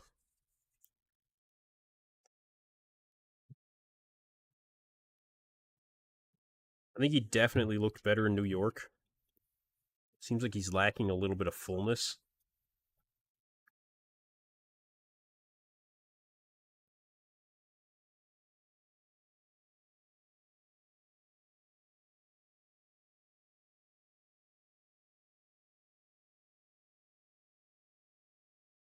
Yeah, I think he is lacking a little bit of. He was full as a house in New York.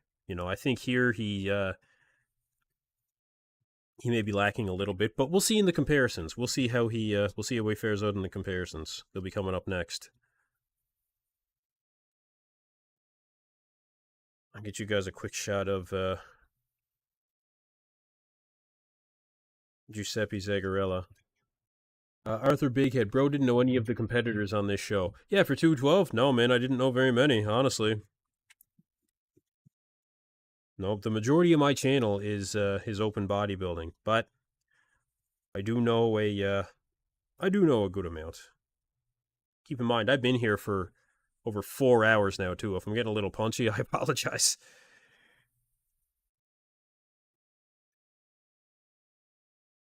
Yeah, the show ran super late.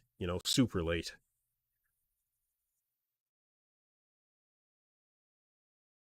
But they are going to start with the individual or the top call out here for 212.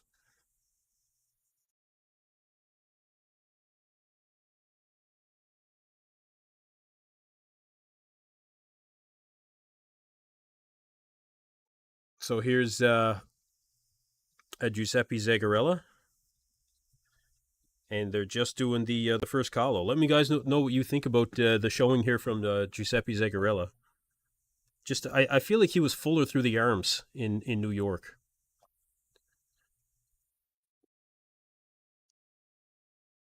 Oh, Rude Boy makes the first call out. Esteban makes the first call out. Should be a lot of happy Brazilian fans out there. Yeah, Lucas makes the first call out. There you go.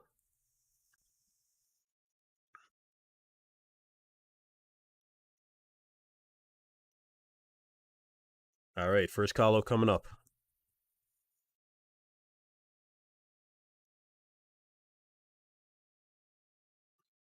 Yeah, Rude Boy looks solid, man. Yep, they're moving Giuseppe Zagarella in toward the middle.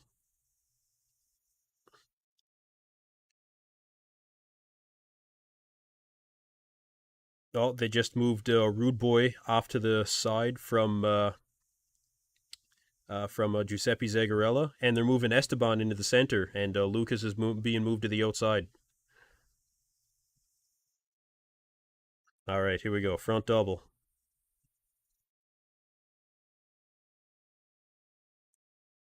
And I don't think these are set either. I think that they'll move these guys around a little bit more too.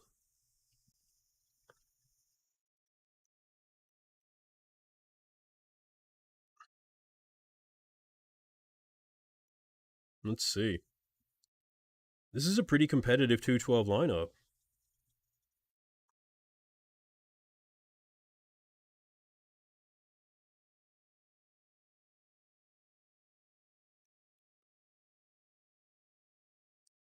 Man, Esteban's going to be a tough guy to beat here.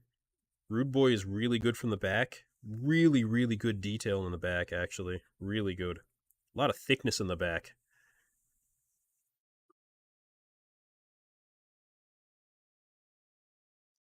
And I'll bring up a few shots for you guys here in a second. Back lat spread.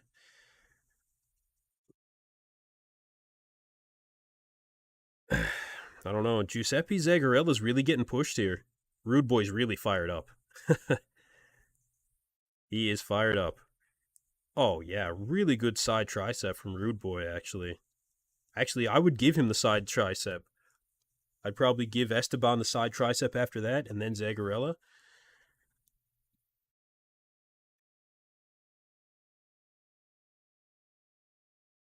All right, and the most muscular. Let's see it. Yeah, there is some big guys in this lineup.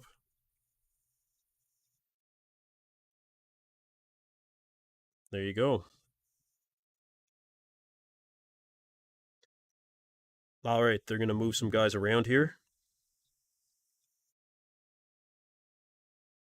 Looks like they're keeping Lucas to the far left outside for now.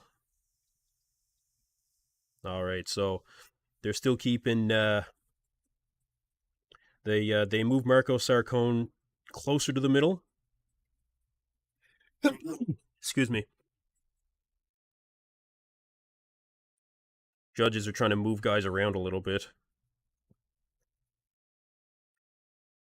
Okay, they're trying to get a good shot here. Rude Boy's already in the front double bicep. Good for him. Okay. I'll bring up some shots for you guys here in a second. Front lat spread. It's a good shot for all these guys, really. Not bad. Side chest.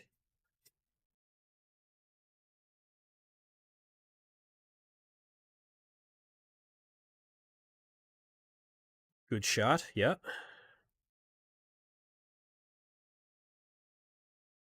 Yeah, I'm going to have the callouts here for you guys in just a second. Actually, I can bring some up now.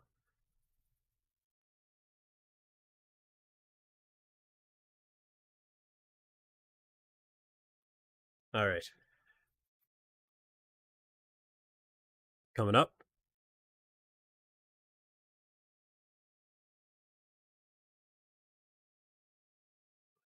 All right. There you go, you guys. Let me bring up a better one.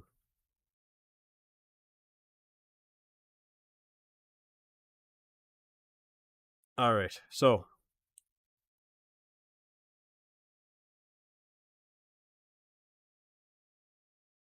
there you go. What do you guys think?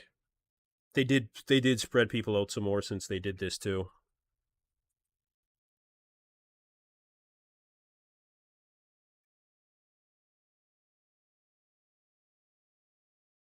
All right. Second round of comparisons. They're just doing the most muscular now.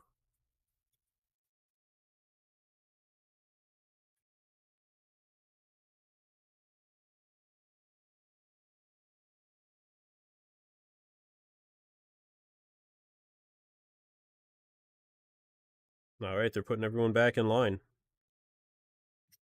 So it looks like Rude Boy's going to make top 3 here.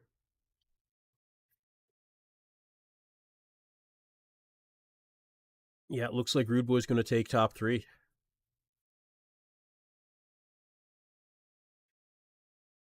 Yeah, a little bit better shot here for the front double.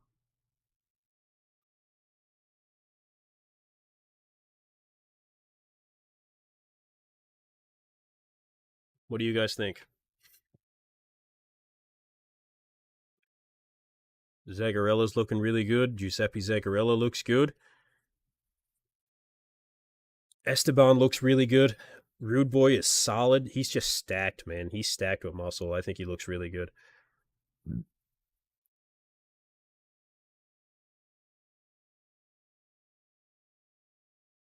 But I might give this shot to Giuseppe Zagarella. I think he looks a little bit more balanced, maybe.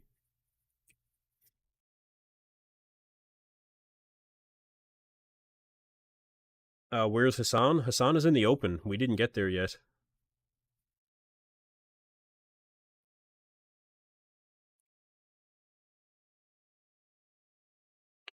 The guy second furthest to the left with the red trunks has Albert Beckel biceps. So that's Rude Boy. Yeah, that's Rude Boy.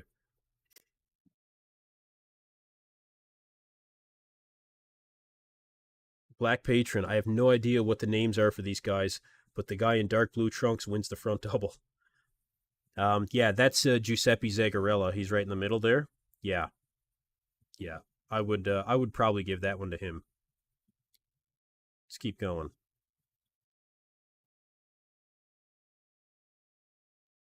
Front lat spread. This is yeah, open is next. Yes.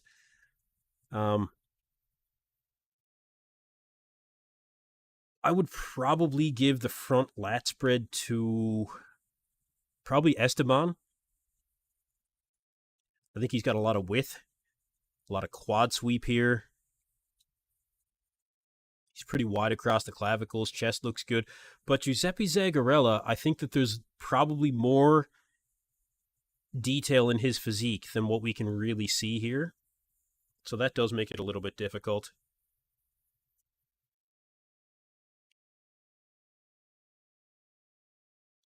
But Rude Boy's definitely solid in this pose. Really big legs.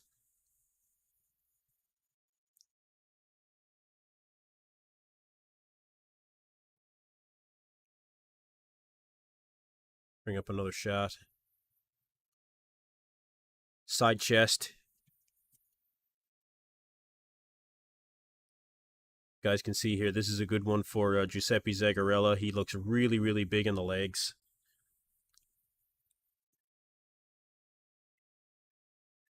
I think that's a really good shot.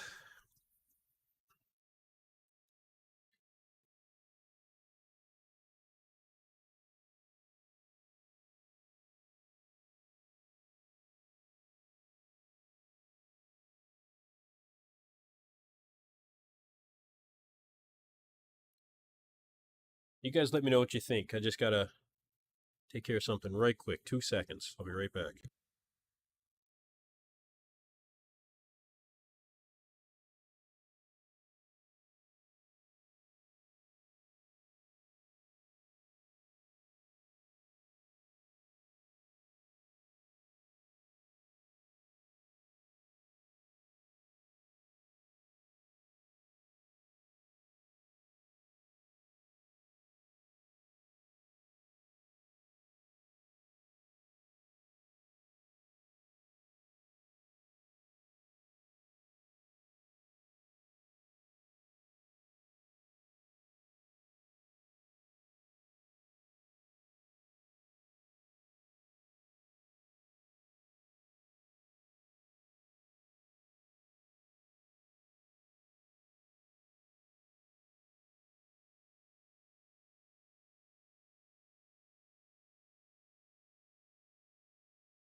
Okay.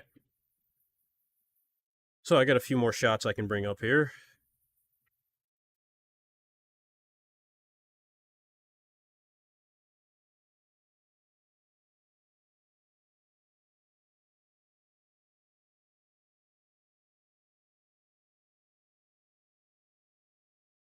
Just bring those up for you guys here in a second.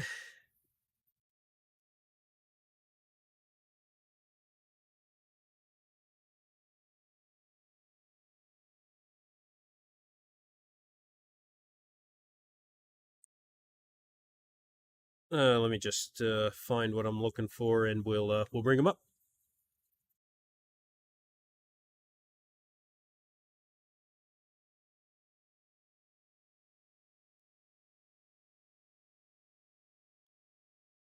Let's see. Got into the side chest. There's a most muscular here that was pretty good.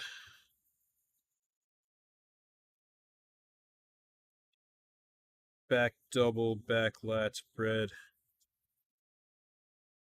Most muscular. Okay. A lot of Rude Boy fans. He's a ton of energy on stage, man.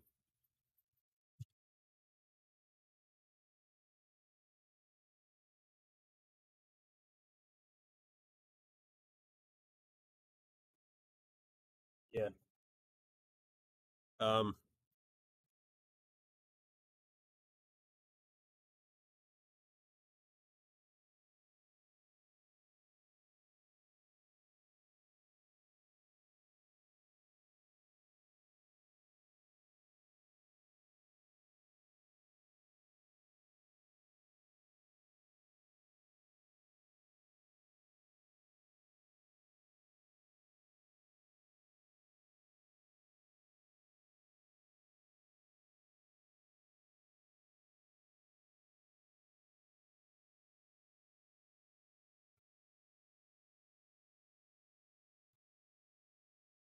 yeah, Rude Boy wasn't quite in the shot here, but let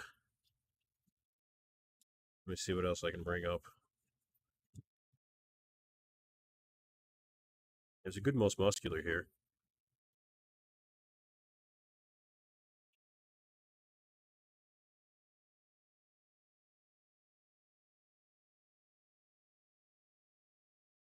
Let me bring one up.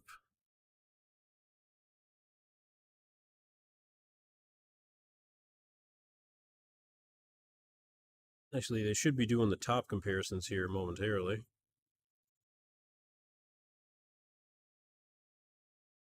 Yeah, they're doing a top 4 comparison.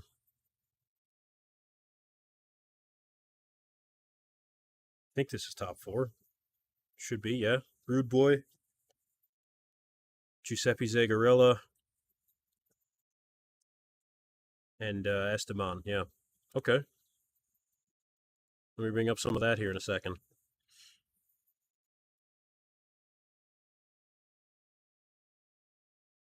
They currently have Giuseppe Zagarella and Esteban in the center. Rude Boy is just off to the left, and Marco Sarcone is off to the right.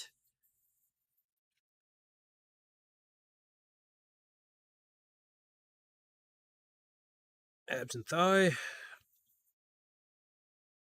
And the most muscular. Yeah, good shots for all these guys. All right. So that's your top 4. Let me bring up some shots of your top 4 there. And then they're going to start on the open bodybuilding division.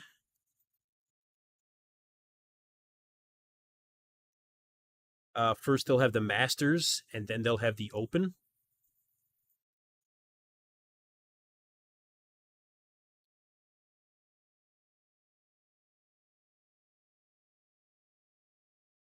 So I don't know if they'll be taking a break or not.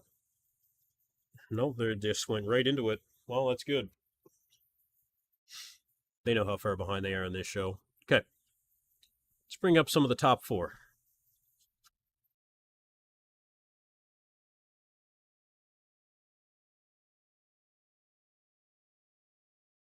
This is your top 4. So again, back double here. Again, you've got Rude Boy on the left, then you've got Esteban, then you've got Giuseppe Zagarella, and you've got Marco Sarcone off to the right.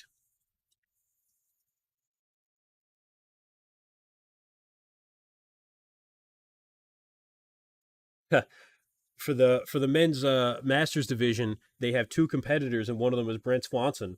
So Brent is probably going to take home a win here. He's shredded, man.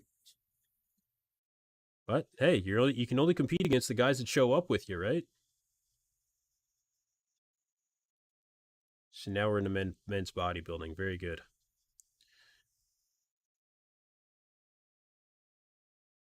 Let me bring up another shot here for you guys.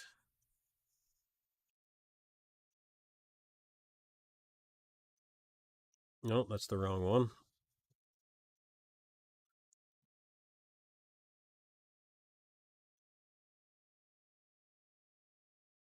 Let's see. Image 3.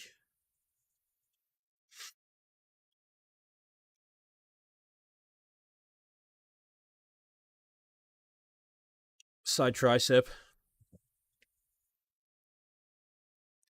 Really good shot for Rude Boy there in the side tricep. I think that Giuseppe Zagarella could be posing that better.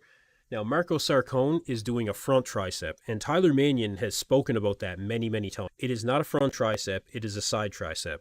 So that doesn't work. No, that doesn't work.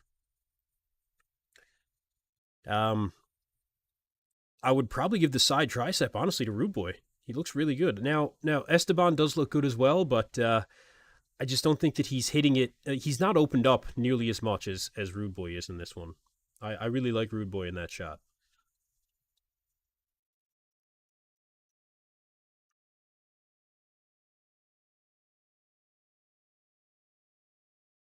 Abs and thigh, good shots here. All right, you guys, they are now moving into the men's open division. Finally. Now, let's get her going. They're going to do the first round of comparisons there. That's Rude Boy right there. Yeah.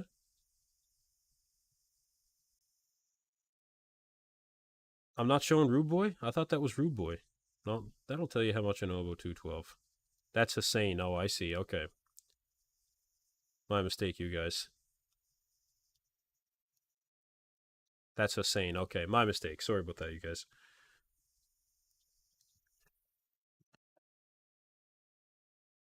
Looks good, though.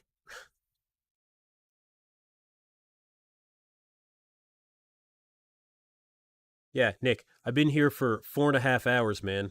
It's been a go. I've just been waiting for the men's open. I've been trying to keep up. 212 is not my forte, but I 100% know Esteban. I know Giuseppe Zagarella, and I know Marco Sarcone.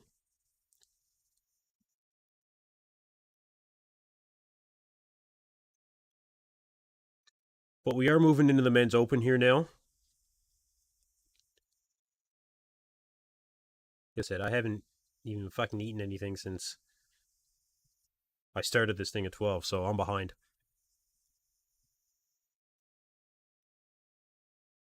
Oh, Brent Swanson is also in the men's open. Okay, that's good. He's shredded, man.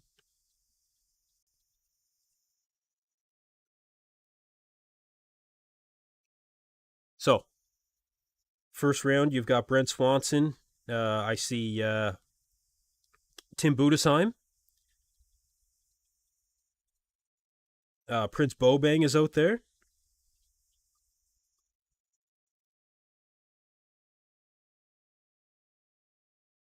Man, Brent is more shredded than any of them. Brent Swanson is more shredded than any of these guys, man.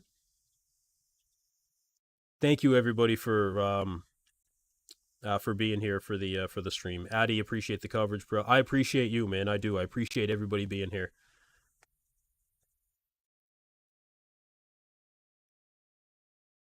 So Tim Budesheim is we'll have to see the individuals for Tim. He doesn't look as dialed in through the upper body than I thought. But let me bring up something for you guys here shortly. Just want to see who's next up.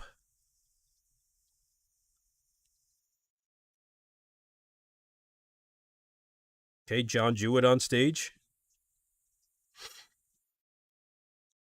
Akim Williams on stage. Or sorry, not Akim Williams, Quint Beastwood.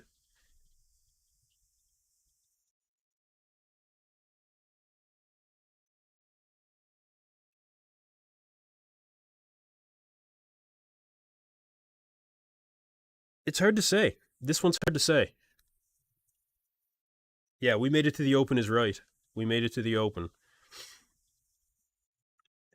Does Quint Beastwood look a lot bigger, in my opinion? Um, I still think he's lacking in size. I think that he has a little bit less detail than what we saw in Toronto.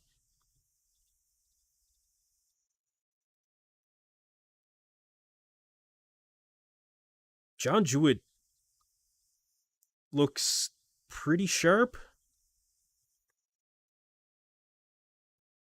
Let me get a couple shots up here quickly while they're in between.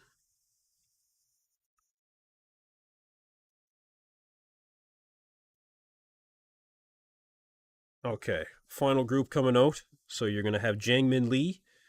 You've got Hassan Mustafa, Nate Spear, Robin Strand, and Akim Williams. Now this is the one we want to see right here. This is it right here. I'm going to bring up some open pictures here in a second.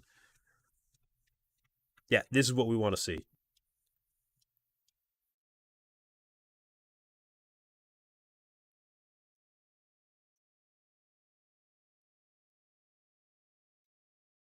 Yeah, I think Hassan is missing just a bit of conditioning there. Akim looks really good. Nate looks conditioned. Robin's definitely conditioned. Robin might be a little flat. Actually, he might be a little flat. Akeem, yeah, Akeem was hitting a back relaxed, and he should be hitting a back double. The judges just corrected him there. Oh, Hassan looks good from the back. I'll give him that. Just hold on for 1 second, and I'll get you guys some shots.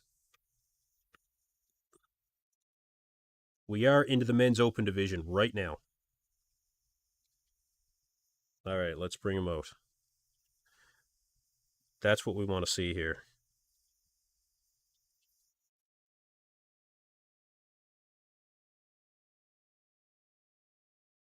So they're just bringing out Prince Boabang there now to do his individual. Let's bring up a couple shots here of the open. This is what we want to see. This is what we're here for. Let's go. Let's go. Okay. So, you guys can see here. Here we go. This is it. This is it. Front double. What do you guys think? Akeem is on, man. Akeem is on her. That's one thing that definitely goes to my mind right away, is how on Akeem really is here. Like, look at that.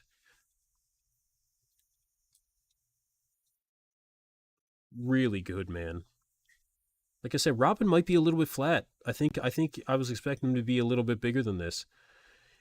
Nate Spear, good detail through the quads. Really good, I think. Um, Look, Hassan is big. He's big as a house, man. But he is lacking in the conditioning department. They're just bringing out Tim Budesheim now for his individual. So I'll get a couple of shots of Tim here for his individual. Let me get another comparison here. Bring it up for you guys. You can see from the side, Akeem is really dialed in. You know. Bring up another one. Jangmin Lee looks great. Yeah, he does look good. Yeah, I think he looks pretty good. Okay, hold on. Let me. Oh, that's Quint Beastwood and John Jewett. I've got a couple of decent shots of those guys here. I'll bring up as we continue. Yeah, this is where Akeem wasn't getting into the back double.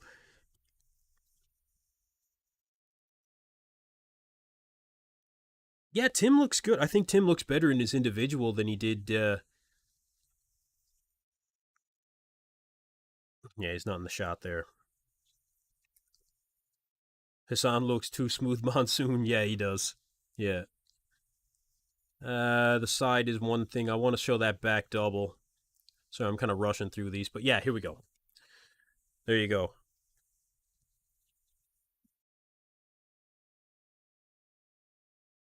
Yeah, some of the side relax didn't look very good, I know. My father's in the chat. What's going on, Dad?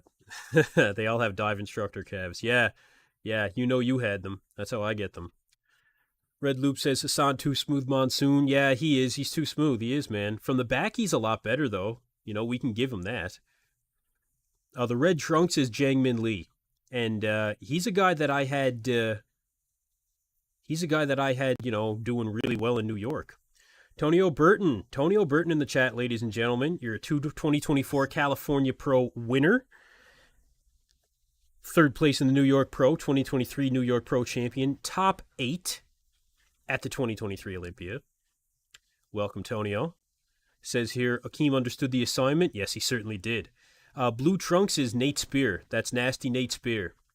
Goat Fitness in the chat as well, says Akeem lights out. Welcome, Krishan from Goat Fitness. A lot of heavy hitters in the chat here, you guys. So, yeah, really good, man. Juho Manila says Robin has the best back double, in my opinion. Robin is good in the back double. I think Robin still... I figure he'd be a little bit fuller. Conditioning's there. John Jewett, I've got some shots of John and Akeem. Yeah, I'll bring them up.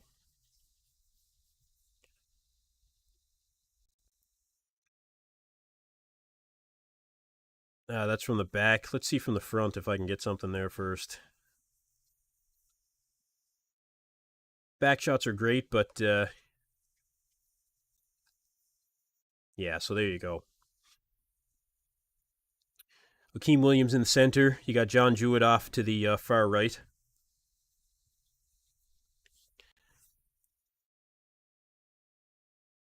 I don't know.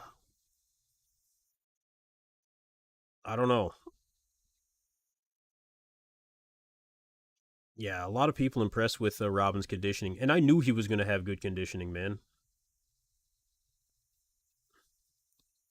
Okay, so here we are.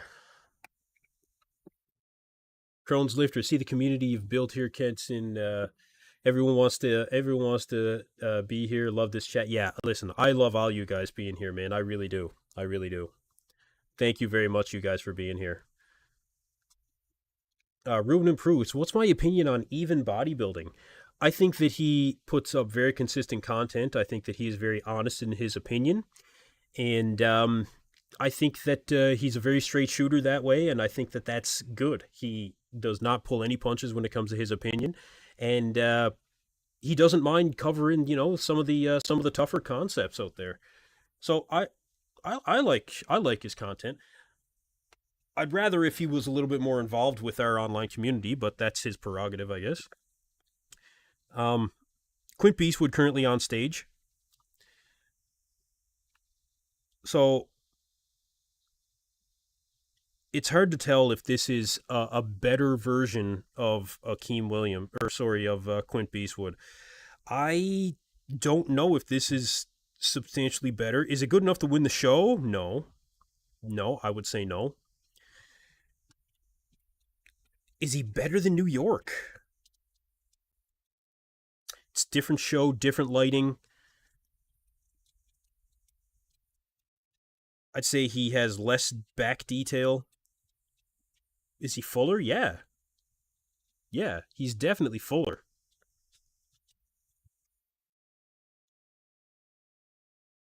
He's still got that crazy quad detail, man. Really crazy quad detail. He looked like he's having a better time on stage. Yeah, I think this is a better look.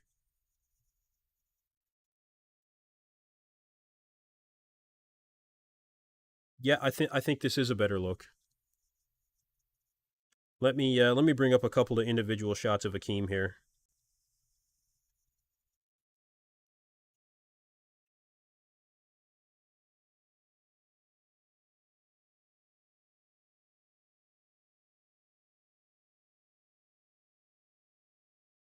Okay.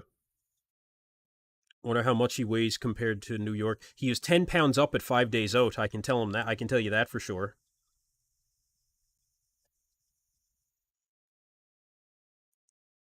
So let's see. See what you guys think.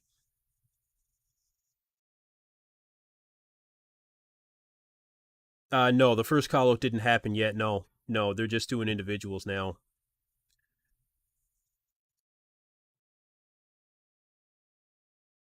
Mike the Corn King says, I think the fullness is a good look for Quinton. Coming in super sharp makes him look too slight for his frame.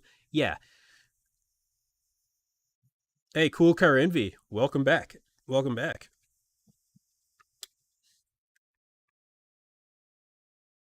John Jewett, now he's taking the stage here.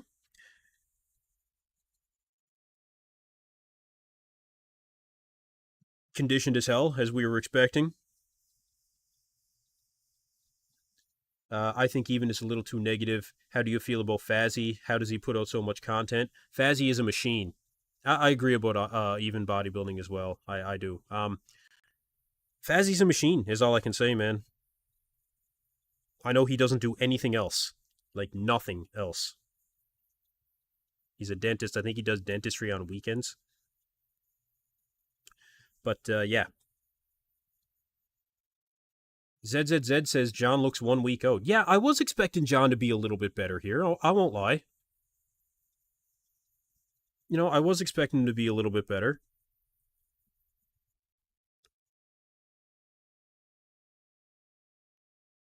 But I think he's going to get better as he goes, too.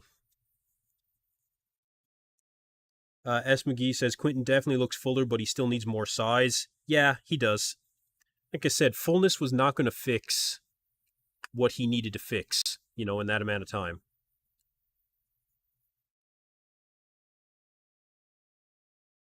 I'll bring up a couple shots of John Jewett.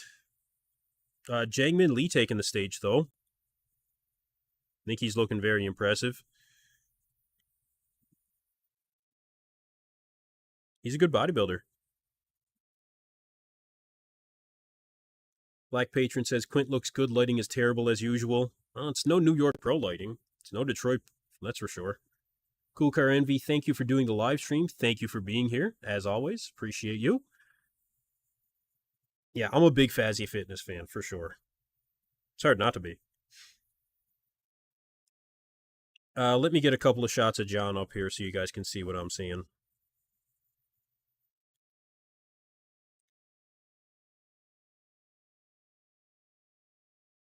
Here we go. Okay, here we go. Here we go.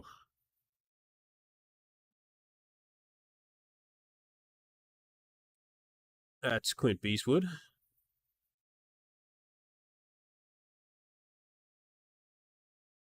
No, they're just bringing up Hassan Mustafa. That's also Quint Beastwood. Oh, I only took 3 shots of John, right? Okay. Check it out. There's John Jewett there. Hassan Mustafa currently on stage.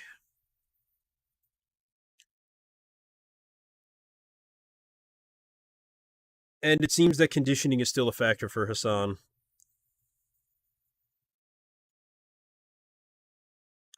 It's always the way. He's right there. He's right there. Just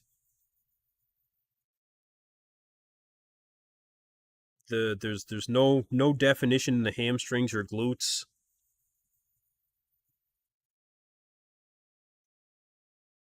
He's not holding his poses nearly long enough either.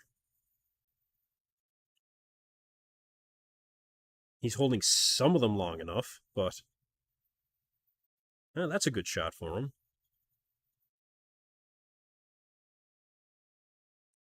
I think he is getting better as he poses, but he is still lacking, man. He is. Nate Spear coming up. I'm going to get a couple of shots of Nate for sure.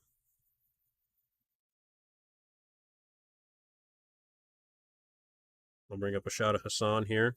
I want to get a shot of Nate, though. Isn't Marks Max Muscle guest posing in Toronto? No. Marks Max Muscle is not guest posing in Toronto. I'd love to see him guest pose in Toronto.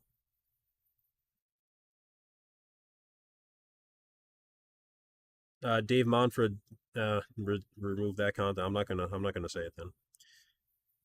Nate Spear, again, looking really, really good, man. Like I'm a big fan of Nate.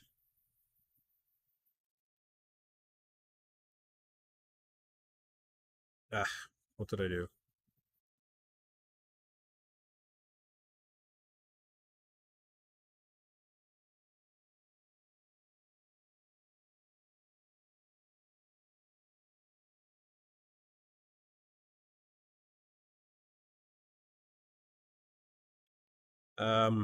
Show you guys what I was looking at there for 1 second. Who's up there now? Robin Strand. Robin Strand. You guys are coming up too quick.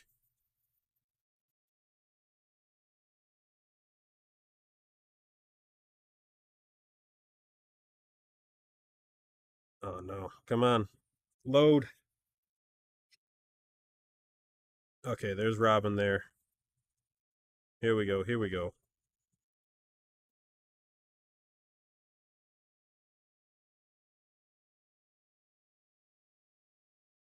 And Robin is shredded, man.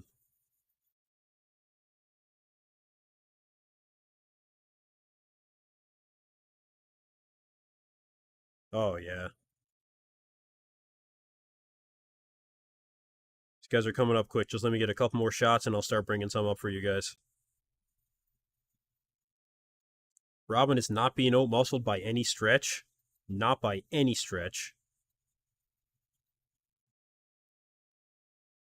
Like I said, I thought he'd be like a little bit fuller here, but he's definitely conditioned. Definitely conditioned. There's his the hands-on hit most muscular is a really good shot for him. He's really holding his poses too.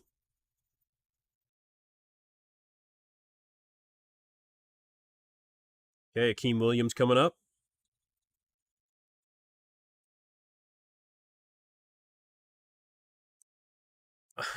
I'm doing my second cardio session thanks to you, EP. I'm going to be peeled in a week. Dave Monfort says, well, I hope so, man. I hope so. Oh, yeah, Akeem is definitely on here, man. Like, he's got it figured out. I think it's safe to say that at this point, we know that Akeem Williams really has this figured out. Him and Chris Aceto found the formula. I think there's no question. All right, let me bring up a couple shots here.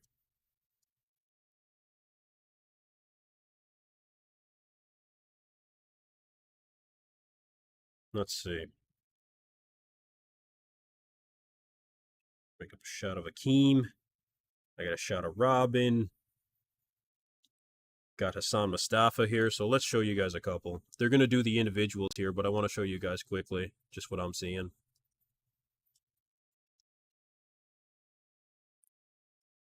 So Hassan, again, conditioning.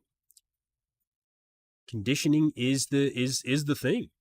It's the one holdback. They're bringing everybody out here now, but let me just bring up a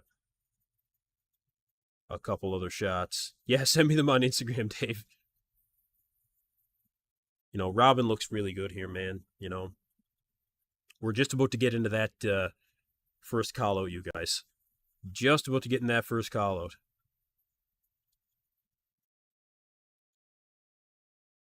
And this is what we've been waiting for 5 hours now. As you guys can see, Akeem is definitely in shape. Loho says, EP, you definitely have that radio voice going on. Yeah, radio host voice. I've been told that a couple times. No, more than happy to be here. Okay, Tim Budesheim, Quint Beastwood, John Jewett, Hassan, Robin made first call out, and Akeem Williams. There you go. There's your top 6, you guys. Awesome.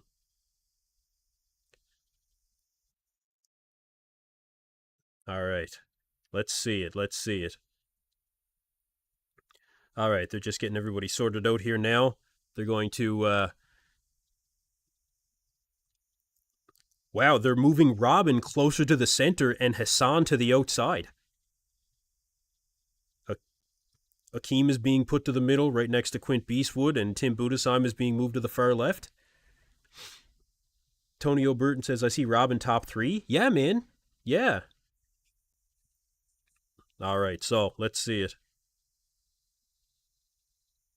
Yeah, see, conditioning is really, really hurting Hassan, man.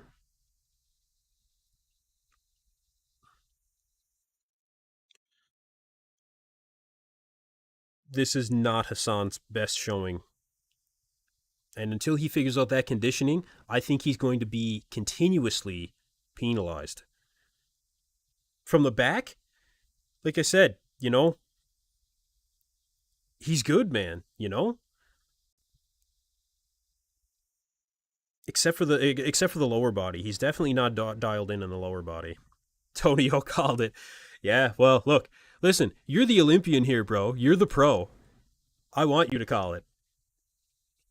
Yeah, they're just trying to spread these guys out a little bit more now.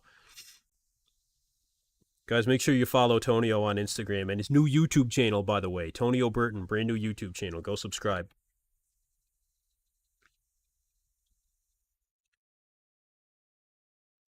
Back double.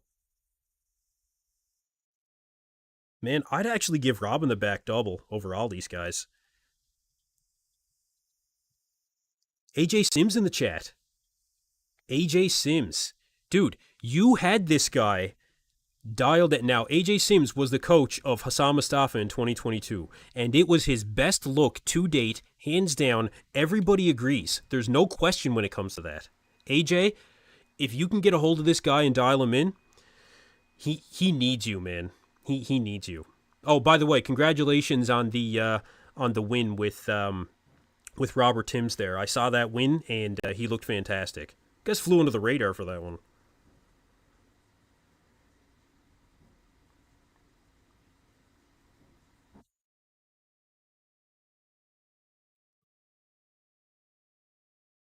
All right.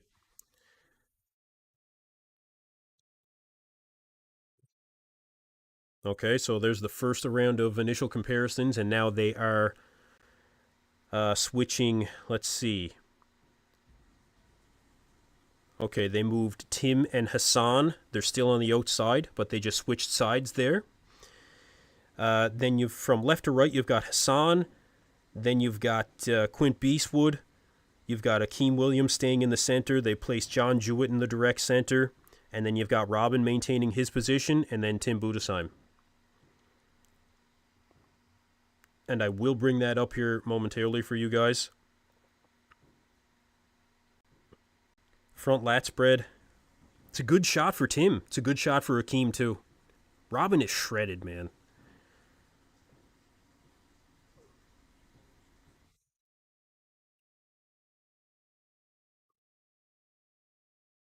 Side chest. That's Akeem's all day. Quint Beastwood top 3, top 4? Yeah, I think so. Yeah. Yeah, in this show? Yeah.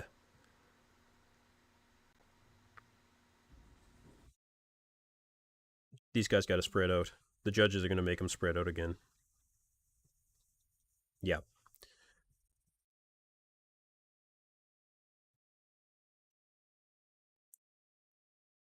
Gordon Ritchie, what's going on? All right, back lat spread.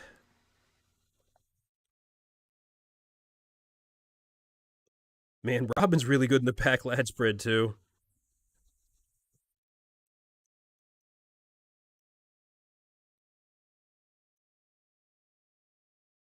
Side tricep. That's either going to be Akeem or Quint Beastwood. Quint Beastwood's really aesthetic in that shot. That midsection, it's hard to deny, man.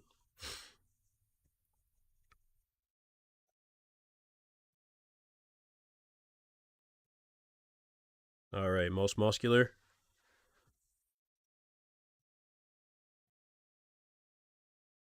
Very good.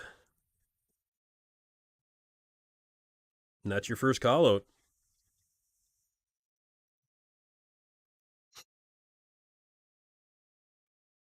Let me bring up some shots.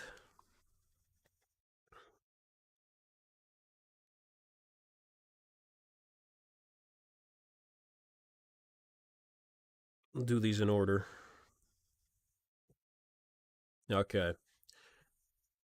Thoughts on this is a good background or not? No, this is a terrible background. This is the worst background of any show that I've seen in 2023 or 2024. It's the same from 2023. It's awful. It's terrible.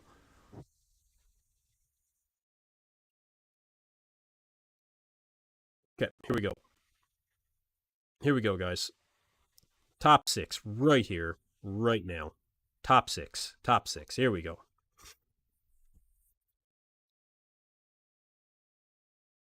Guys, check it out. What do you think? Who's got it? Who's got it? We know who's on stage now. Get the fuck out of here. This image here I want. Yep. Goodbye. We got to see the show. Okay.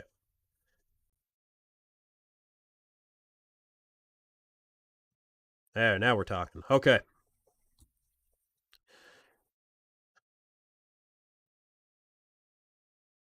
Front double I'd give to Akim. Or Quint Beastwood. But I would say Akim overall. John's pulling a good vacuum.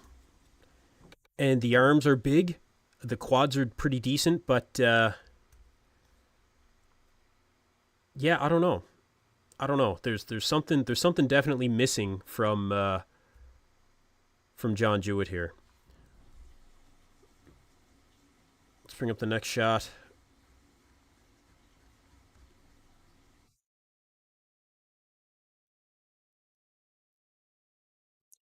Front lat spread. Now Hassan didn't quite get in the pose there, but as you can see, Quint Beastwood looks really good in this shot. Actually, I don't think that I don't know if it's that Akim isn't quite in the pose here either, but we know that he's got high lat insertions. Robin looks really good in this shot. I think maybe not quite as much quad detail as what I would have hoped to see. Tim is good in this shot. Quint Beastwood is actually looking really good. All right, they're bringing out the top four, you guys. They're bringing out the top four. Let me bring up another shot, though, for you guys to check out. I'll get some shots of the top four. Top four consists of Akim Williams, John Jewett, Quint Beastwood, and Robin Strand. So Hassan really fell off here, you guys. Yeah, Hassan really fell off. But this is your top four. You're damn right.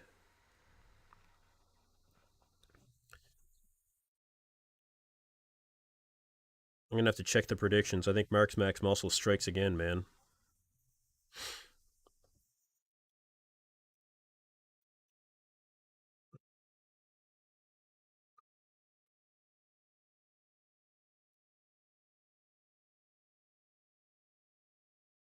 I think Robin's getting better as he continues to pose.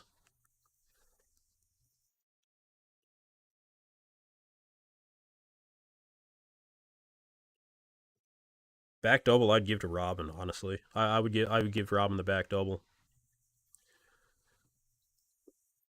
I think I'd give him the back lat spread too. He is by far the most conditioned in the lower body. I'd give him those two shots all day, all day. I'll show you guys what I mean here in a minute.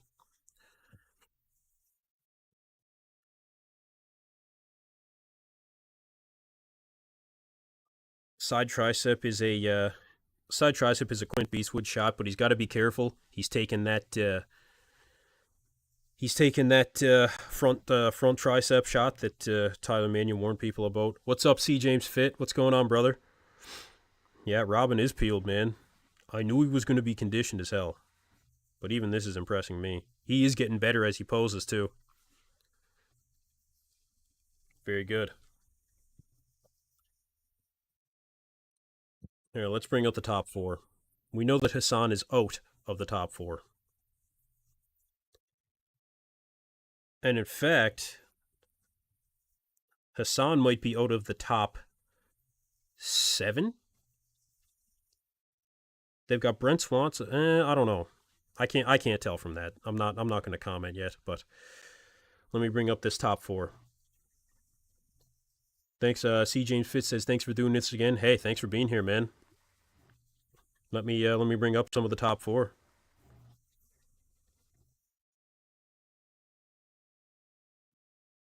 You guys can see what I'm seeing here.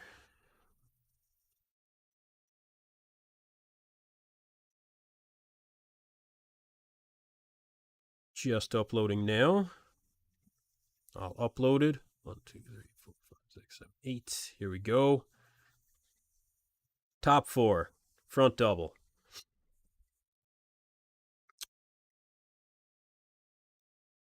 What do you guys think?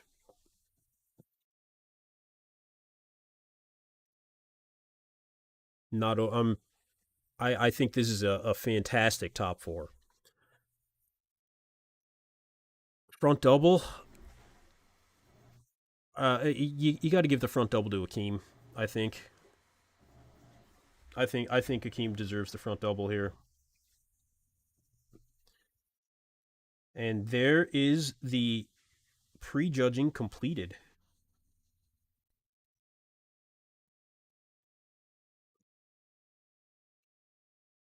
Let's go to the front lat spread.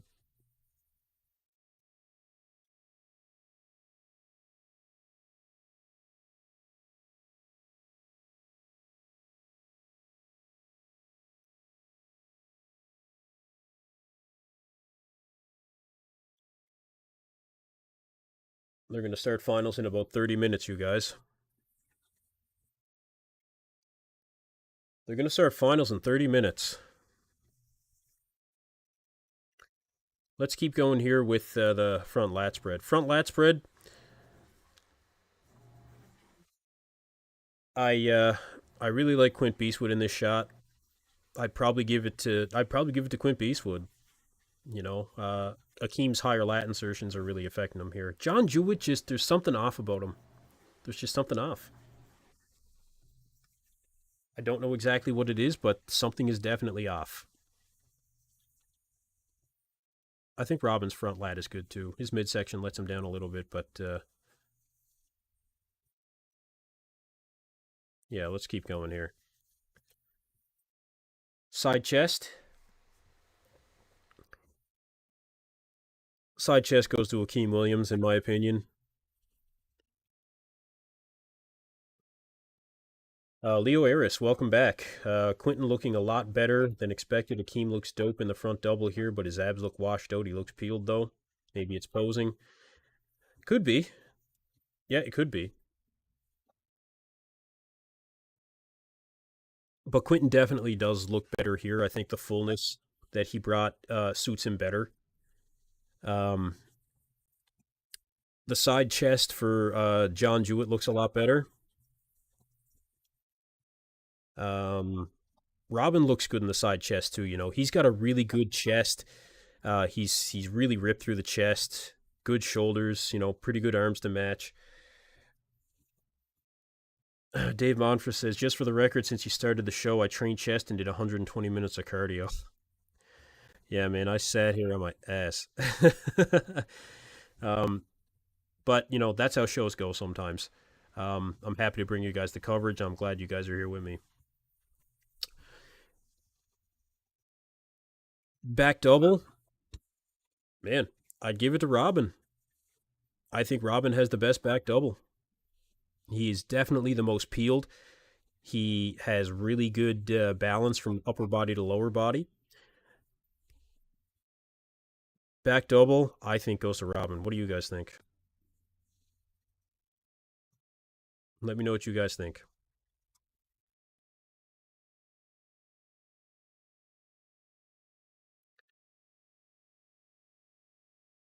Same thing with the bat lat spread. Honestly, let me bring that up.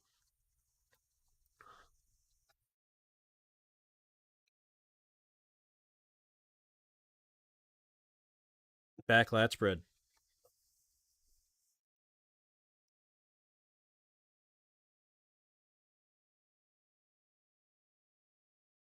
I'd give this one to Robin too. Yep, I would. Tony O'Burton says Akeem, Quinton, Robin, John. Robin wins the back double. Yeah, 100%, man. Go Fitness, can you send me these photos? Yeah, man, I'll send them to you. Don't no problem. I got your back, bro. Um, yeah, this is Robin's shot too. I feel. I think he's just way too conditioned compared to these guys. I think he's got more detail. I think he's got more width. Maybe not more width than John Jewett, but the X frame I think is better in my opinion. The back shots go to Robin Strand, ladies and gentlemen. He is defeating everybody in the back shots, no question. Let's keep going.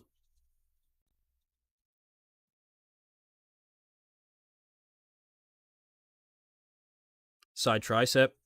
So right off the bat, Robin doesn't pose this as well as I think he could. So that makes it a little bit difficult. I think if he leaned back a little bit more through the upper body, then it would show his chest a little bit more, probably make him look a little better in the pose. But regardless, I think this is a Quint Beastwood pose. I think he's just too aesthetic. The midsection, like look at the size of the chest versus the midsection here, the striations through the quads.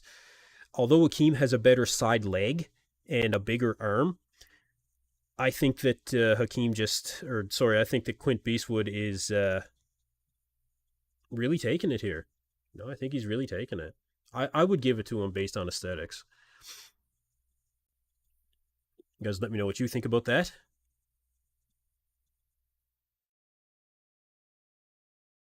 A lot of people agree. Side tricep, Quinton looks very aesthetic, but the Beast has a nasty side leg. Amazing, according to Shal Aesthetics Maloney, who just removed his comment, but I read it anyway. No, I think you're right. I think you're right. But I would give that one to Quint Beastwood. Next shot. Abs and thigh. I don't think Robin's quite in the pose yet, but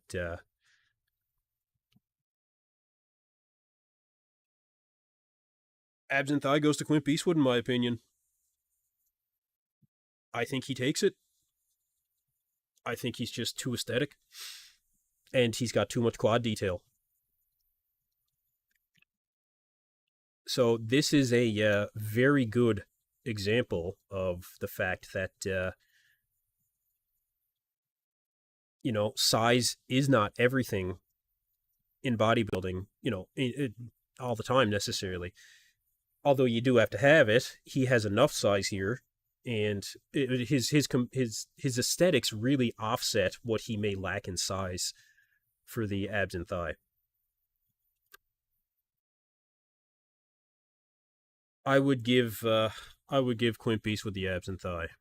After that, I mean, John does look good in the abs and thigh. He's got good detail through the abs. I'd probably give him that. Next shot.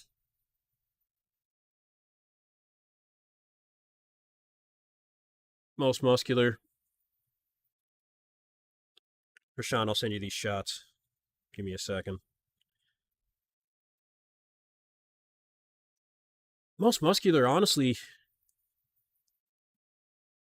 I don't know, man. Quint Beastwood looks pretty good in this one. Robin is really ripped in this one as well. I wasn't a big fan of the hands-on hit most muscular for Quint Beastwood, but I actually think it's not bad. I actually think it's pretty good. I'd probably give this one to Quint Beastwood. After that I'd give it to Robin. He's ripped, man. He's ripped to death. Unreal. Synchrotron his pictures.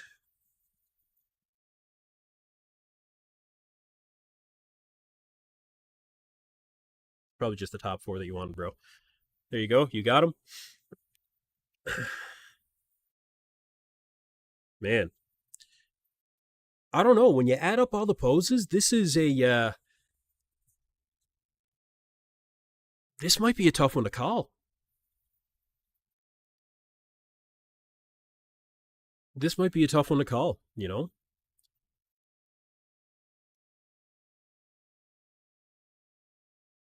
Fire Waster says, what happened to Hassan? Hassan showed up in not very good conditioning. Hassan is probably outside of the top 7, top 8. That's what happened to Hassan. And I don't think he should be. I thought that his muscularity would save him if he did enough in the conditioning department, but he just didn't. He just didn't.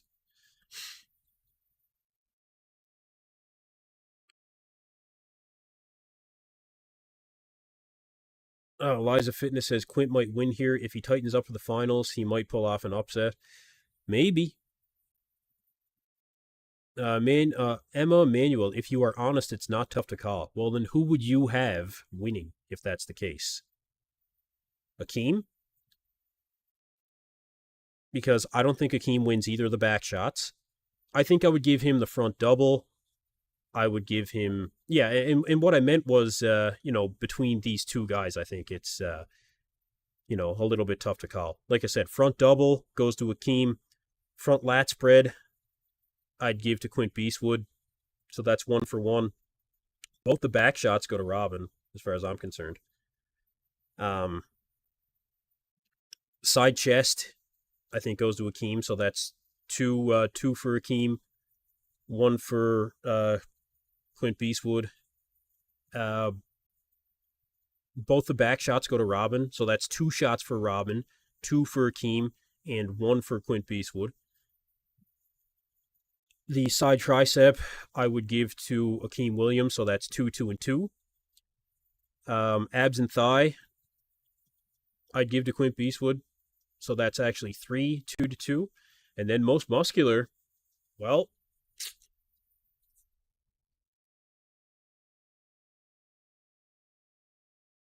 I'd probably have to give it to Quint Beastwood. So if you go shot for shot, I don't know, man. I don't know. Calvin Trey, are you showing any of the women's categories? No, I'm not. All the respect to the women's divisions, but I don't know enough about them. I was running into this with 212 and not knowing enough competitors. But yeah, ZZZ says Robin looks great in the most muscular too. I could potentially, if you go shot for shot, have Robin over Akim Williams in the most muscular. So I could see Robin in potentially second place here. Objectively speaking, I think I probably could. So that's very interesting. Yeah, that's very interesting.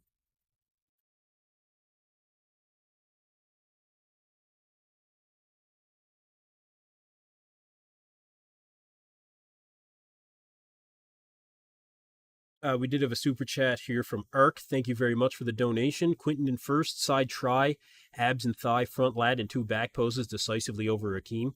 So I actually wouldn't put Quint Beastwood in the back poses over Robin Strand. I think that Robin wins the back poses hands down. Let me see if I can, most muscular and thigh side try. Here, let's check the back shots again. Look, back double. It's tough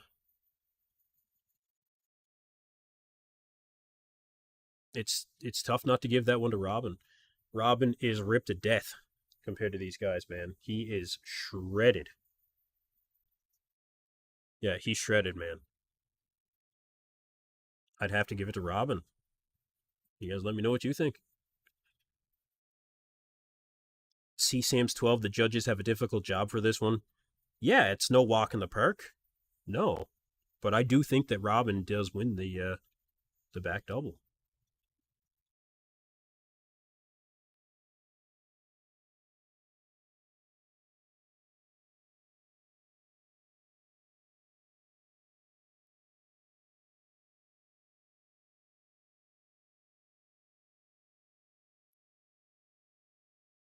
Let's bring up the back lat spread.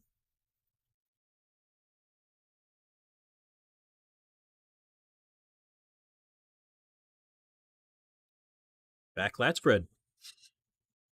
Yeah, Robin is off to the far right. So from left to right, you have John Jewett, Akim Williams, Quint Beastwood, and then Robin Strand. That's left to right.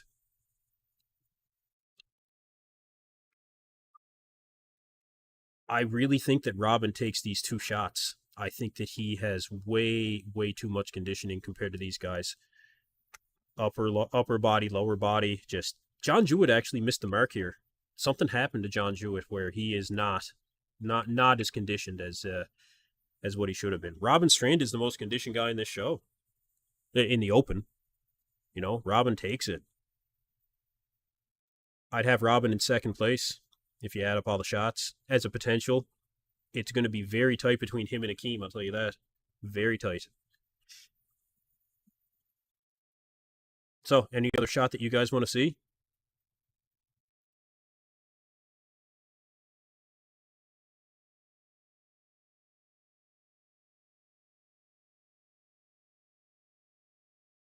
Yeah, a lot of people agree here. I think Robin's back is best. Robin takes the back shots hands down.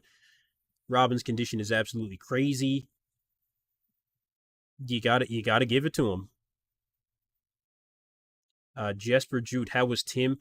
Tim was good, but not great, I would say. You know, I think he was better there in his last show.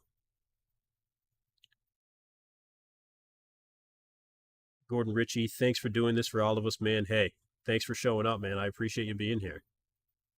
Side chest? Yeah, I'll give you guys a side chest. Side chest. So, you'd have to give that to, I think, anyway, probably Akeem Williams. No, I can go back to it. Don't worry about it. How did Hassan Mustafa look? Hassan looked off.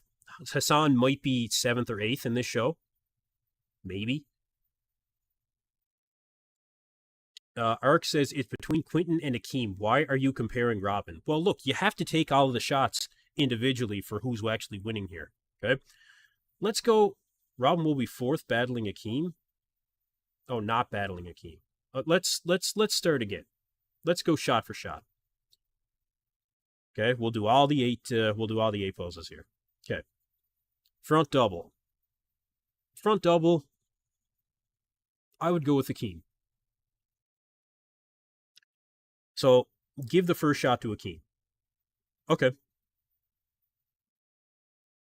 Just because I think he's got way better arms as compared to Quint Beastwood. You know, John looks good here, but there's something off about John. I don't know what it is, but something's definitely off. So there's your front double.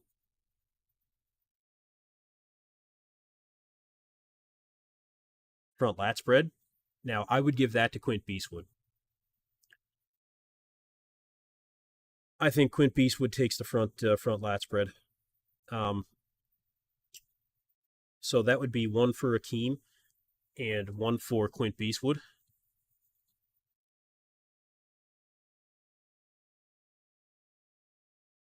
Next shot.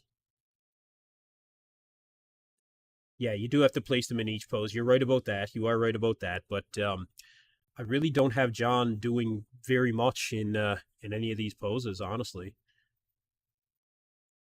For side chest,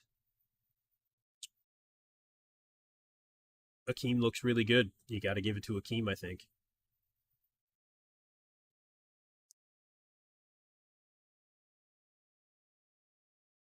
Yeah, pumping iron. You have to score everyone in every single pose, and not just who wins each pose. Not just who won. Yeah, exactly. You're right. You're right. But I would say probably Akeem, and then I don't know if I mean Robin's got more detail in the side leg. I feel he's ripped through the chest, but so's John Jewett here. Like you guys said, the judges really do have a hard time here. Let's keep going. Let's keep going. So back double. I mean, you talk about having to put each guy in each pose here. I would go with Robin, then I would go with John Jewett. You know? So it's a tough one. Yeah, it's a tough one. But man, Robin is ripped to death, man. Just on well conditioning and balance. I think like he does look balanced. I think could definitely use some more size in the legs, no question. But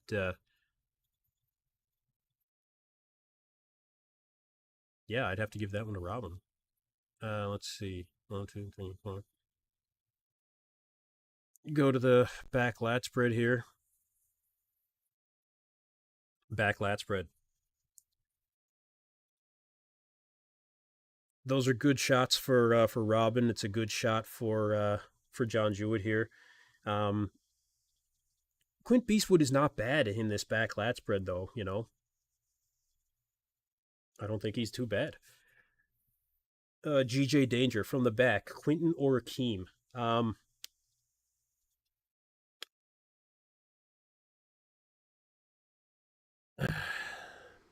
I think Quinton is above John Jewett in or sorry, I think Quinton is above Akeem Williams in the back, but I think Robin does take both the back shots. Keep going here. Side tricep again. You'd have to go with Quint Beastwood here. You'd have to go with Quint Beastwood.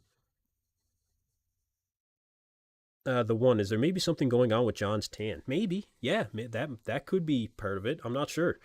There's something going on with the backdrop. Like, give me a break, man. Give me a break. The backdrop is terrible. But anyway, I would go with this one here. I think for aesthetics, and overall flow, I'd go Quint Beastwood, Hakeem Williams. Actually, I'd probably go Quint Beastwood. Yeah, you'd have to go Quint Beastwood, Hakeem, and then John, and then Robin. Next shot, abs and thigh. So actually, what jumps out to me here is that, Quint Beastwood he looks like he's just having more fun, and he's playing to his strengths. This is definitely playing to his strengths of aesthetics. So it's a very good shot.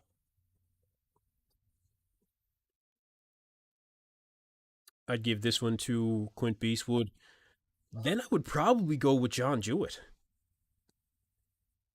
I'd probably go with John Jewett. After that, we could toss it up between, well, probably Akeem Williams. He's got better abs than Robin, I think. But yeah, I'd go with Quint Beastwood there. Most muscular, I like Quint Beastwood in this shot. I do. I like him in this shot. I think he's got a fantastic most muscular, and I wasn't expecting that. The fullness definitely is the fullness is definitely playing to his favor. He looks really good.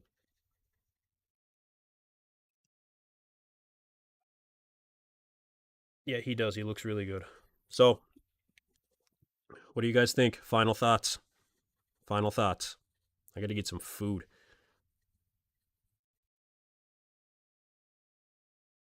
Part of me just wants to keep this running, to be honest.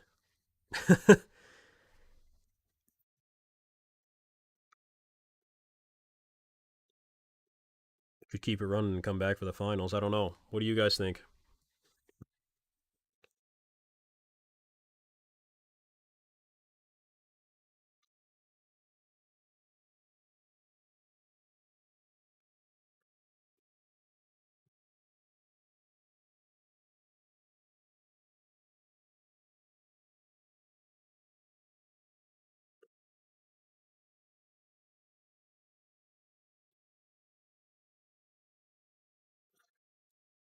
It'll be decided in the finals. Yeah, it will be.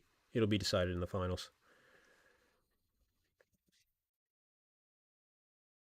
Let's see. Do I have time to prep for the week? No, but I bought into a meal prep company there a couple of years ago, a few years ago now actually. So I can grab food in the morning. I got a few other things that I need to do, but Let me see what I can come up with here. Anyway, you guys let me know. Give me your top five. I want to know. I want to know your top five.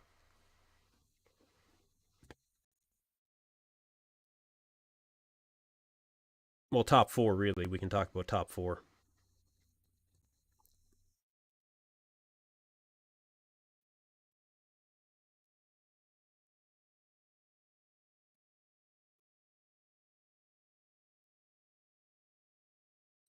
Guys, let me know what you think.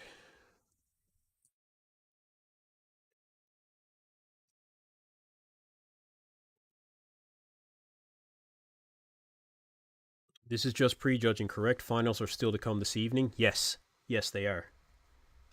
Finals are starting in about a half hour.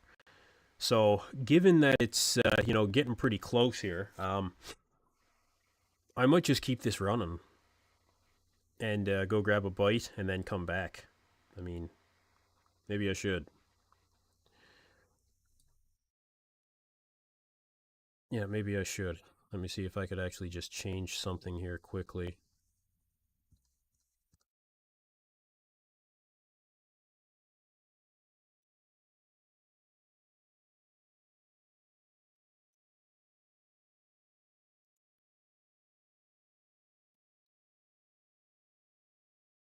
I might be able to pull it off.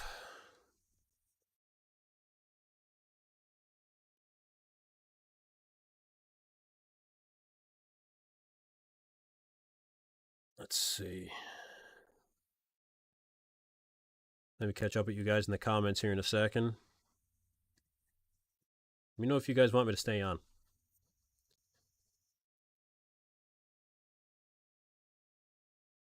Second call out. I don't have anything for the second call out right now. But Hassan was outside of the second call out.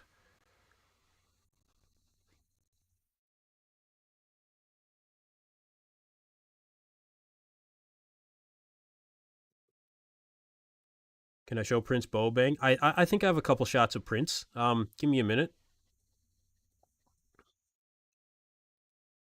Da-da-da-da.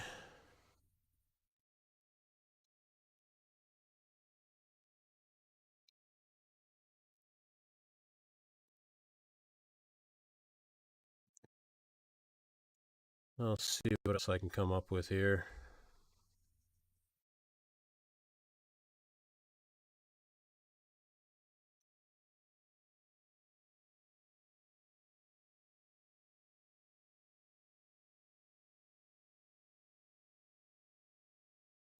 Quint Lucas Burdett says Quint's shape is so good. Could low key see him taking it, but I don't know how different conditioning is in person. Yeah, I don't know. I really don't know. It's a tough one to say. It's a tough one.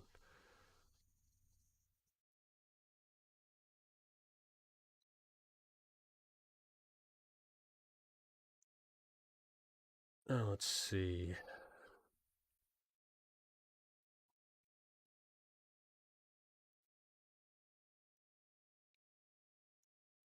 Look at Quint's calves from the front. Crazy. Yeah, they are crazy, man. Like, he's got crazy calves from the front.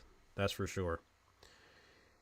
If you got to step away, leave it up with an AFK message. Yeah, I've got something here I can put up if I have to. Just want to change maybe a couple things.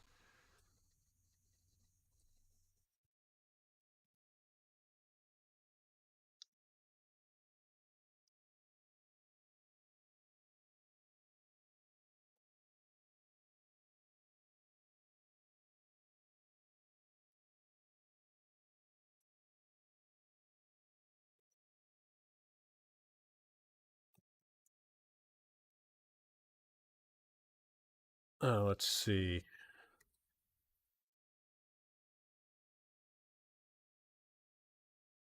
Quentin's got softballs lodged in his calves. Yeah, honestly, he does, man.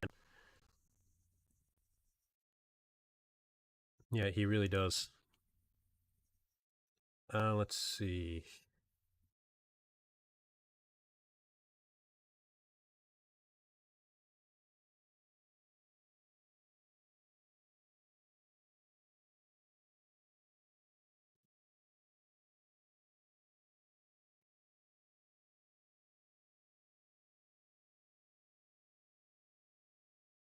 So I could go about it that way.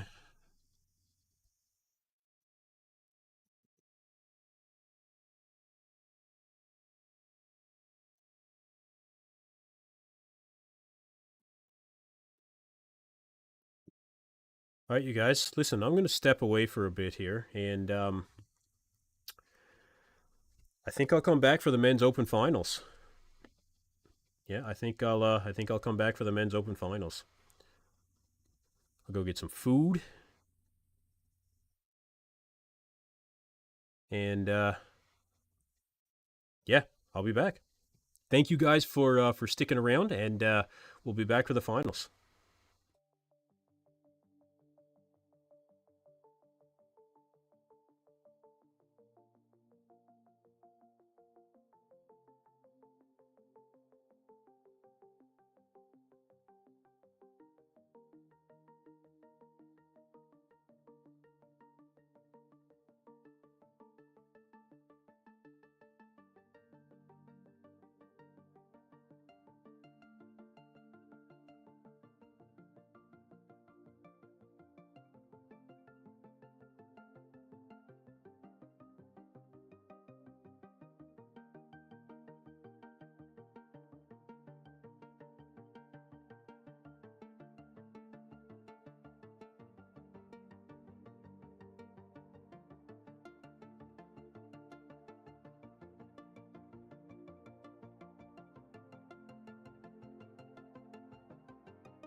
All right, ladies and gentlemen, we are back for the finals of the 2024 Toronto Pro Super Show. How y'all doing now? What's going on? Got a bit of food, feeling good now, ready for the finals.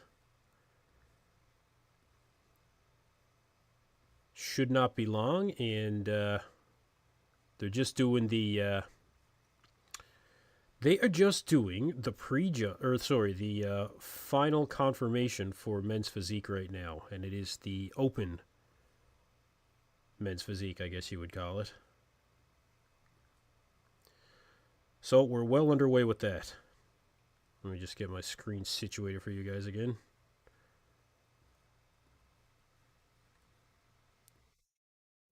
Try to anyway. There we go. Okay, so we did have the men's open where we had a very surprising lineup, actually. Robin Strand, Quint Beastwood, Akim Williams, and John Jewett appears to be your top four. So I want to hear from you guys again. What do you guys think? Actually, I'll put up another poll here. Let me get another poll going. They're just doing the awards for men's physique now.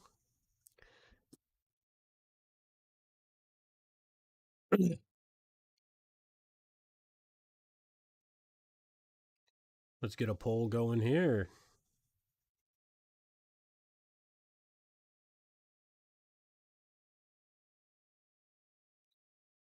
Okay, here we go.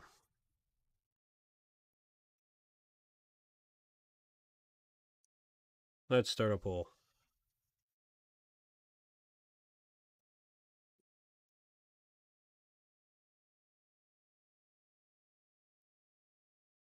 So our top four consisted of Akim Williams. Hey, what's going on, C. James Fit? Drew Cullen gonna take men's physique. Oh, yeah. Olympia qualification goes to Drew Collins. AJ Sims, what's going on, man? How you doing? Thanks for thanks for being here. AJ says Akeem, Quinton, Jewett, and Robin in that order. I like it. I like it, but I would actually probably put Robin ahead of John Jewett if it was me. But we can discuss that here very shortly. Just going to get my poll going here for you guys.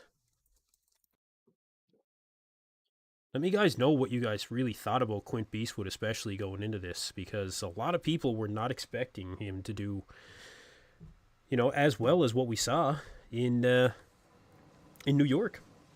He made a very quick decision to work basically coaching himself for this show. AJ Sims says, I have Robin ahead, but the judges won't. Well, I hope you're wrong, man. I hope you're wrong. I would not be surprised necessarily, just due to the fact that that's how these things go, and you know much better than I do these things. But this is also a head judge that Robin has never stood in front of before. So whether or not that's an advantage or a disadvantage, I'm not really sure. But it is somebody new for Robin Strand. It's their basically first look at him from what he was telling me. AJ says, "Thanks for your time and efforts doing this. Everyone should appreciate you, brother." Hey, listen. I appreciate all you guys being here. I appreciate the support on the channel. Feel free to drop us a like and a subscribe here on EP09 Bodybuilding. I'm here because I love it. I'm here because I love it. AJ, we should chat though. I'll hit you up on Instagram.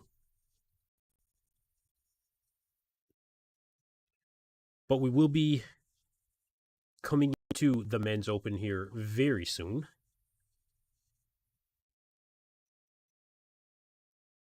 The schedule, actually, I can put back up here.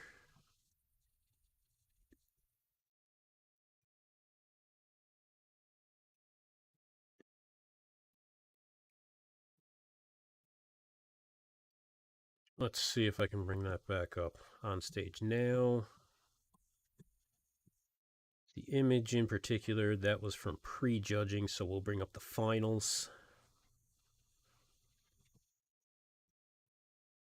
Let me just find it for you guys. Oh, they got Kyle Green Ranger posing. Awesome.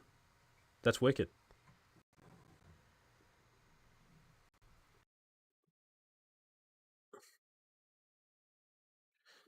Now, let's see here. I'll bring up the list again for you guys.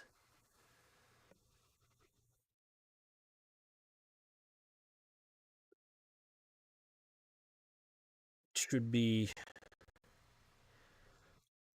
15918. I've got these numbered very specifically. So again, we have made our way through the entirety of the women's categories and the men's wheelchair. They're now on to the men's physique is completed, and we are on the men's open bodybuilding final round for Masters and Open. Then they'll do Classic Physique Awards, 212 Awards, and we'll do the Men's Bodybuilding Awards. So this one should wrap up relatively quickly to the rest of the show, you guys. Relatively quickly. Dave E. Mize, thanks for your coverage of the shows. Always great analysis and discussion. Just FYI, I think Robin is most complete all around in this show, but he won't win. Probably third. Should get at least second. I like it. And thank you very much for the kind words. I really appreciate you being here, man. I really do. But as for how Robin's going to do, just the fact that he's in the conversation for, second or third even, I think he's going to be very happy with that. I think he's going to be very happy with that.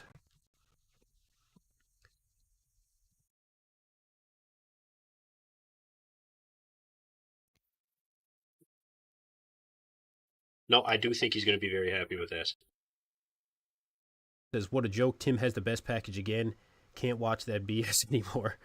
Look, Tim was good, man. Don't get me wrong. Tim was good, but, you know, I just don't think that he's quite done enough to crack the top five here. He might be fifth, actually. I shouldn't say that. He might be fifth. Yeah, this is the only problem with this. It's a good idea in theory.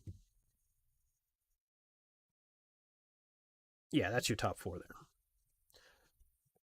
Let me know if there's anything else that you guys want to see between for some of the shots at prejudging. I might be able to find some decent shots actually from that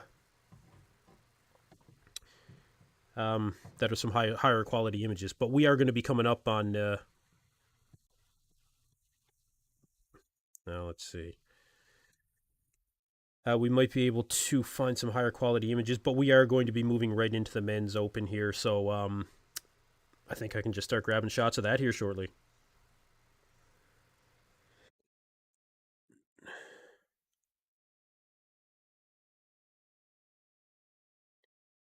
Yeah, we'll see exactly what we got here. I'll bring up a couple other shots, just see what I can find.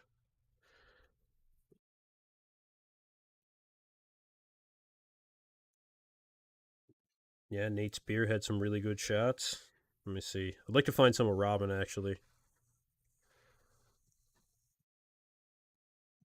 Robin's not one to really post anything or even look to post anything until like when he's locked in, man. He's not one of these guys on his phone in between in between prejudging and finals. He's in the zone, man. He is. He's in the zone. See if I can find Robin here in particular.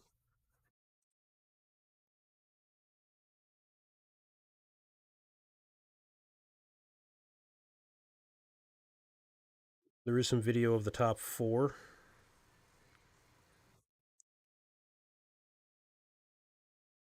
There we go. Okay, let's see if I can bring this up for you guys.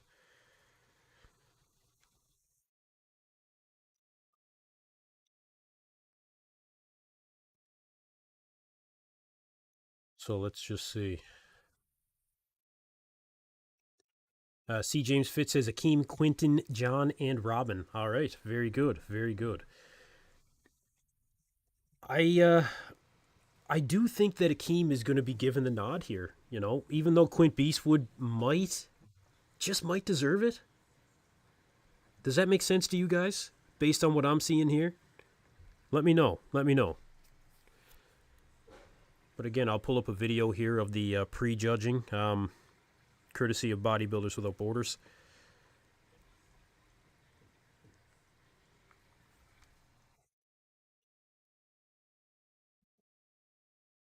A little bit of video footage here.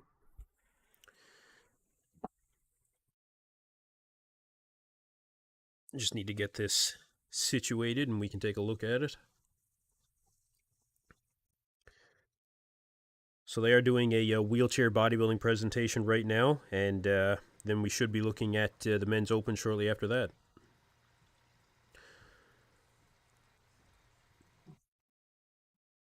Yeah, some decent footage here. Very good. You really see the conditioning from John Jewett, I think, here. Actually, from all these guys.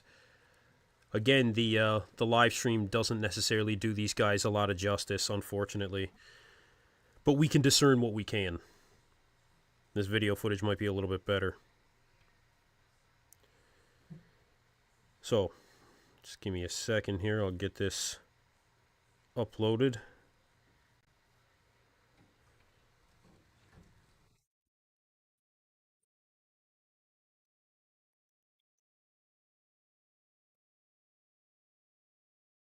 So it'd be 7:43 in Toronto right now. These competitors are there probably a little bit later than they expected.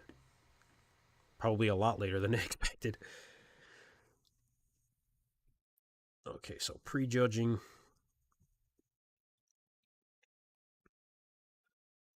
Let's get this uploaded to the folder.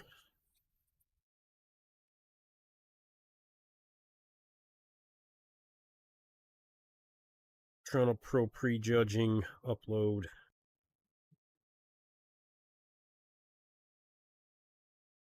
Okay, here we go.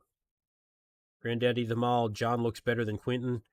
His conditioning might be better. I'll bring up this video and see what you guys think.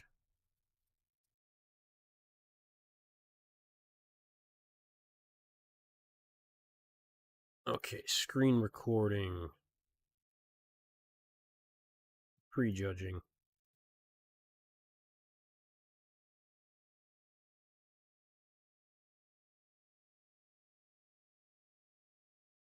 Should be where? Bear with me for just a second, you guys. It's because I'm trying to find it in an image file. I need it in a media source. There we go. That'll do it every time. Prejudging. There we go. Let that video load up. Biko says Robin can't win just because of his structure, but gotta respect the man's work ethic. He's better every time he touches the stage. That's one thing we can say about Robin Strand, no question. He is definitely better every time he gets on that stage. Alright, here we go, you guys. This is a video from prejudging, again, courtesy of Bodybuilders Without Borders. Let me get rid of this arrow. Take a look. What do you guys think?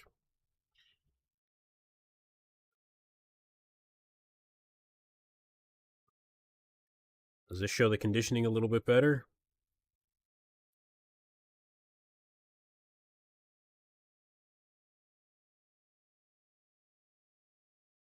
I think we are going to see probably a better representation of conditioning here with a video like this, which is crazy to think, you know?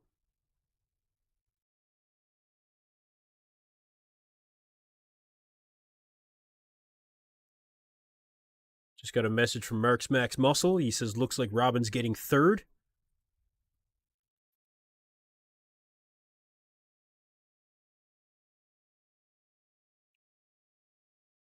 What do you guys think? C. James Fitz says, Akim is very complete. Akim is very complete. I've really seen that today. Yeah, I agree.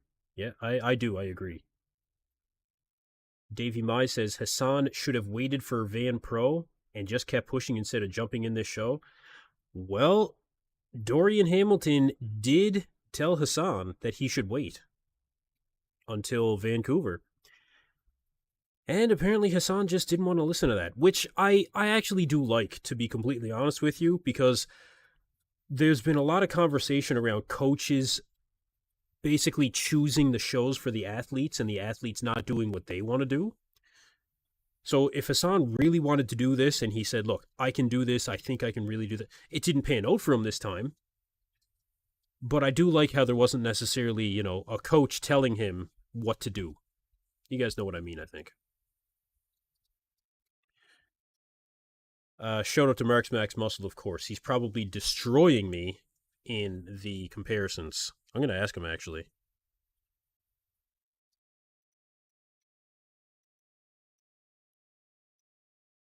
That's the thing about this YouTube thing, you guys. We're all, we're all in this together. We're all friends here, really. You know, a lot of us. There's tons of us here on YouTube that chat. You know, all the time, man, all the time.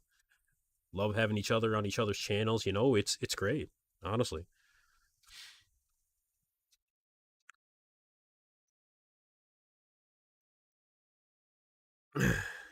Yeah, Mark thinks that we should have boosted him up too, man, and he's right. Yeah, he is. He's right. Dean Banayan. Apologize if I'm mispronouncing that. Akim is complete where he's good, but his structure, high lats, long tibia with short calves, doesn't present great. I think in certain shots you're right. In certain shots it doesn't matter. Side chest doesn't really matter. You know, call the calves what they are. Front double I think is still pretty respectable for Akim. The back shots he'll never be fantastic in that, unfortunately. But even side tricep Akim I think is pretty good. Most muscular I think he's good.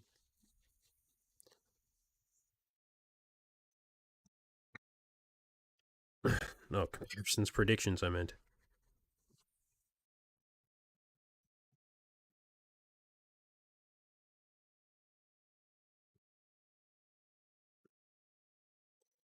Mark usually is right when it comes to predictions. I have my moments too, but on this one, I'm not. I'm not so sure.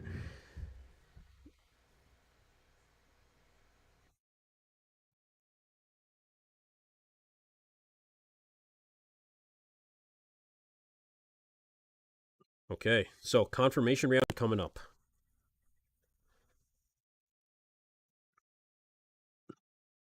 Here we go for the confirmation round, you guys.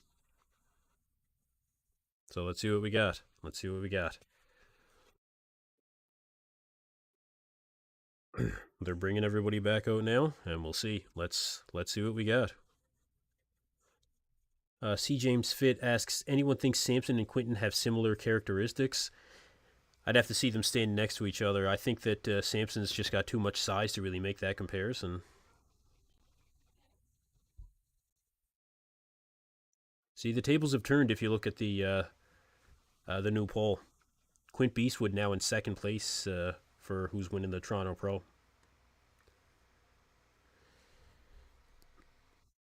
All right, who are they bringing out? You can see Robin just smiling away the day, man. Robin is loving life right now. Okay, they're bringing out. Looks like they've got probably your bottom three here. Brent Swanson in this call out, which I really like. Brent Swanson, you know, he always brings really good conditioning, and he just enjoys bodybuilding, man. He loves it, you know. He's a hardcore bodybuilder. His structure really does let him down, though.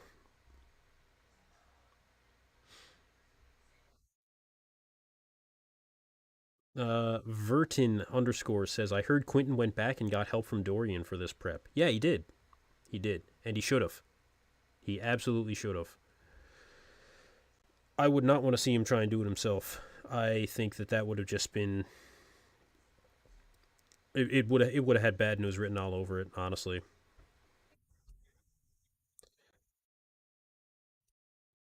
Granddaddy of them all, Quinton looks so awkward, lanky, and stringy. I think he actually looks better than he did in New York. I actually do.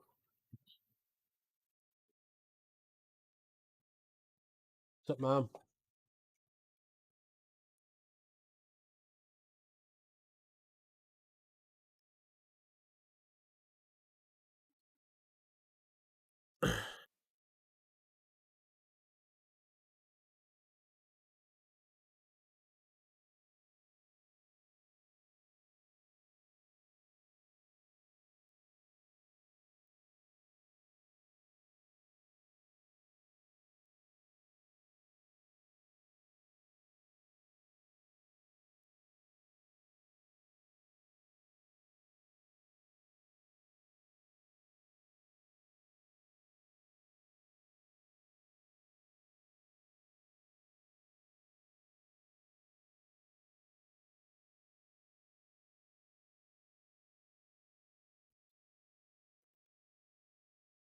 Oh, let's see.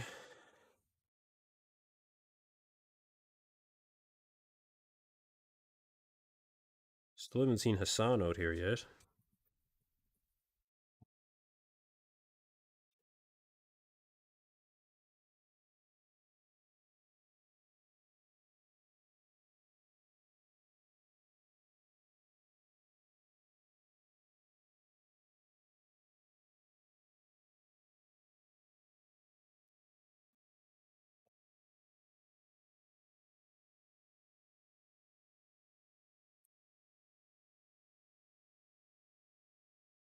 I would say we're going to see Hassan in the second. No, this would be the third call out. I don't know.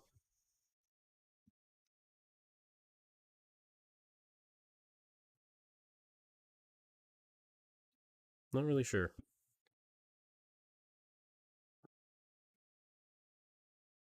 You've got Prince Bobang in this call out, Nate Spear, You've got Jangmin Lee. So I think that is your third call out.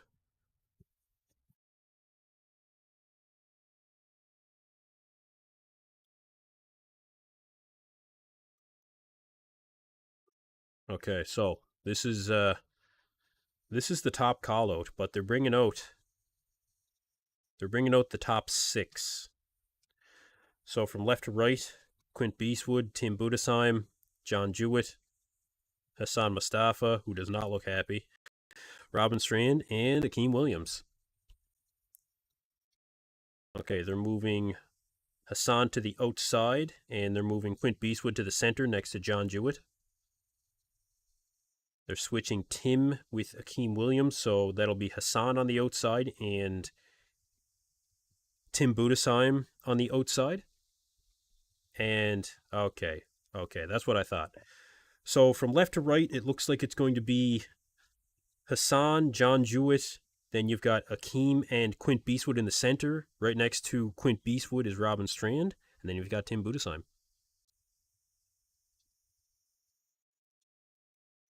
All right. So this is the confirmation round, you guys. I'll get some shots here and I'll bring them up.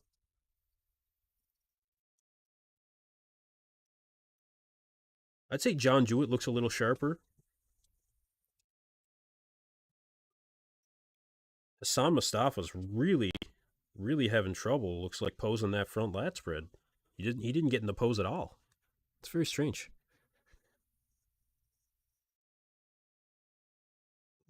Side chest. I'd say Akim is as good, maybe a little bit better than he was.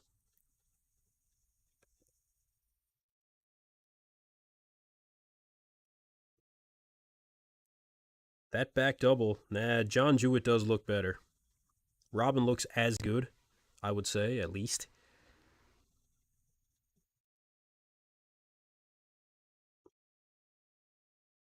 Okay, side tricep coming up.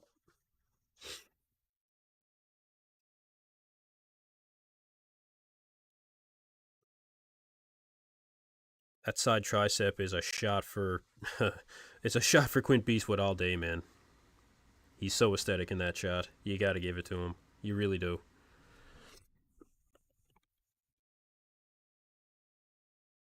Hassan looks like he's just like hunched over the whole time. I don't get it. Like it looks like he's just keeping himself small, which is hard to do for a guy that's so big.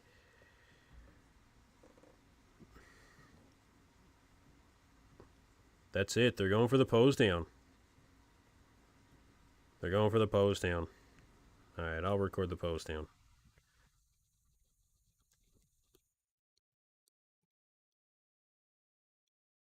Pose down.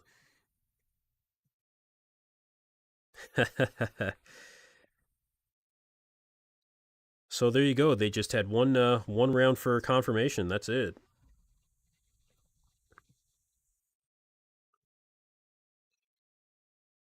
I get to some comments here from you guys. Mikimu68. Akim has someone inside his side leg. Yeah, like a midget, right? Crazy. C. James Fit. Quint is a great poser. Yeah, I think his posing is really good. And I think that makes a big difference when you're standing next to guys that, are not the greatest posers. Akim is not known for his posing in particular. John Jewett is known to be a pretty solid poser. Robin is good in a lot of shots. It's just the side tricep for Robin. I find it's not his best. But otherwise, he hits shots pretty well, I gotta say. Maybe the abs and thigh could do a little better, but...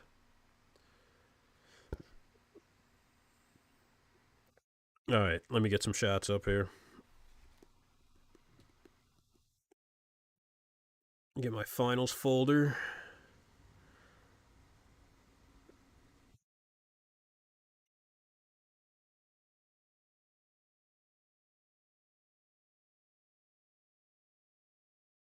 Let's see.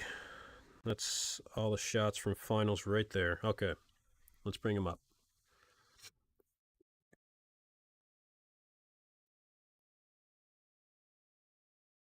I think they're going to send everyone down into the audience. Yeah, right on. That's good. Okay, I will turn this off. I'm going to switch images here.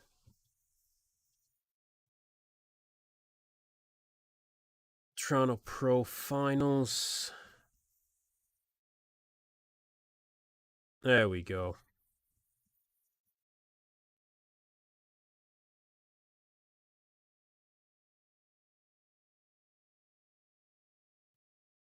All right, there's your top 6 front double. This is from the finals.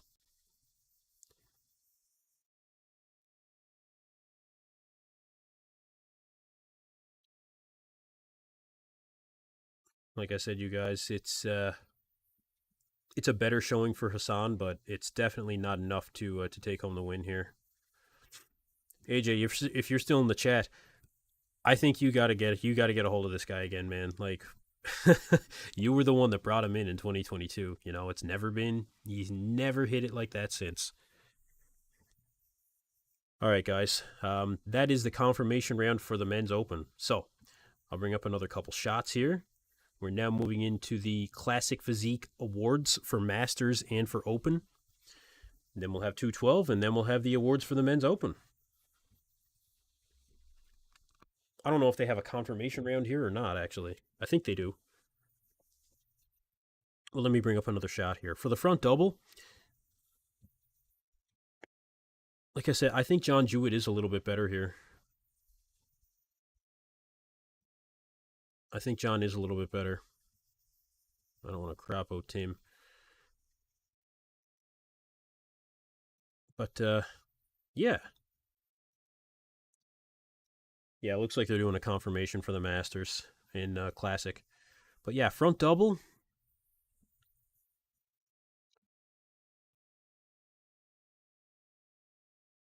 I like Hakeem, I think, in the front double. I think I like Hakeem. I like John Jewett too. Hassan is good, you know, just because of the mass, but yeah, not Hassan's best showing for sure. See, James Fitz says Hassan's just walking around the pose down with his gut out. Yeah, I'll bring up a video in a few. Let's get through some of the mandatories here. Front lat spread. Front lat spread.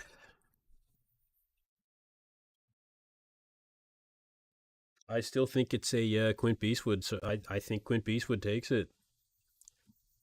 I think he really poses this better than the other guys to make himself look bigger. John, not to say John Jewett isn't good and Tim Budesheim isn't good in this shot too. They are.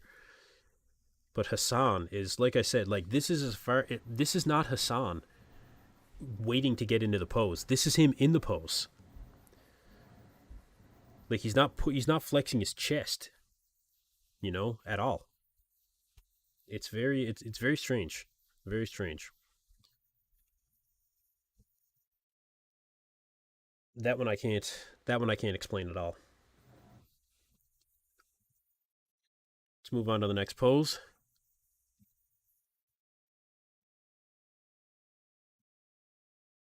So, side chest.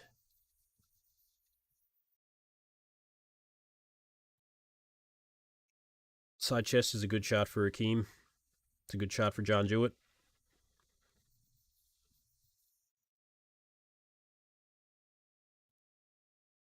They're just moving out the Classic Physique Masters competitors.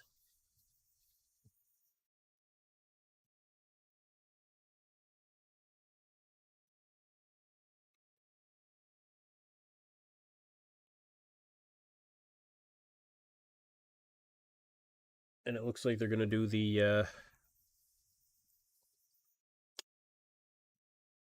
looks like they're going to do individual routines, I think.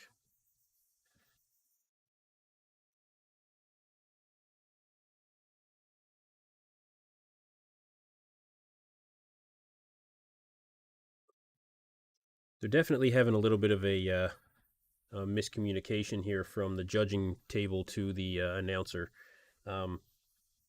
They keep screwing up competitors that should be coming out or not coming out.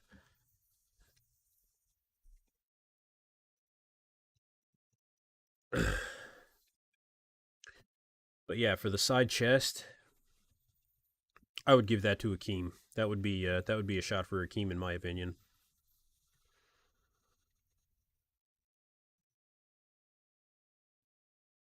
Next shot back double.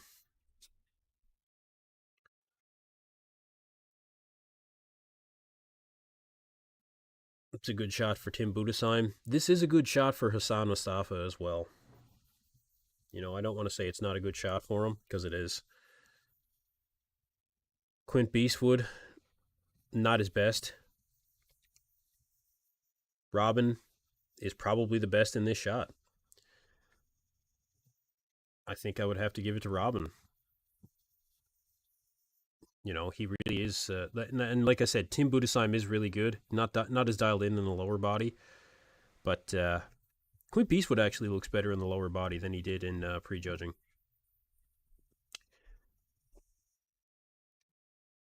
Tommy Lane says, I think John being this heavy kind of messed with his look. He'll be sharper once he gets his look dialed in at the heavier weight. Yeah, I think it's a process for him, for sure. It's a process.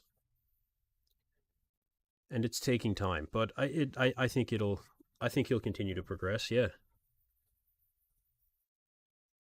Back double though, still I would give it to Robin. I think Robin is superior in this pose compared to everybody. Let's keep going here. Back lat spread. We'll get Tim back in the picture here. Tim Budesheim. Tim is good in this shot, actually. Yeah, Tim is good. Light Sleeper says, look at Robin Strand. Yeah, Robin really is that good. He is that good, man. I think he's winning this shot.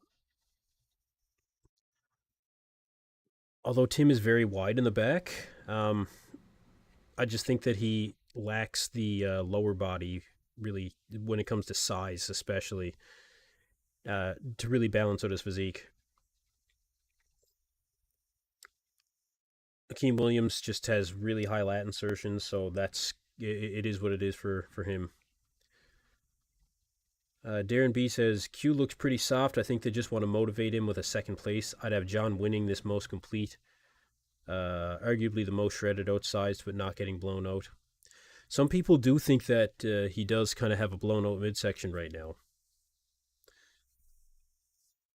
Okay, they're doing individual routines for these classic master guys, I believe. I didn't realize that they were doing like anything like that. I thought that they were moving right into the awards here.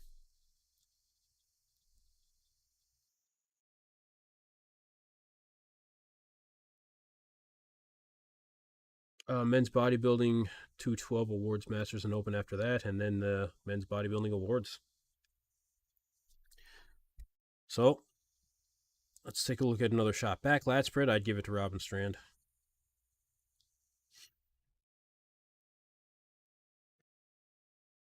Emma Manuel says Quinton is far ahead of John regardless of conditioning. Shape and structure wise, yeah, no question. No question there.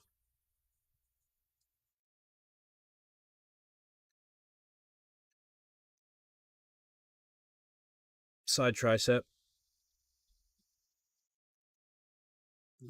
This is a really good shot for. Actually, Tim Budesheim looks really good in this one too. I gotta say, he looks like his arm is really big here, really big. Quint Beastwood, again, very good.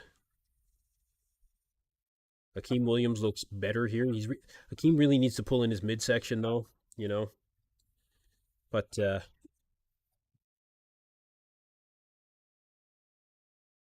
yeah, I still think I'd give it to Quint Beastwood. No, I think I would.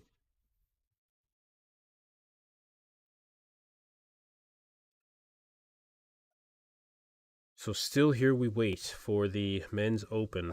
Although they did the confirmation round and they did the pose down, we now have to wait for the finals and the awards. We still have the men's classic physique awards to get through for masters. We have to do it for open. Have to do it for 212 Masters and Open. We have to do it for men's bodybuilding Masters and Open. Man, if they're going to get everybody to do individual routines, you guys, wow. This show has gone way, way over schedule. Mark Seeley says, not sure if this show will be official in time for the Olympia. Honest to God, man. Honest to God. This is actually ridiculous when it comes to scheduling. Let's check out the abs and thigh. Really good shot.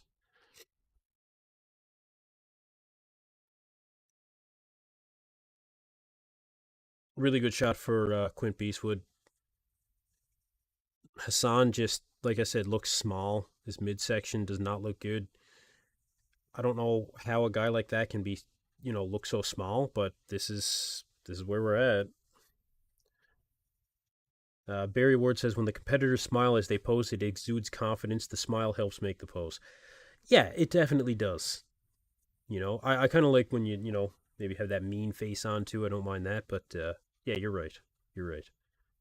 As long as it's got some sort of feeling behind it.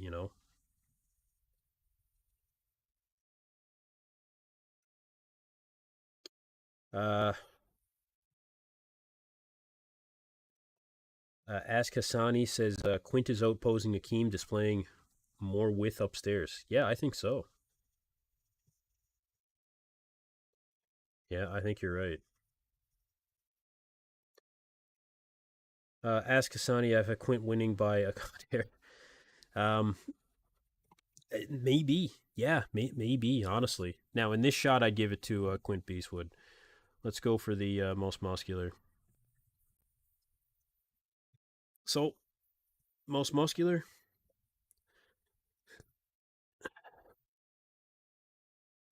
The hands-on hit most muscular is a really good one for Robin. It's a good one for John Jewett. Hassan's just lacking overall detail. I'm impressed with Quint Beastwood in this one. Actually, he looks bigger than what I would have thought originally. He looks bigger. So this could be Akeem's show. It could be his show.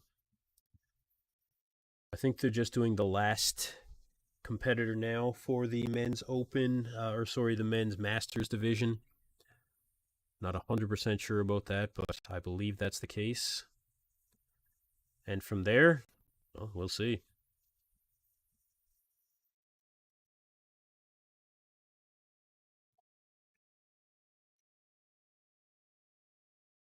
Yeah, we'll see from there.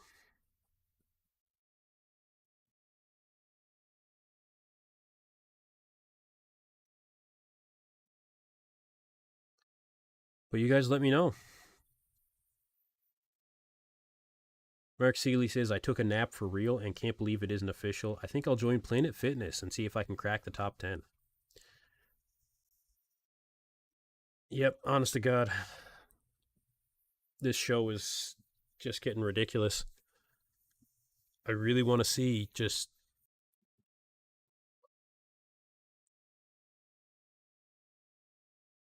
It's just gone way over. Way over. This show might have another 2 hours to it. Ask Asani, can't believe you said that out loud. Yeah, yeah. Light Sleeper says, let's see Strand in between Q and Akeem. Yeah, man, yeah.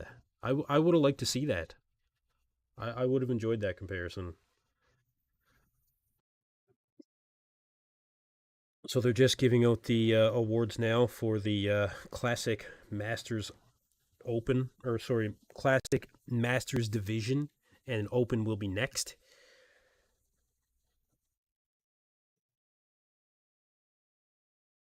All these guys were able to do their individual routines, and yeah, now they're doing the awards.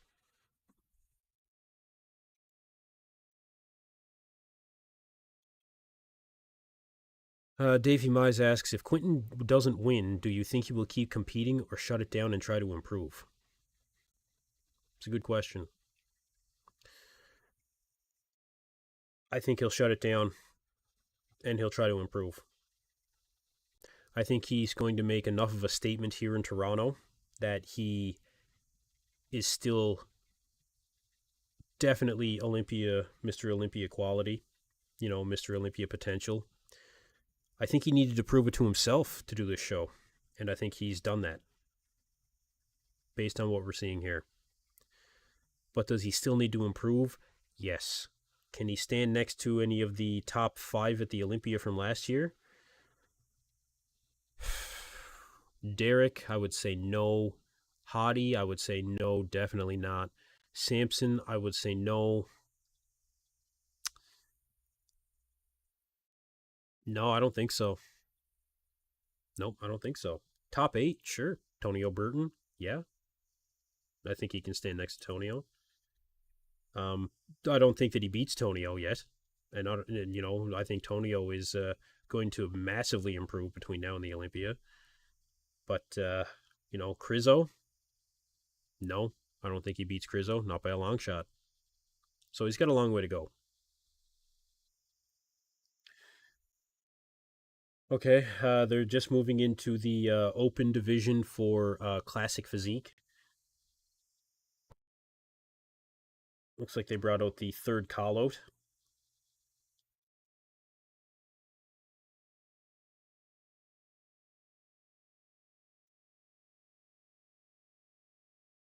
C. James Fitz says the guy who won Classic Masters just got his pro card yesterday. Cool. I like when that happens.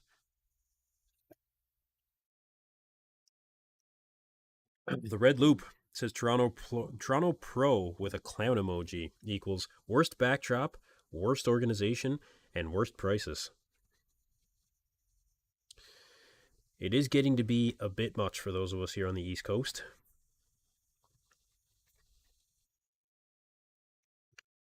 This show is so far over, it's almost unbelievable. The guy who won Classic yeah, okay. Peter says Quinton has to keep adding mass in all areas to fit that structure. Does he have the drive? Yeah, I think he does. I think he has the drive. Let me bring up the... I can bring up the pose down here for you guys, actually. Why not?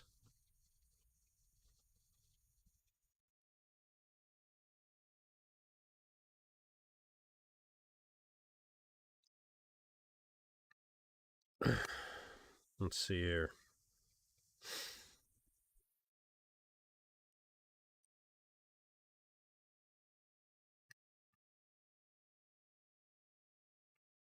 Ask Hassani says Toronto Pro Clown Show. Man, look, this is a really good open lineup, really good open lineup. These guys deserve better. These guys deserve to get on stage on time at the bare minimum. At the bare minimum, they deserve to get on stage on time.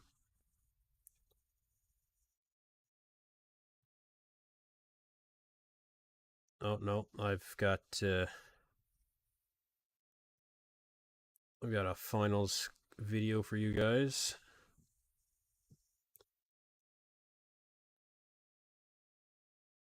Just waiting for that to load up.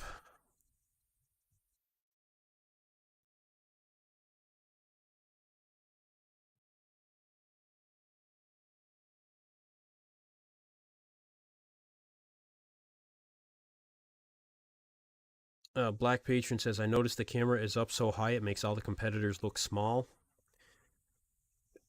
Yeah. Yeah, it seems like they have it up on a bit of a platform, Here's your pose down.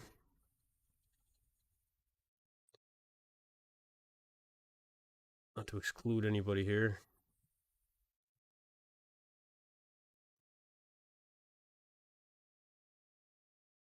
Pose down footage for you guys.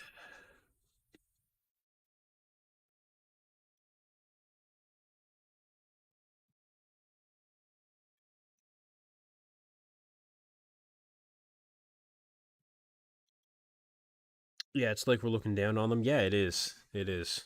It's not great.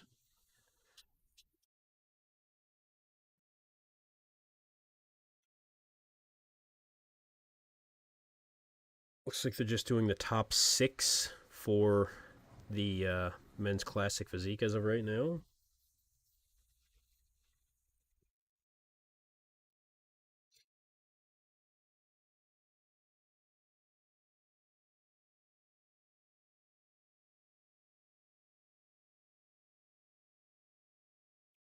Body by DYL. Body by Dill. Yeah. Hassan let me down. What is it that you said about his wheels? Hassan let me down. I'm a fan of his wheels. Yeah. Hassan does have crazy legs, man. Davey Mize says, this is 2024. How are promoters still allowed to put on shows like this in the Cali Pro? Most amateur, non-professional coverage, or as in Cali, no coverage. I would be ticked off if I was a competitor. You know, even for those of us trying to cover the show, I mean, this is getting on to hours beyond what I had scheduled. And, you know, I have a tight schedule here. I have pricing that I need to do for environmental surveying for my diving company. I have an Arctic project that I need to price here. And, you know, I had everything scheduled here to go by what they had listed for the times here. It is not an unreasonable thing to expect these show promoters to follow the time slots that they provide to the athletes and to the audience. This is ridiculous. Not to mention the fact that they're letting everybody do their individual routines after they do confirmations. When have we ever seen that? You know, that's another really good question here. They have done all of the confirmations. They've done all the final comparisons are done. They did the pose down. The pose down is always the last thing to happen, and then they hand out awards. Why are things being done like this?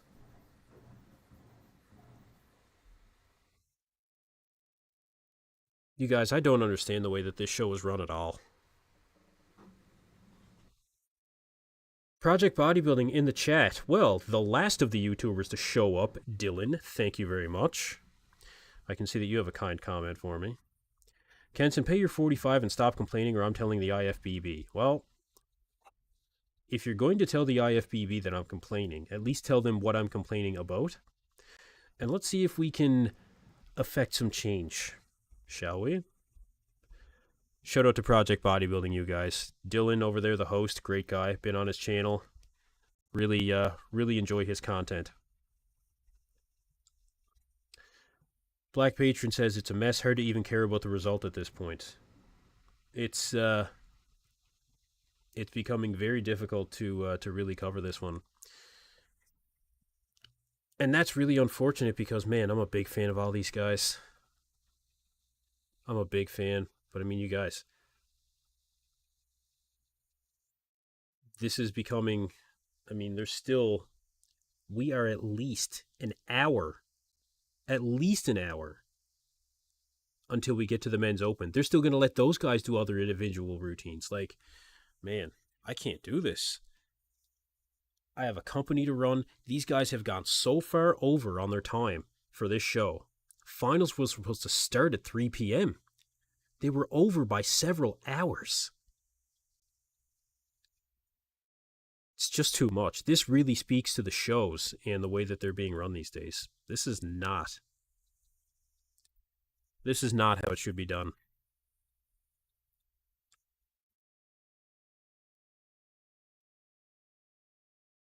Let's take another look at the poll.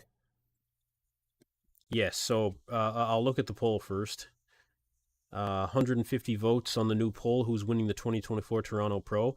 And you know, we were floating between 66 and 67% for Akim Williams with the first poll at prejudging, and still Akim is sitting 67%. Quint Beastwood now at 23%, so he's taken a bit of a jump. But Robin Strand and John Jewett almost neck and neck here. Almost neck and neck. Project Bodybuilding asks, wait, they did the pose down and they still have to do the rest of the open? Yes. They did the final comparisons. They did the pose down. It's done. This should have been where they give out the awards for the open. And now we still have, I mean, they did the final comparisons for Classic as well, and now they're letting all these guys do their individual routines. I mean, this is a mess. It's pretty simple the way that shows are run, you know? Like for finals, you have the top 10 do the individual routines, you have a confirmation round, then you have a pose down, then you give out awards. This is all ass backwards. All of it. I feel like I'm just sitting here complaining at this point, honestly, you know? I'm a little bit fed up with this. I don't know about you guys, but this is ridiculous. Black Patron says, Ask Asani says promoters got to be held accountable.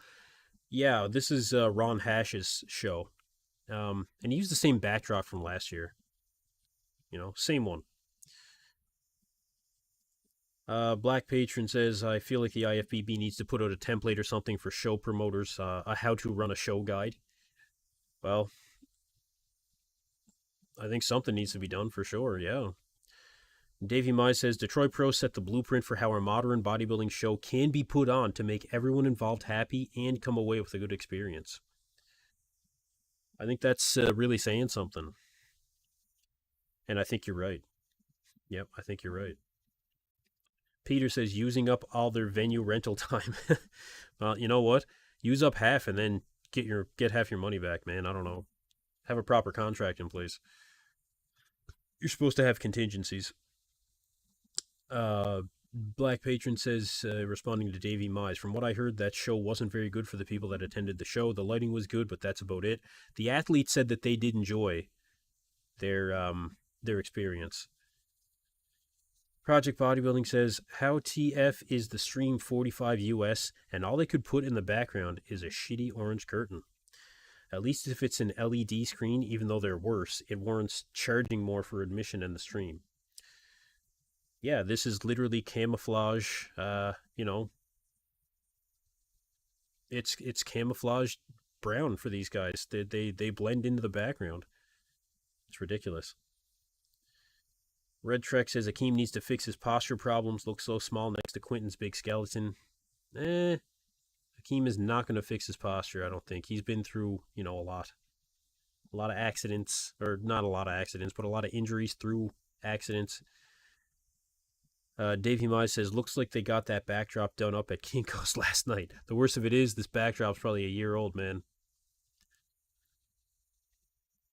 Body by Dill says, too many divisions nowadays. Should have men's bodybuilding on a separate day just for the freaks. That is the age-old argument. It is the age-old argument. Everybody at every show, I think pretty much every show, yeah, says the same thing. Men's open should be on a separate day. Now, I understand that they couldn't just have men's open alone. The show would be too quick. I agree with that. However, I think it would be perfectly fine and perfectly reasonable to have the men's open. I see you, Davey Mize. Give me a second to finish this point. For one day, you could have the men's open, you could have the classic, you could have the 212, you could even have the men's physique in there, and you'd be looking at 3 hours probably, you know? And that's a reasonable amount of time. You start to lose your audience. I mean, I guarantee everybody sitting in that audience is just like, man, like, we're done. You know, we're done. Davey Mai says, EP, you can go to the Arctic and do your diving job and probably come back and finish up coverage of the show. uh, man, that was good. Um, if I do go to the Arctic, I'll make sure that I get you guys some footage of some training. I don't know. I'll do something that I'm actually, decent at, arm day or something. Um, the Arctic's a good time. I love going to the Arctic. uh, Mark Bates in Thailand says Hassan needs a decent prep coach. Well, Hassan had he's got lots of decent prep coaches that he's worked with, Just nobody has done the job since AJ Sims. 2022, when AJ Sims was coaching him. AJ Sims was in the comments earlier. Hands down, AJ did the best job with him ever. Ever. Whatever it is that went on there, I would love to see AJ actually hook up with Hassan again. They'd be a top Olympian. Hassan would be a top Olympian. Project Bodybuilding says, do you think the IFBB should have some type of subscription for streams like the UFC and standardize them? That would solve a lot of issues. Do you have a proposal? Let's see. I would pay for a subscription depending on the price.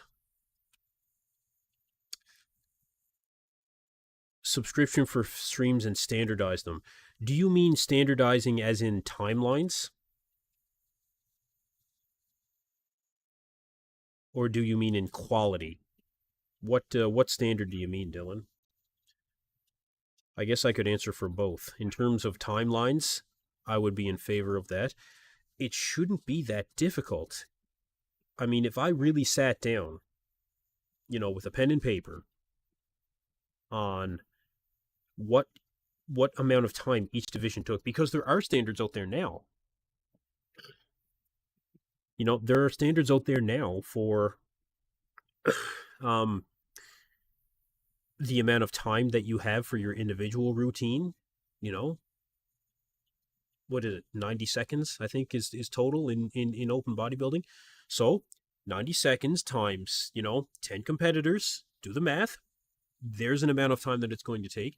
You have the amount of competitors that are going to be in the show come Monday at 3 p.m. Central, I believe it is. I can't remember. It's 3 p.m. of some time zone. For all the competitors to be in, and that's it. But,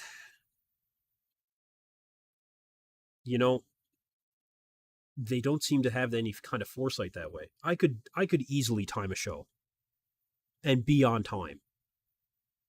They can't blame it on the amount of competitors that are in the show because they know how many and they can account for timelines. But anyway, Mark Bates in Timeland says he's too big. He needs Rambod. Hani Rambod? Yeah. Hani would probably do a good job with him.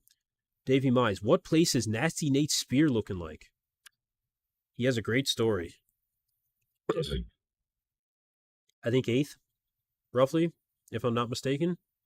8th place, 7th, 8th, 9th, in around there. Mark Bates in Thailand says, you heard it here, the Olympia top prize will be $650,000. I hope it's more. I hope it's $750,000. Oh, man.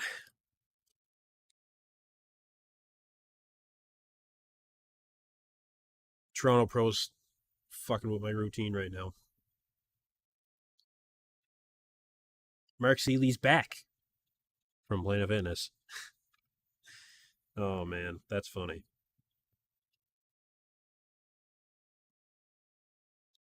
They're just getting German Pastor on stage there to do his individual routine, even though they've already done. This is just a ridiculous show, you guys.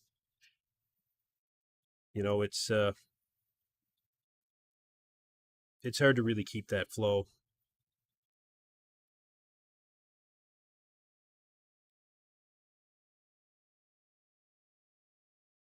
Yeah, I don't know, man.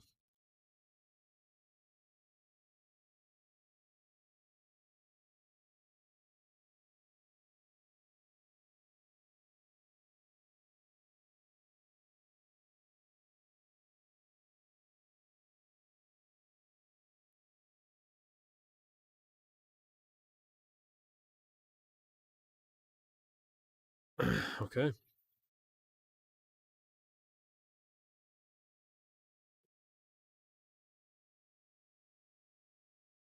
Beastwood left one of his shoulders at home. Mark Bates in Thailand. Yeah, that's funny. Davey Mize says, man, Robin and Quinton look good in that shot there. Yeah, they do, man. This is Robin's shot. I actually told Robin that the hands on hit most muscular is definitely his shot. It really is. Yeah, it really is. Let's take another look at the poll. 174, 175 votes. Akim Williams still in first with 69% of the votes. Project Build Bodybuilding. Who do you have winning, Kenson? I have Akeem winning, but I think it's going to be a very, very close decision between Akeem and Quint Beastwood. They could give Quint Beastwood the nod. He's a local guy. I won't be upset if he wins, but I think Akeem. Yeah, I think Akeem.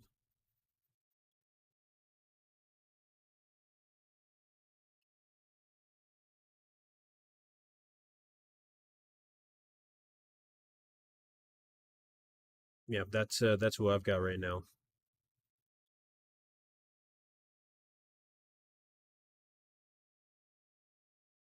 Project Bodybuilding says, I really don't see Quinton wins or even take second. Way too soft up top. John should be second, at least in my opinion. But I do have Akeem William. Akeem winning. Yeah. Yep.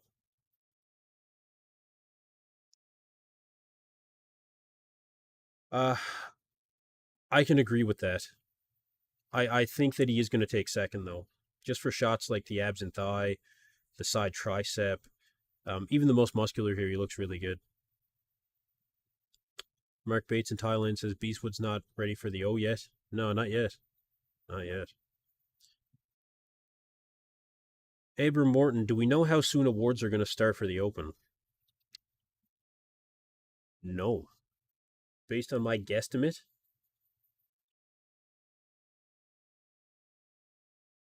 could be an hour and a half.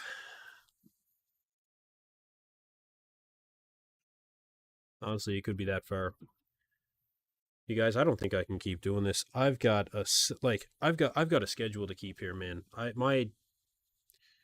This show really threw this through a loop here. This is unbelievable. This is absolutely unbelievable.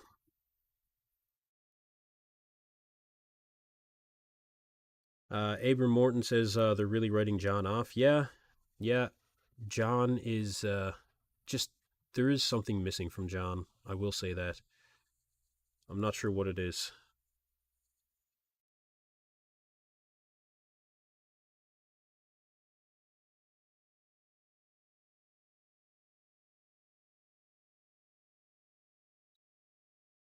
All right. Well, they have finished the individual routines for the classic physique division,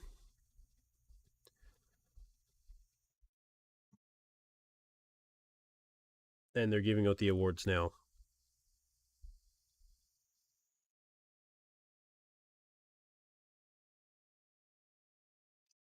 Fifth place, Jimmy Serrard. Fourth place, Andrea Momoli. Okay.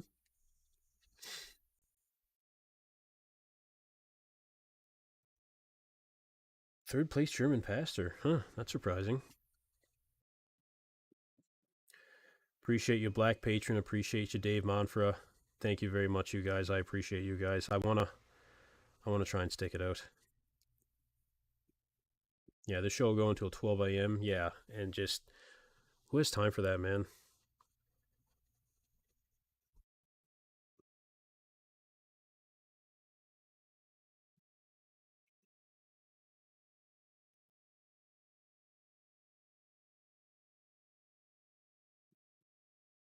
Okay. Body by Dill. It's okay if you got to go. I like your podcast, fan from BC. I'm going to train Hamies. I actually used to live in BC. Beautiful place, man. I love BC. Love it. I lived in Fort Nelson, and um, I lived on Vancouver Island in Campbell River while I was doing dive school.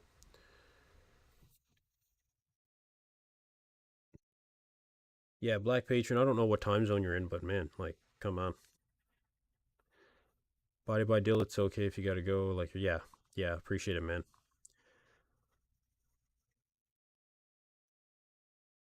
Yeah, Davey, I'm not far off from you, man.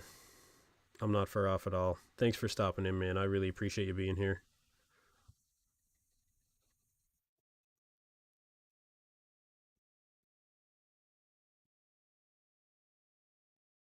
Lucas Ayres, greetings from Brazil. Thanks for this transmission. I was looking forward to Lucas Garcia shaping 212, but he was earlier. Yeah, I hear you, man. I hear you.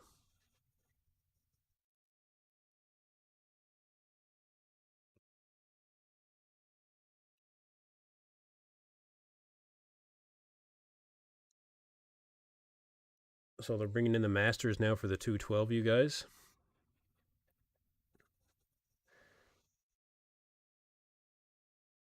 And yeah, there's still so much for do. Like, you guys, I'm gonna call it honestly. Like, the Toronto Pro really got to get their stuff together for next year. I have so much to do, and they took hours longer than they should have. This show is probably going to be 4 hours overdue, if not more. This is ridiculous. But listen, I really appreciate all you guys being here. Thank you very much for everybody that tuned in the live stream here. I will post the results on my community tab, and I will gather up a couple guys for the podcast here to do a wrap up. But yeah, for now, like, you guys, I'm gonna sign off. Thank you everybody again for stopping in. I encourage you guys to go over to Muscle Discord and watch along with Matt over there. He's I'm sure he's still on there. Black Patron says we're show of the season, and that's saying something when you're following the Cali Pro. So far, man. Yeah, so far. But again, I appreciate all you guys being here. I got kids to look after. I got my wife. I got a company to run. Like, there's stuff to do. But again, I really did enjoy covering the show with you guys. I really did enjoy it. Uh, Watching the machine. Thanks for the broadcast, man. You do what you got to do. All the best. Yeah, thanks a lot, man. I appreciate you being here. I really do. All right, you guys. You guys have yourselves a good night, and we'll catch you guys for the next show.